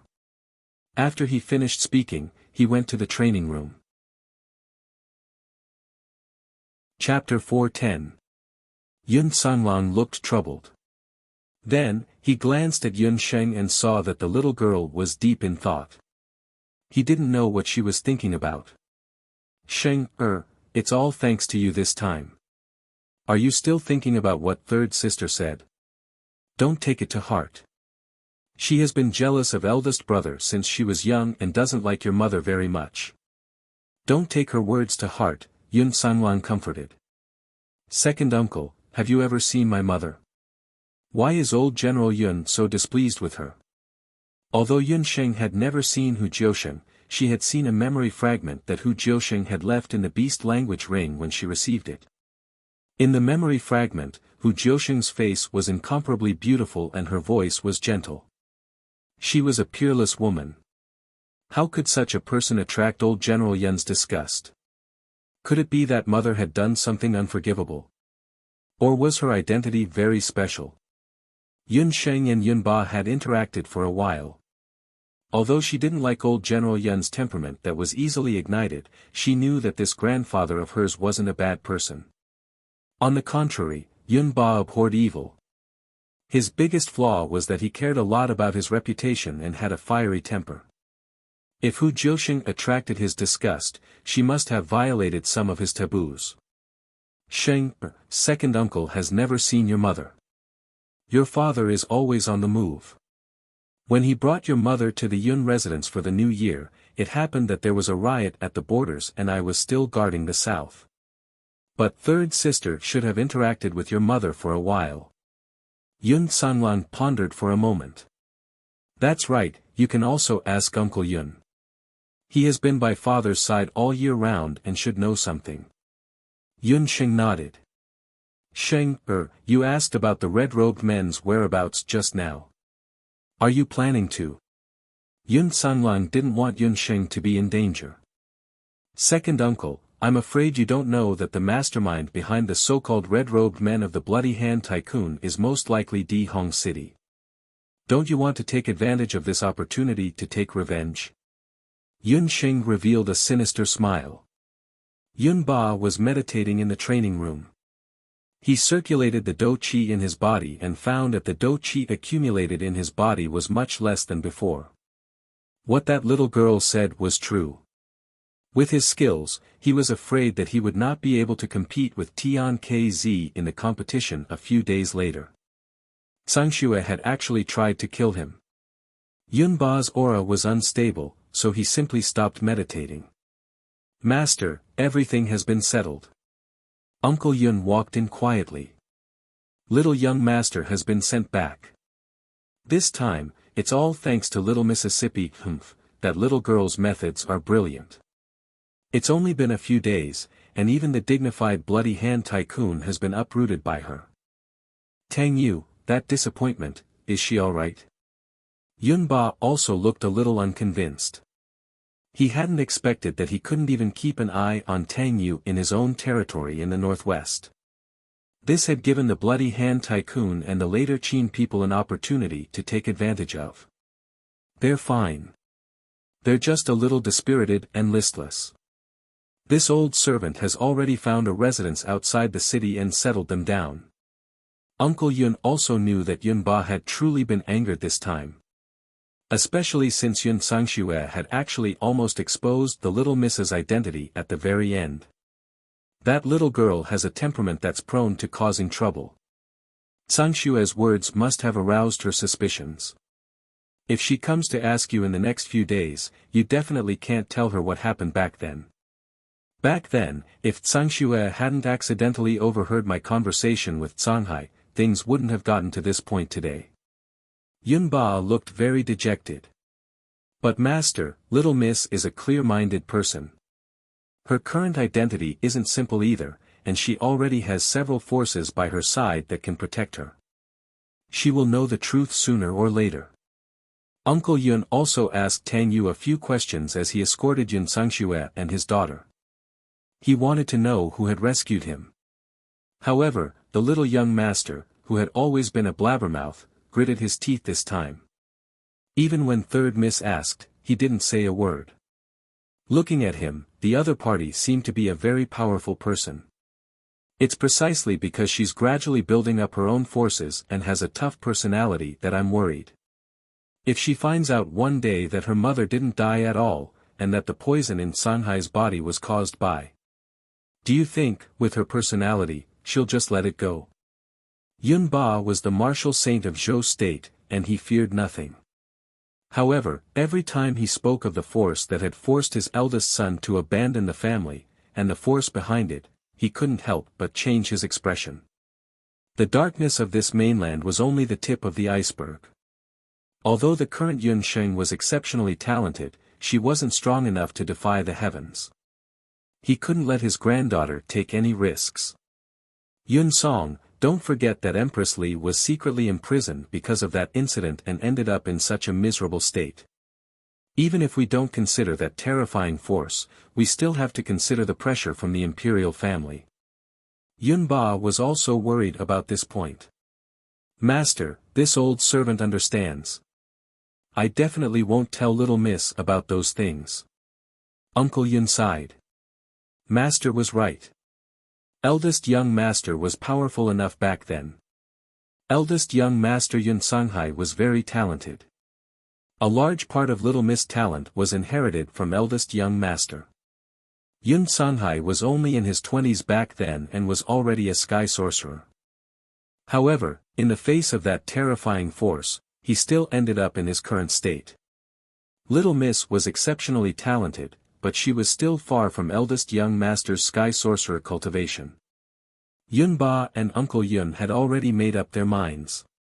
Even if Yun Xing didn't want to return to the family, they would still protect her. In the Jade capital, they couldn't let anyone touch Little Mississippi. Just as Yun Ba had predicted, Yun Xing really did find Uncle Yun not long after. However, with Yun Ba's warning, no matter how she asked, Uncle Yun insisted that he didn't know anything about Yun Xing's mother's background.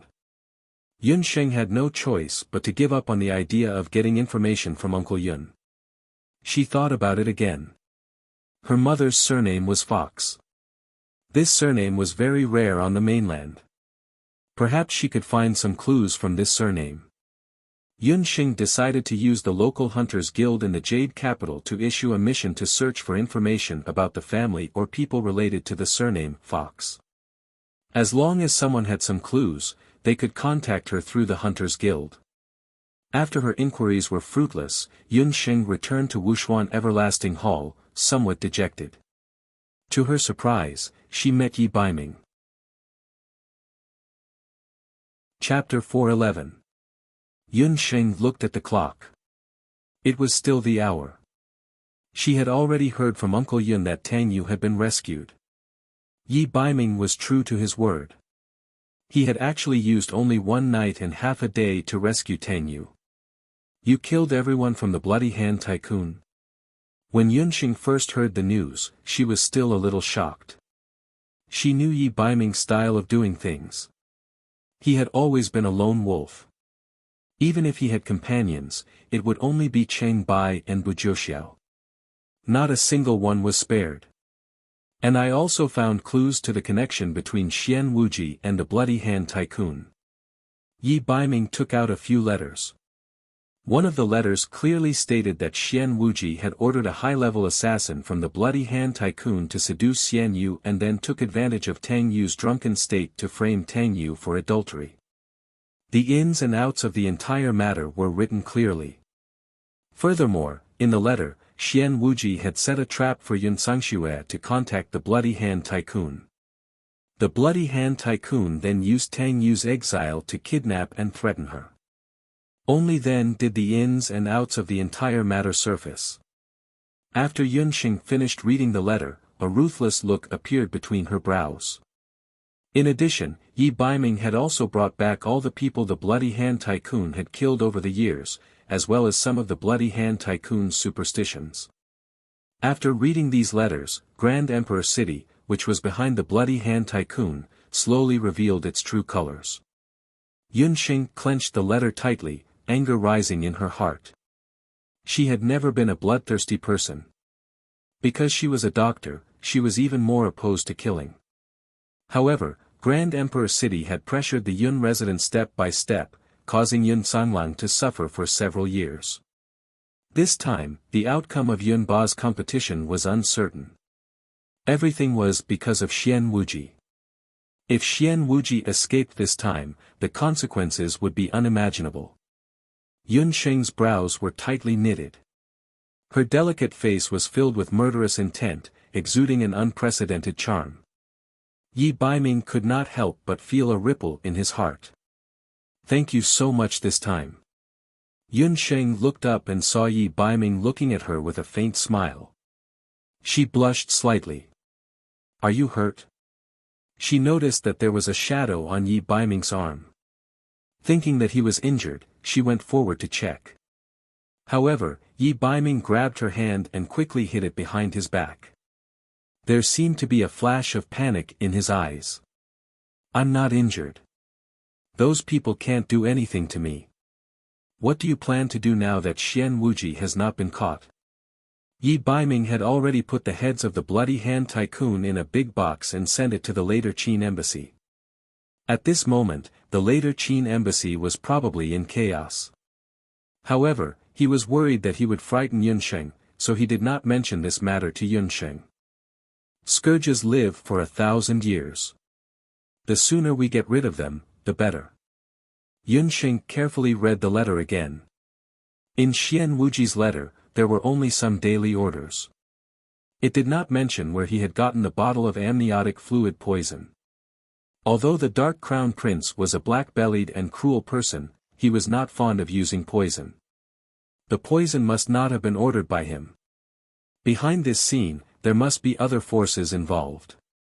"You plan to kill Xian Wuji personally? With your current strength, I'm afraid you're not strong enough." Yi Baiming shook his head. He did not want to let Yun Sheng take the risk alone. Yun Sheng was about to say that she had summoned a beast to help her when she heard Zhou Quan shouting loudly as he walked in. "Young Master Yun, I'm back."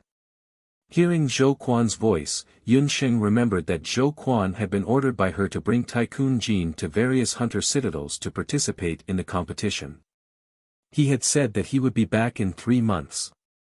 However, a full 4.5 months had passed and Zhou Quan still had not returned. Yun Sheng was also busy investigating Yun Ba's poison and the medical center, so she did not think of this matter for a while. Zhou Quan was here to claim credit. He brought along the cloaked weirdo, and was ordered to participate in the competition. He only knew that the other party's name was Tycoon Jin. He did not know his gender, origin, age, or even appearance. Along the way, Zhou Quan even spoke to the other party enthusiastically several times, but Tycoon Jin did not respond to him at all. This hurt Zhou Quan greatly. He did not know how many times he had ridiculed Tycoon Jin in his heart. He even suspected that this fellow was mute. He also did not know what his young master's intentions were for him to bring this mute around. His first stop was Daoi Mountain Citadel. He had been there once and was quite familiar with the place. In addition, due to the Purple Gold Mine incident at the border of Zhou State, the Sky Expedition Hunting Corps had risen to fame in Zhou State. The Hunting Corps had also jumped 2 ranks from the initial E rank to a B rank Hunting Corps. Zhou Quan's journey could be considered very smooth. However, what made Zhou Quan very depressed was that in the first few days, he was almost angered to death by Tycoon Jin. Yun Sheng only said that Tycoon Jin was a new hunter that she had recruited and did not know anything. She wanted it to participate in more battles to increase its actual combat experience.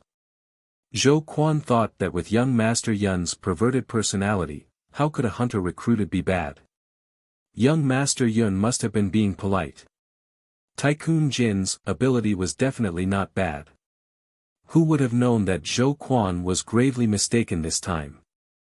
As soon as Tycoon Jin entered the arena, it was sent flying by an E-rank hunter as soon as the fight started.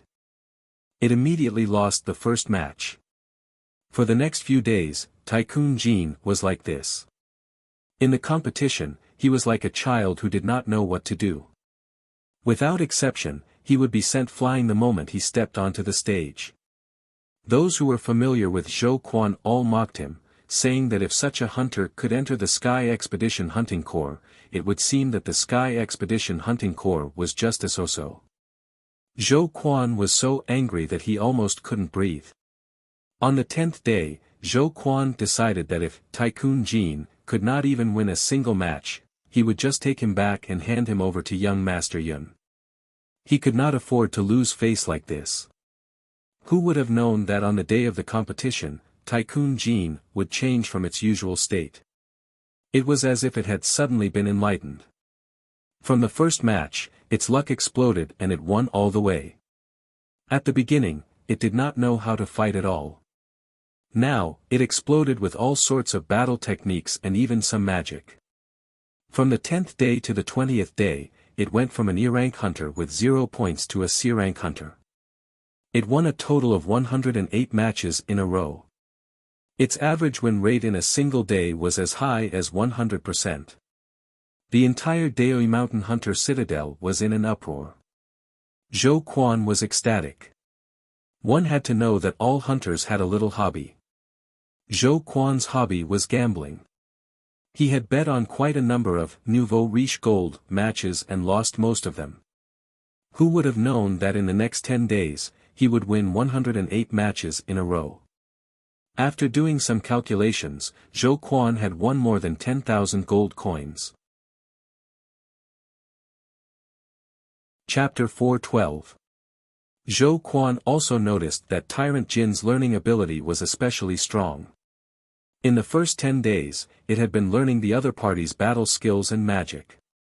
Zhou Quan finally understood young Master Yun's intentions. She clearly wanted him to bring Tyrant Jin everywhere to learn how to destroy the competition. From that day onwards, Zhou Quan was like a brothel keeper, valiantly bringing along the red card, hired thug, Tyrant Jin, all the way from Daoi Mountain to the north, south, east, west, and north. Almost all of the great Zhou's hunter citadels had been visited by him. As Tyrant Jin's hunter level got higher and higher, his opponents also got stronger and stronger.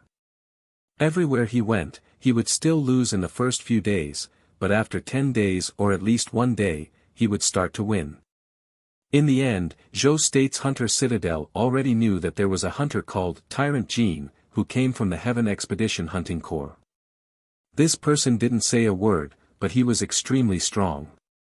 He could learn any battle skills in one go. It was fine if he lost the competition, but learning battle skills and magic in one go was a big problem. The hunters who were competing with them didn't want their unique combat skills to be inexplicably learned by someone else. Therefore, as soon as Tycoon Gold arrived, all the hunters in the major arenas stopped fighting and were unwilling to compete with him. In the end, even the Hunter Union was alarmed by this incident. The reason Zhou Quan and Tyrant Jin returned was because the Zhou State's Hunters Guild jointly issued a ban, forbidding Tyrant Jin from entering the Hunter Citadel in the future. So, we had no choice but to return. Young Master Yun, where did you find Tyrant Jin's treasure? Don't you know that he's now a fierce character that even the Hunters Guild is afraid of? Zhou Quan was very proud. Yun Sheng was listening on the side, laughing so hard that she almost cried.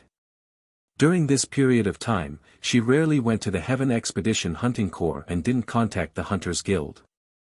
She didn't expect that Tyrant Jin, an eternal magic weapon that she unintentionally refined, would become such a powerful character. However, she had achieved her goal of training Tyrant Jin. From the looks of it, Tyrant Jin's strength must have improved greatly. While Zhou Quan was complaining, Tyrant Jin stood quietly on the side.